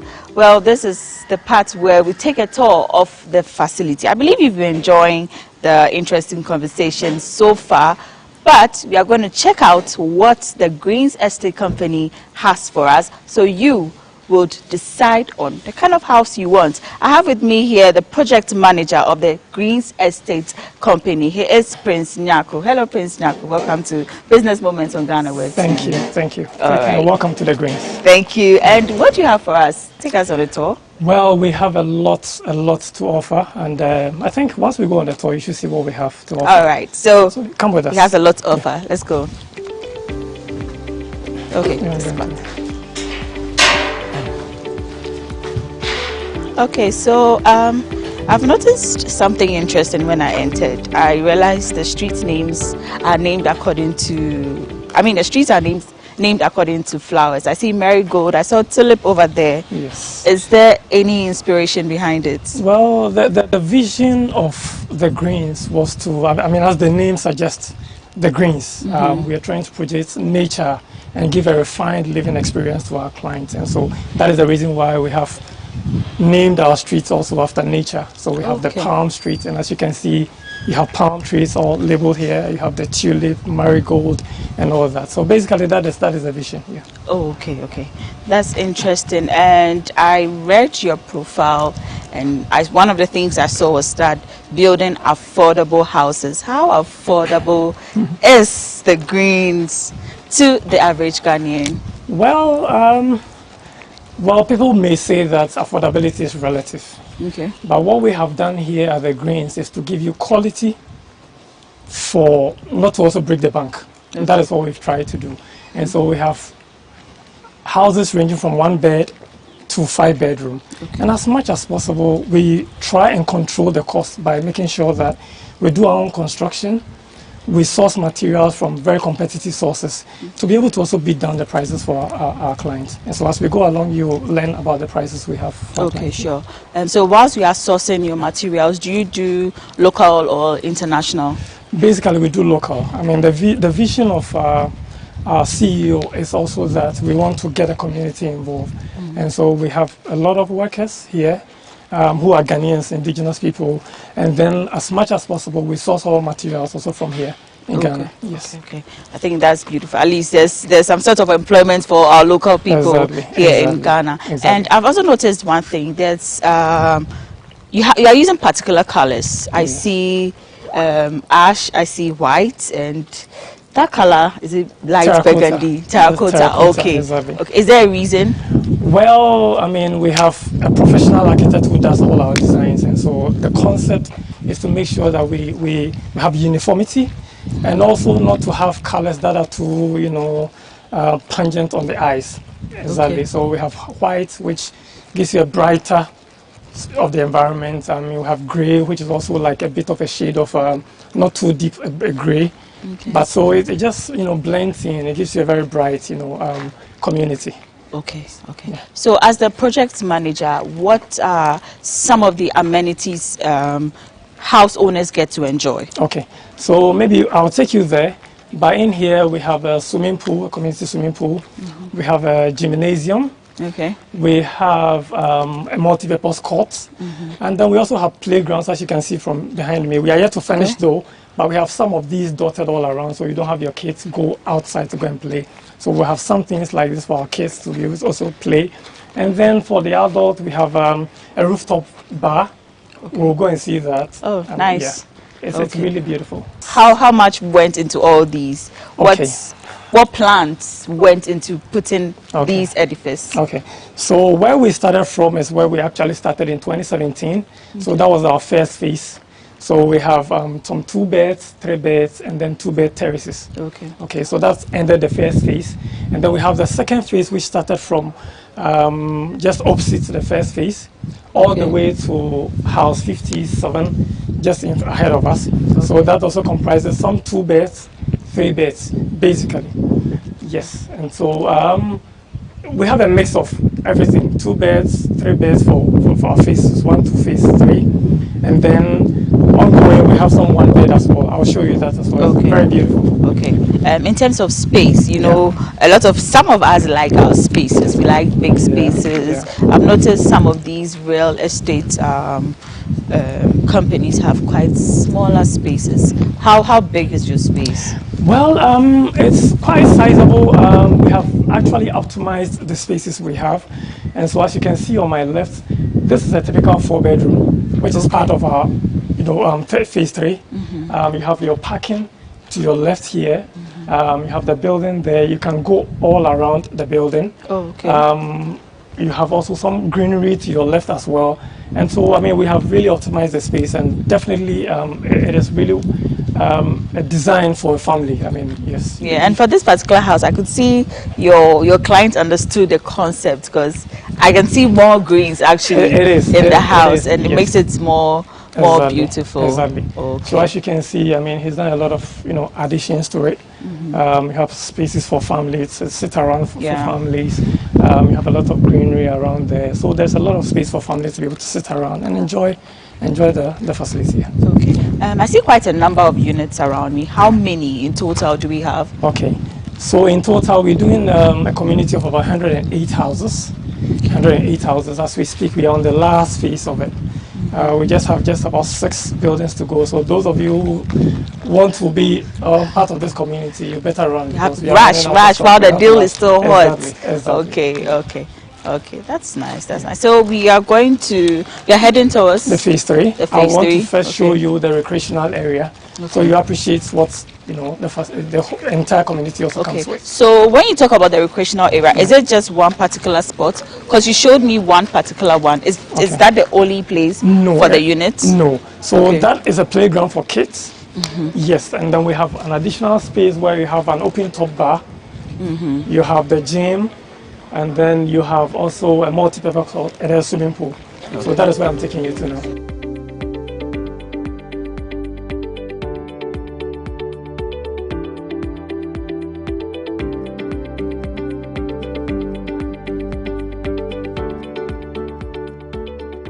All right, so this is the recreational space, and like I said, I actually thought it was a unit, a housing unit, but it really looks spacious. There's a pool. I think there's a tennis court. That's the bar you spoke about. That's up the bar, there. exactly. I'll take you there to look at it. All right, sure. Very beautiful. But let me not catch you, but we also have apartment, 1-bed apartment here, a 3-bed apartment as well. So those of you who are looking to doing some investment can consider a 1-bed apartment here. That's fine. For Airbnb. I mean, it will give you very good. Yes, I was going to ask if you do Airbnb. Okay, so take us around and let's see what you've got. Yes, so here is a community pool. As you can see, it's all done. Ready for swim. I don't know whether you brought in the costume. Unfortunately, I didn't. Okay, and then we have the multi-purpose court here. So that's for long tennis. You can do basketball as well, and even volley. How deep is the pool? We have the deepest side is about 1.3 feet. Okay. And then we have very, very shallow. Even for babies, you can sit on the staircases to your right. Okay. Yes. But is this enough for the 108? Oh yes. I mean, this is about 15 by 8 meter pool. So quite, you know, very big. It's quite big, yes. Okay, sure. So the gym is not finished yet, but that is where the gym is. Okay. So we have about 162 square meters with gym space, with washrooms, male and female, with lockers. Okay. Yes, it's not finished yet. So yeah, I see. And then up here is our open, rooftop bar. Okay. Maybe I can also take you there so to look at. Before we go to the rooftop Yes. bar, let's have a look at the 1-bedroom. Okay. Apartment or unit. So you have two of these, right? We have 2 units of this. Okay. These are not completed yet. Okay. They're not completed yet, so I don't know, maybe if we can just have a fair idea of what it is. Of how it actually looks. Okay. Oh, I see some of the cabinets already. Exactly. So it comes with an open kitchen.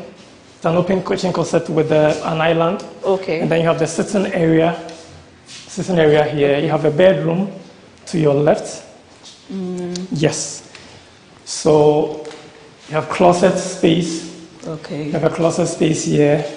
That is the washroom. Oh, wow. Yes. The washroom is even spacious. Exactly. And then the bedroom here. Exactly. A total of about 95 square meters. Okay. So how much is something like this? Does something like this cost? Yes. So this is going for a cool $109,000. $109,000. $109,000. Yes. Oh, okay. Yes. All right. Okay, so that's the steps. That's a staircase leading up. Moving. Exactly. Yeah. Alright.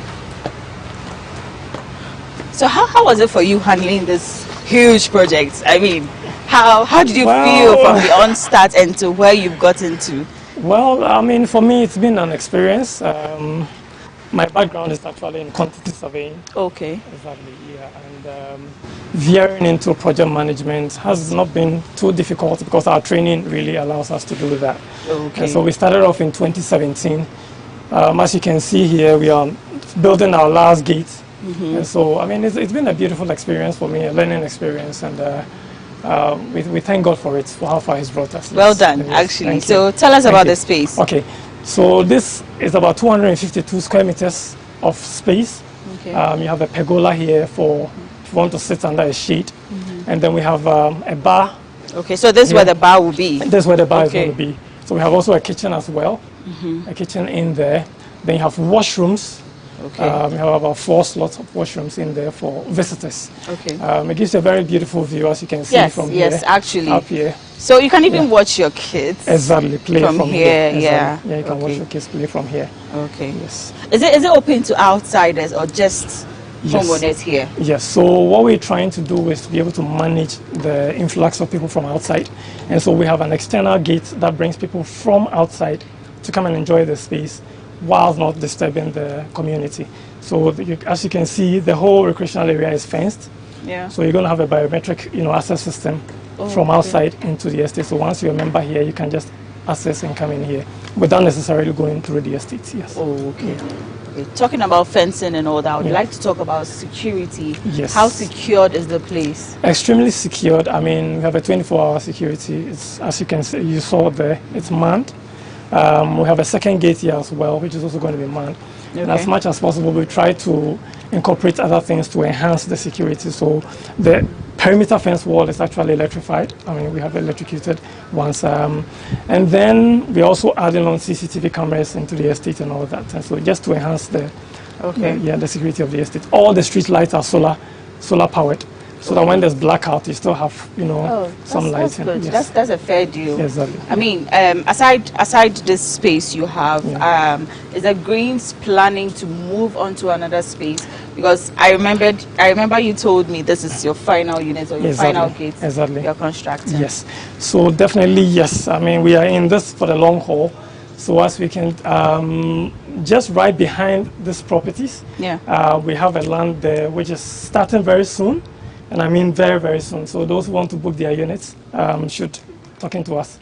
We have another one probably coming up in OEB as well. So, I mean, we have other developments coming up. Okay.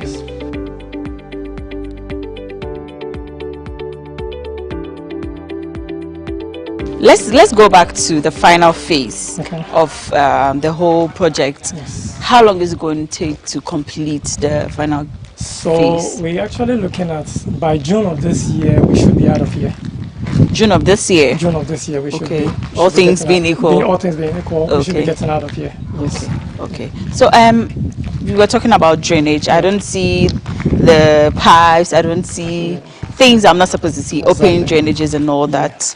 Yes. How was that? How did you So as do our that? tagline goes, refined living. What we try to do is to keep a very safe environment for kids and also give a very hygienic, environment for our inhabitants. So what we've done here is that we have an underground drainage system, as you can see here. It also serves as a walkway. Okay. So all our drainages are underground. And then, as I indicated to you last, all our street lights are also solar powered. Exactly. So when there's blackouts, the homes can have lights because they all have 1.5 kV solar panel, solar inverters, and then the street lights are also lit because of the solar lighting. Okay, so meaning you're walking the talk of being an eco-friendly estate company. Exactly. Okay, that's amazing. So we are moving to a show house. Prince here is going to show us what exactly a house at the Greens look like. So come along and let's show you what's up. Okay, so this is a typical entrance. Yes, so this is our 3-bedroom, known as the cedar. As I told you, all our houses are named after, nature, so cedar is a form of a tree. Okay. Exactly, so this is our 3-bedroom. All right. Yes. Oh. So should I call this a grand entrance? Exactly. What we have done is to give you a very big, it's our 1.3 meter door. Okay. It's quite very wide. Okay. So where are we starting from? The hall? Let's go to the living area. Okay. Yes. So very beautiful, I guess. Yes, I see. Exactly. Neutral colors. Well, that's my kind of furnishing a lot of people like these colors. Exactly. Yes. So what we have done, to your left here, you see a very big sliding door. Similarly, we have one to your right. Okay. Exactly. So that is what we call, it gives you cross ventilation. So you don't always need to have your ACs on. You can just, shift one door here, slide another one here.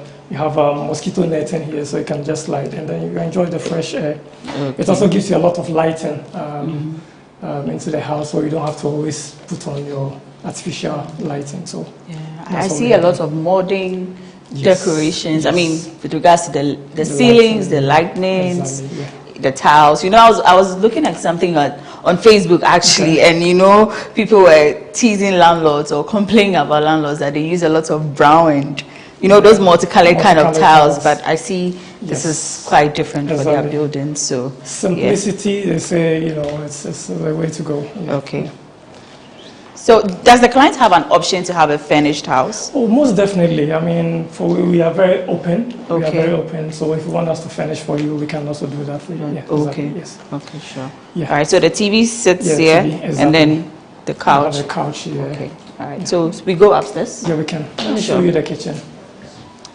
Okay. You want to enjoy my sofa? Yes, I do. It actually looks cozy. Yes, it is. Oh wow. You could sleep here, take a nap, even spend the night here. Oh yeah, I mean it's and I think it's even spacious for family gatherings. Exactly. And all. Exactly. Okay, so a space like what was the space? So this is about 30 square meters here. Okay. For the dining and then the living area. All right. That's nice. Let's move on to the next. I can't wait to see what you have in store. Oh, okay. So let me show you what we have here on the ground floor. Okay. So we have a guest washroom to your left. This is it? Yes. Okay. And a guest washroom here. Oh, okay. Very beautiful. Well, this is what some people call the powder room, I guess. Yes, the powder room, exactly. Okay. Yes. All right. Let me see. Let me have a look at it. Yes. Okay, it's quite spacious. Not really small. Yes. The door is deceptive. It looks quite tiny. So yes, yeah. So next, I see the kitchen. That's the kitchen. Okay. So we furnish the kitchen for you. We give you an extractor. It comes with the gas. Oh, wow. Exactly, yes. So and these are the storage spaces. These are the storage spaces, yes. Okay. Quite spacious. Yes.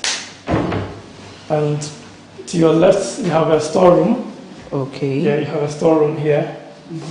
That houses your washing machine. Oh. And then the solar inverter is also kept in here. Oh, okay. If you want us to do some additions for you in terms of shelves, that can also be done. Okay, so there's an option for renovation. Oh yeah, I mean additions. Okay, we are additions. For additions. Oh, okay. Okay, so where does this door lead to? This actually takes you to the backyard. Okay, but let's finish with the yes, yes. Okay. So I see the same tiles you use for the hall is where you are using. Same. We carry the same tiles throughout every throughout space. The space. Yes. Oh, okay. Yes. All right. How safe is this? Very with safe. The glass panels. This is about 10 mm thick glass. Okay. 10 mm thick glass is very quite tight, and then we also have the option of metal hand railing. Okay. So whichever one you choose, we can do that for you. Sure. So here is the master bedroom. Oh. So this is the master bedroom. Whoa. Yeah, this is the master bedroom. This is lovely. Yes. This is the master bedroom. Oh, it has built-in wardrobe. Exactly. Yes. Oh, or closet. Okay. That's a queen size bed. Yes. Oh wow. And then you have the washroom to your right. Okay. Also quite spacious. And then we give you a balcony here. Okay. Oh. So you can enjoy. This one there, face me, I face you. You can that's nice. It's quite airy here. Very. Yeah. Very airy. Yeah. It's quite airy. Very airy. Yeah. Okay.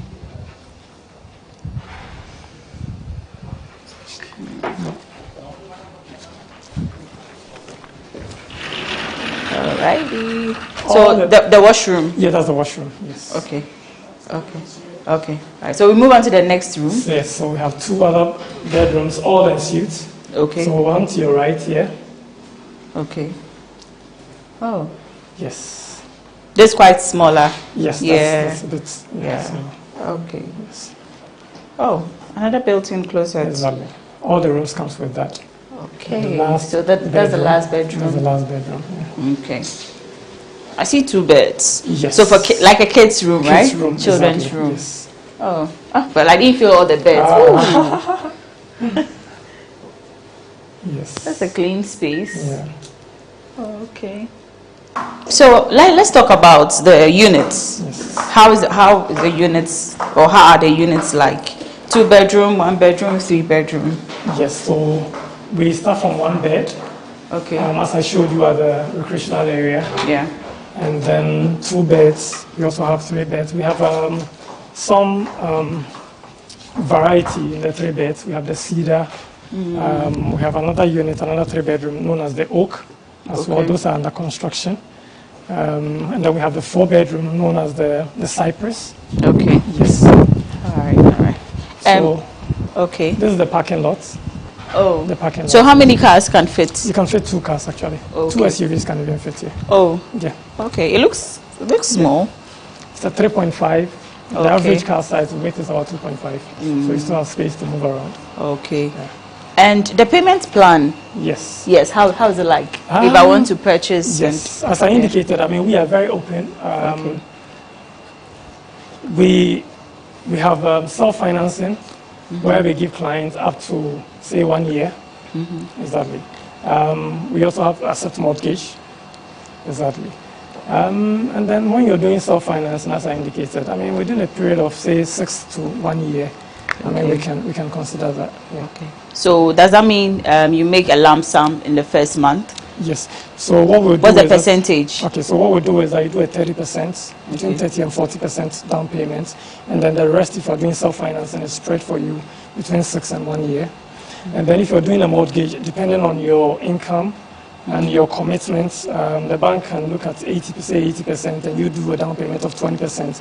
The bank disburses the 80% when you have made your payment, and when the house is also completed, the bank does, they do the payment of the 80% for you. Oh, okay. That's and quite flexible. For Ghanaians, I think you can get between 5 to 15 years on your mortgage in terms of payback period. Yeah. So for how many homeowners do you have? Out of the 108? Living here? Yes, living here. In and out, we have almost about, say, 30. And we have clients who live abroad, so they come in and go. And then we still have some residents also in there. Yeah. Okay. And finally, what sets you apart? So we are going. This is still the backyard. This is the backyard. Okay. Yes. I think we should give a full tour of the house. So one thing I need to mention is the cedar. Okay. It also comes with an out room. Yeah. This is an outer room. What's it for? So if you have a house help, you can okay. A single let's say student bed can fit in here because it has its own washroom. Oh, it has a washroom. Exactly. Okay. If you want to also say set up an office space, you can also hide away from the kids. All right. Okay, that's nice. Oh, that's fine. It's okay. Okay.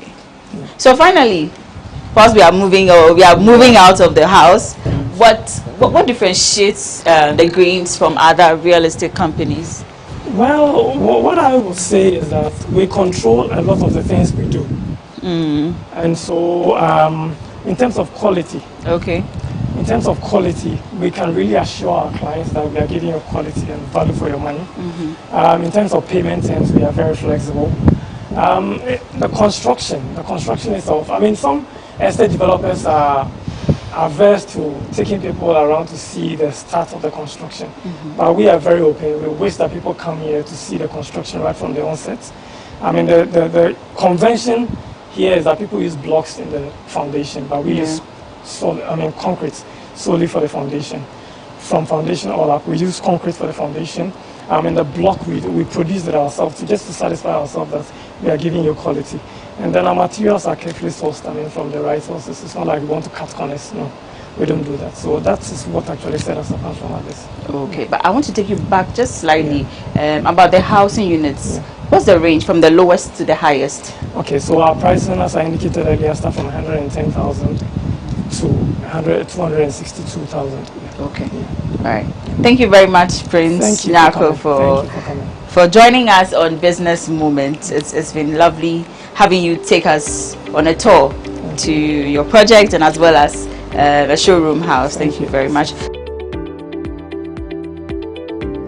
We've come to the end of another interesting conversation on Business Moments on GhanaWeb TV. Our guest was the Greens Estate. If you are interested in owning a 1-bedroom, 2-bedroom, 3 or even 4, the right place to go is the Greens Estate here in Tema Community 25. Also, if you're a business owner and you are interested in being featured on Business Moments on GhanaWeb TV, see the numbers below and give us a call. Log on to www.ghanaweb.com for more news stories. Get interactive with us on all our social media handles. We are at the GhanaWeb on Facebook, Instagram and Twitter. Also subscribe to our YouTube channel for more videos. My name is Na Oyokwoti. Thanks for watching.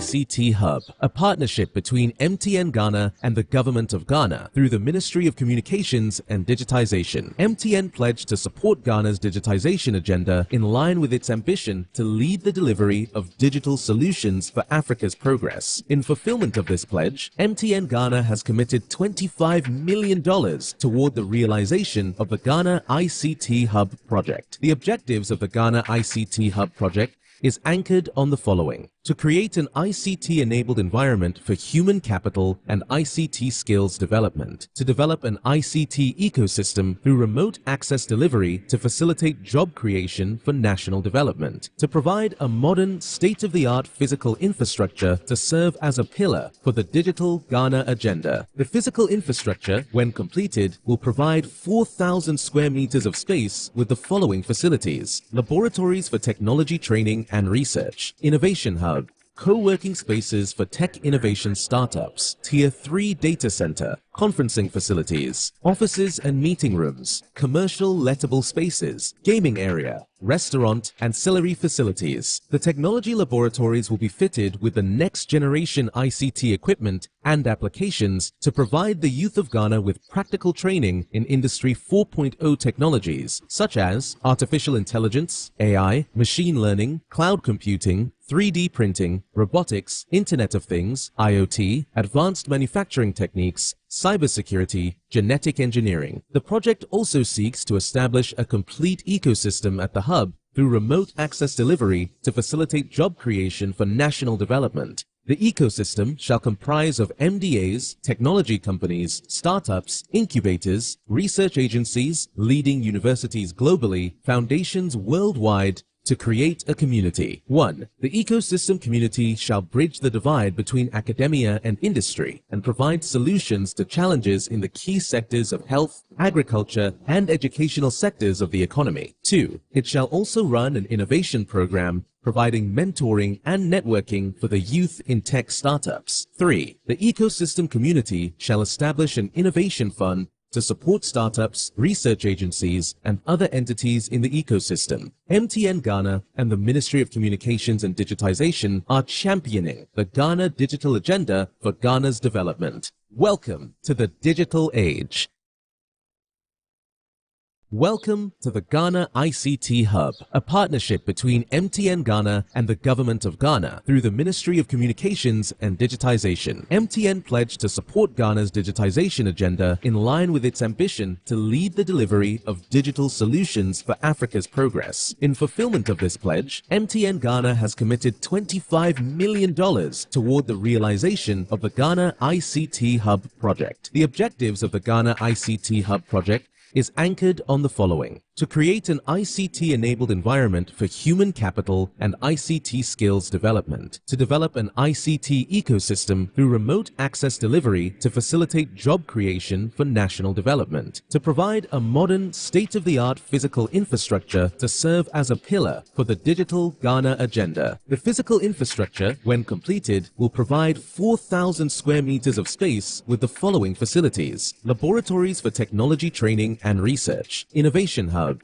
co-working spaces for tech innovation startups, Tier 3 data center, conferencing facilities, offices and meeting rooms, commercial lettable spaces, gaming area, restaurant, ancillary facilities. The technology laboratories will be fitted with the next generation ICT equipment and applications to provide the youth of Ghana with practical training in Industry 4.0 technologies such as artificial intelligence, AI, machine learning, cloud computing, 3D printing, robotics, Internet of Things, IoT, advanced manufacturing techniques, cybersecurity, genetic engineering. The project also seeks to establish a complete ecosystem at the hub through remote access delivery to facilitate job creation for national development. The ecosystem shall comprise of MDAs, technology companies, startups, incubators, research agencies, leading universities globally, foundations worldwide, to create a community. 1. The ecosystem community shall bridge the divide between academia and industry and provide solutions to challenges in the key sectors of health, agriculture, and educational sectors of the economy. 2. It shall also run an innovation program providing mentoring and networking for the youth in tech startups. 3. The ecosystem community shall establish an innovation fund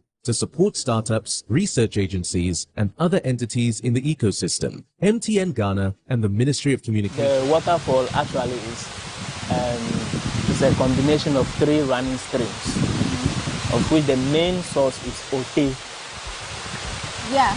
Yes, and that is the stream that supplies the majority of the water falling. The OT. Yes.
After climbing down 259 steps to experience the Majorque canopy walkway, we now have about 20 more steps down and a few others up to enjoy the Ote waterfalls.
Majorque tour series here in the Volta region. This is People and Places, and we are doing this in collaboration with the Volta Regional Tourism Authority on their campaign Visit Volta, Experience Volta and Share Volta. Today we are at the Ote Waterfalls and we'll get you the details in a bit. Our tour guide is all the way up there, so we'll get to meeting him and continue with the conversation. My name is Wanda Amihegan.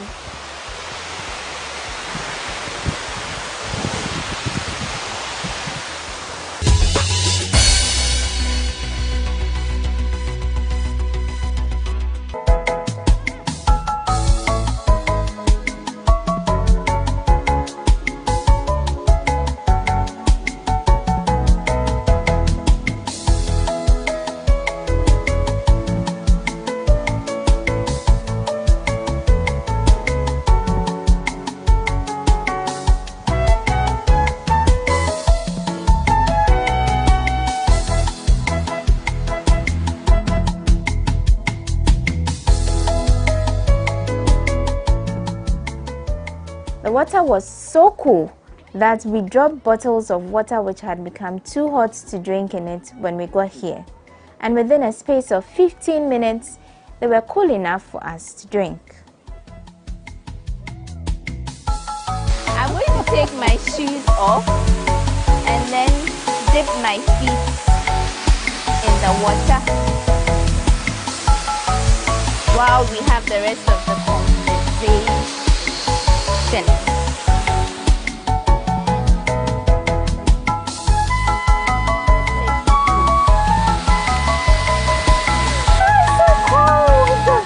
How is it? It's very cold, but it's refreshing.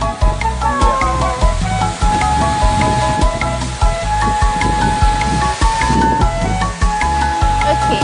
Hope you like this. Yeah. What's your phone? Okay, sure. So, Daniel, please, let's talk the rest of the conversation. Yeah. You have to Ready. join me here, if you don't mind. I You can have to sit sit? here. Yes. Okay. So, this waterfall, was it discovered, or it just happened that people started coming here? It was discovered. Okay, by who? There is this hunter that discovered it, and he's called Zando. Zando. Yes. On one of his hunting expeditions, he happened to shoot at an animal that didn't die immediately, and then tried to run away from him, but it fell this way. So he traced it down this end, and then he find the waterfall here. Oh, wow. Yeah. Was he an inhabitant of? Yes, a native of this community. Oh, okay. Yeah. It sounds a little like the Bosom Tree story.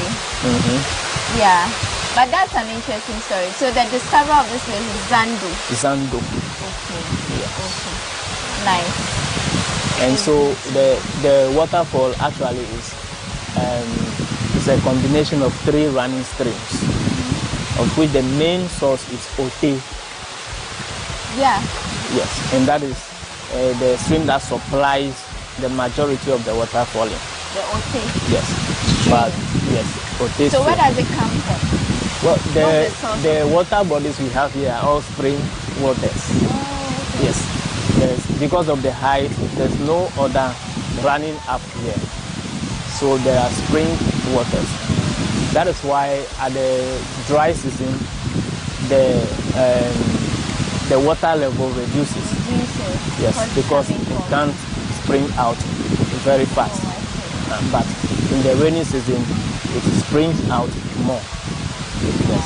That is why the falls is a seasonal fall. It falls plenty at the rainy season. Yes. And then it goes dry in the dry season. In the dry season, but not entirely. So there's always some amount of water. There's always some amount. You are lucky. Yesterday we had a rainfall.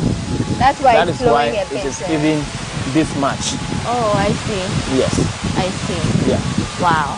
And then we have a lower and upper fall. Yes. I'm assuming this is the upper one. This is the upper one. So this water flows again down to the lower one. Yes, which we may not be able to do today. So skip it. Some other time when we come here. Yes. But people actually go down there, right? Yes, they do. How easy is it compared to this place? If you want to do both the upper and the lower, then it should take you the whole day. Wow.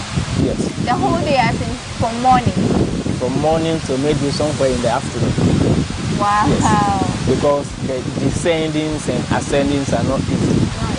Yes. You have also to eat so much and have energy. You have to be prepared for it. Wow. Yes. So you can say it's only for the very strong.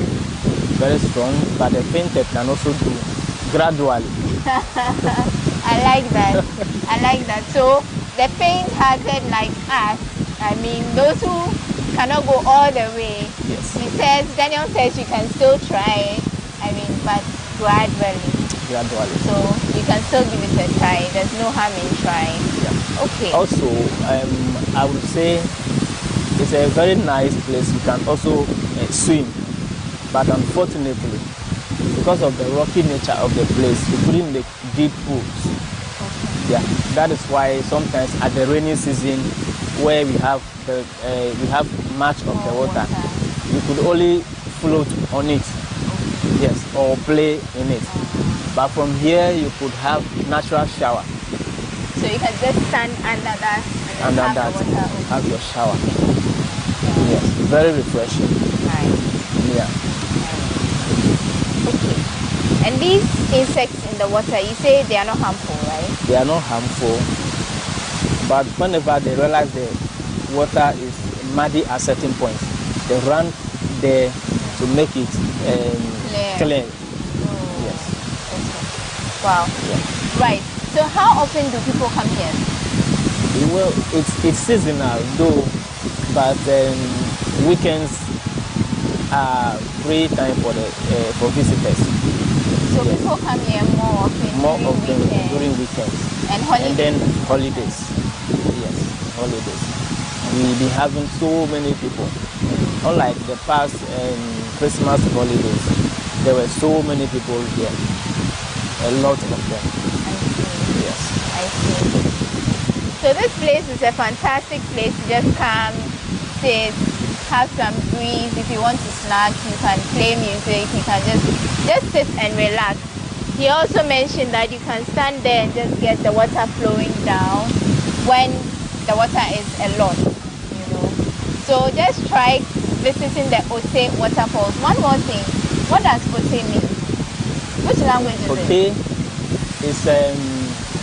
is the name of the stream anyway, but it is derived from our dialect, Sideme, which means Sideme. Yes, okay. Which means it doesn't dry. Oh, okay. So the main word is Oriti. It doesn't dry. It's also one. Yes. Okay. Yes, Oriti. which and then means so it doesn't dry. It's been what do they call that? Diluted to become ote. Ote. Right. Yes. Always. Right. Yeah. Okay. So now let's sell the Ote waterfall to Ghanaians. Why should anyone visit Ote waterfall? In fact, anyone who would want to come here, we would welcome the person. It is not difficult descending down here. Rather, it is welcoming and breathtaking. Yes, you can come, relax, and read your books as well. And feel free, have your shower, you refresh your body. Yeah. You heard it for yourself.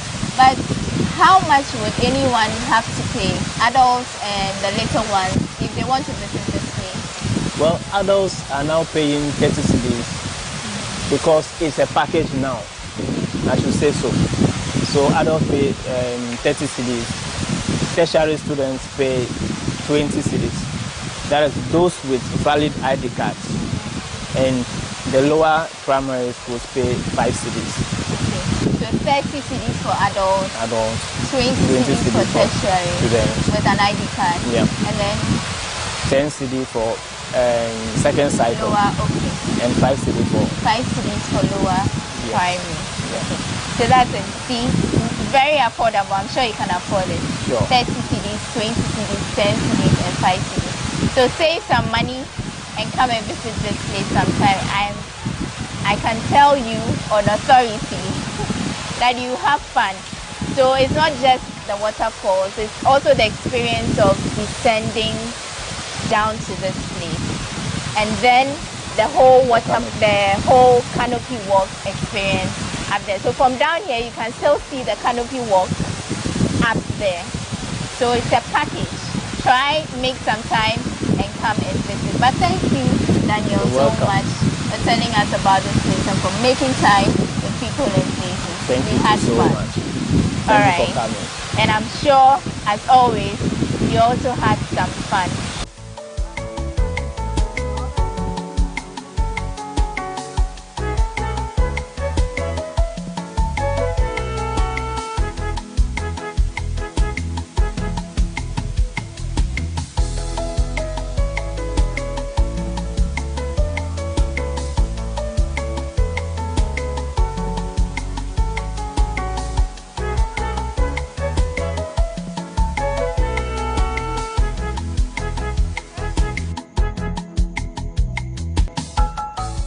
We wanted to do more, actually go further down to explore the lower waterfalls and then other caves which were down there, but we were too tired.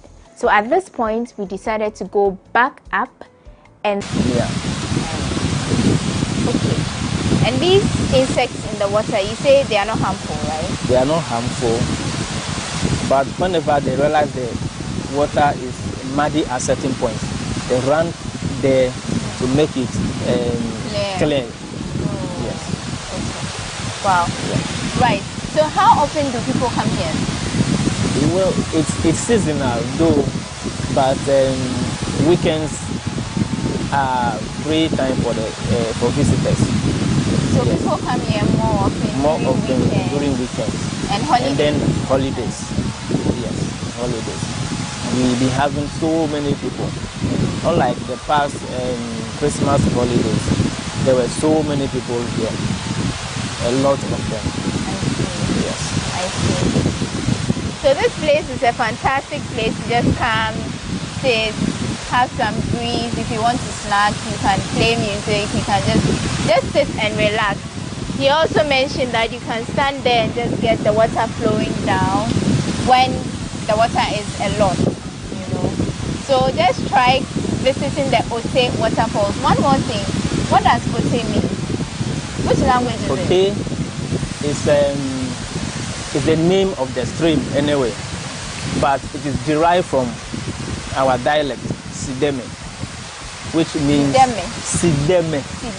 Yes, okay. Which means it doesn't dry. Oh, okay. So the main word is Oriti. It doesn't dry. It's also one. Yes. Okay.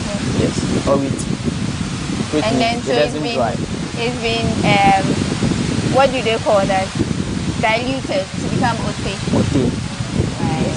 Always. Right. Yeah. Okay. So now let's sell the ote waterfalls to Ghanaians. Why should anyone visit ote waterfalls? In fact, anyone who would want to come here, and we would welcome the person. It is not difficult descending down here. Rather, it is welcoming and breathtaking. Yes, you can come, relax, and read your books as well. And feel free, have your shower, you refresh your body. Yeah. You heard it for yourself.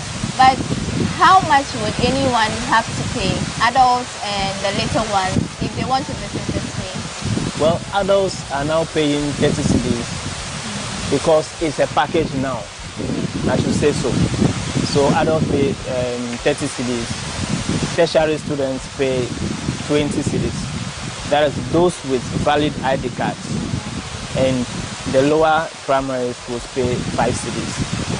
So 30 cedis for adults, 20 cedis for tertiary with an ID card, yeah. And then 10 cedis for second cycle, lower, okay. And 5 cedis for 5 cedis for lower primary. Yeah. Okay. So that's it. See, very affordable. I'm sure you can afford it. Sure. 30 cedis, 20 cedis, 10 cedis, and 5 cedis. So save some money and come and visit this place sometime. I can tell you on authority that you have fun.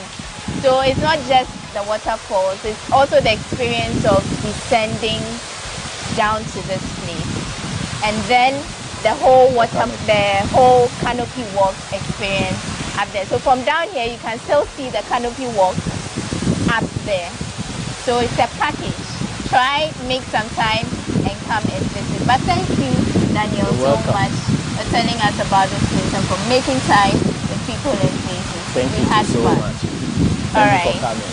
And I'm sure, as always, you also had some fun.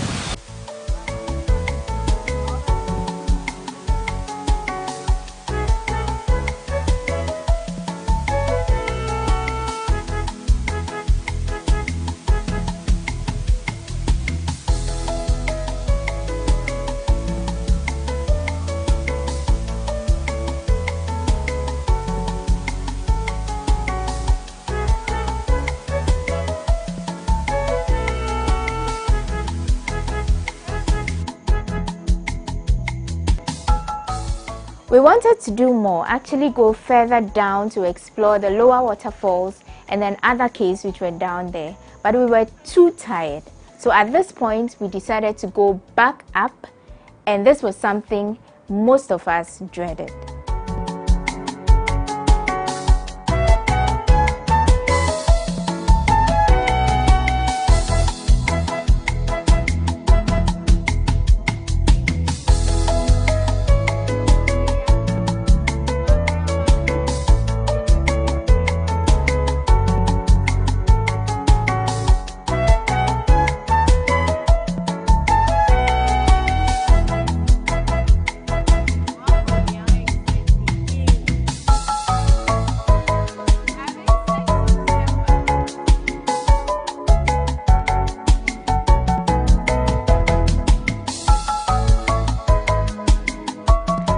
We made some stops along the way because some of us were obviously not fit enough to make this journey back at a go.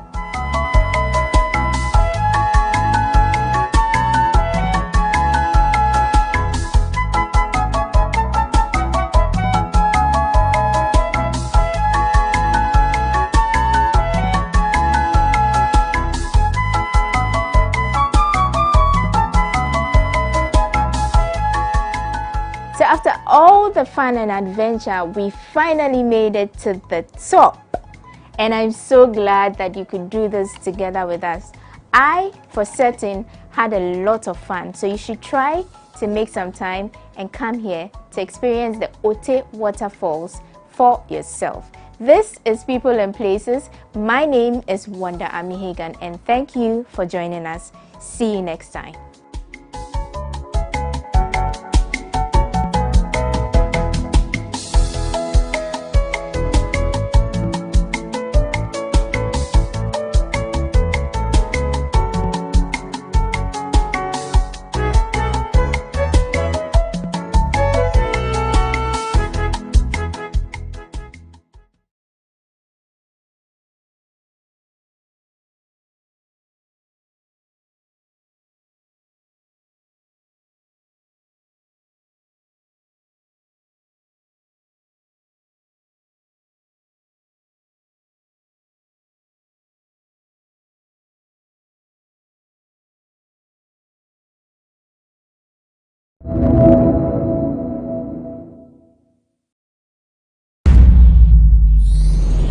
Digitization are championing the Ghana Digital Vision. Welcome to the Ghana ICT Hub, a partnership between MTN Ghana and the Government of Ghana through the Ministry of Communications and Digitization. MTN pledged to support Ghana's digitization agenda in line with its ambition to lead the delivery of digital solutions for Africa's progress. In fulfillment of this pledge, MTN Ghana has committed $25 million toward the realization of the Ghana ICT Hub project. The objectives of the Ghana ICT Hub project is anchored on the following: to create an ICT-enabled environment for human capital and ICT skills development, to develop an ICT ecosystem through remote access delivery to facilitate job creation for national development, to provide a modern, state-of-the-art physical infrastructure to serve as a pillar for the digital Ghana agenda. The physical infrastructure, when completed, will provide 4,000 square meters of space with the following facilities: laboratories for technology training and research, innovation hub,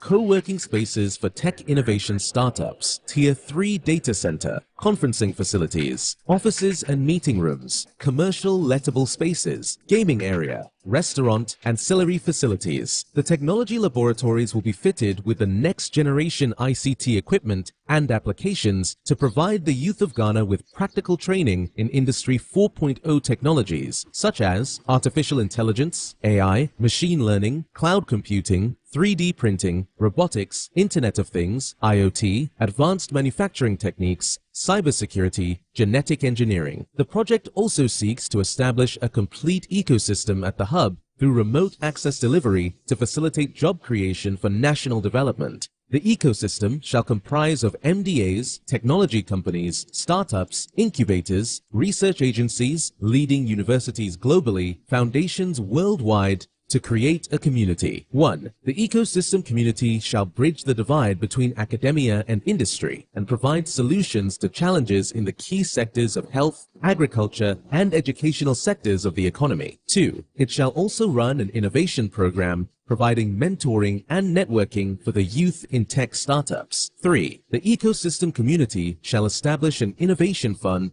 to support startups, research agencies, and other entities in the ecosystem. MTN Ghana and the Ministry of Communications and Digitization are championing the Ghana digital agenda for Ghana's development. Welcome to the digital age.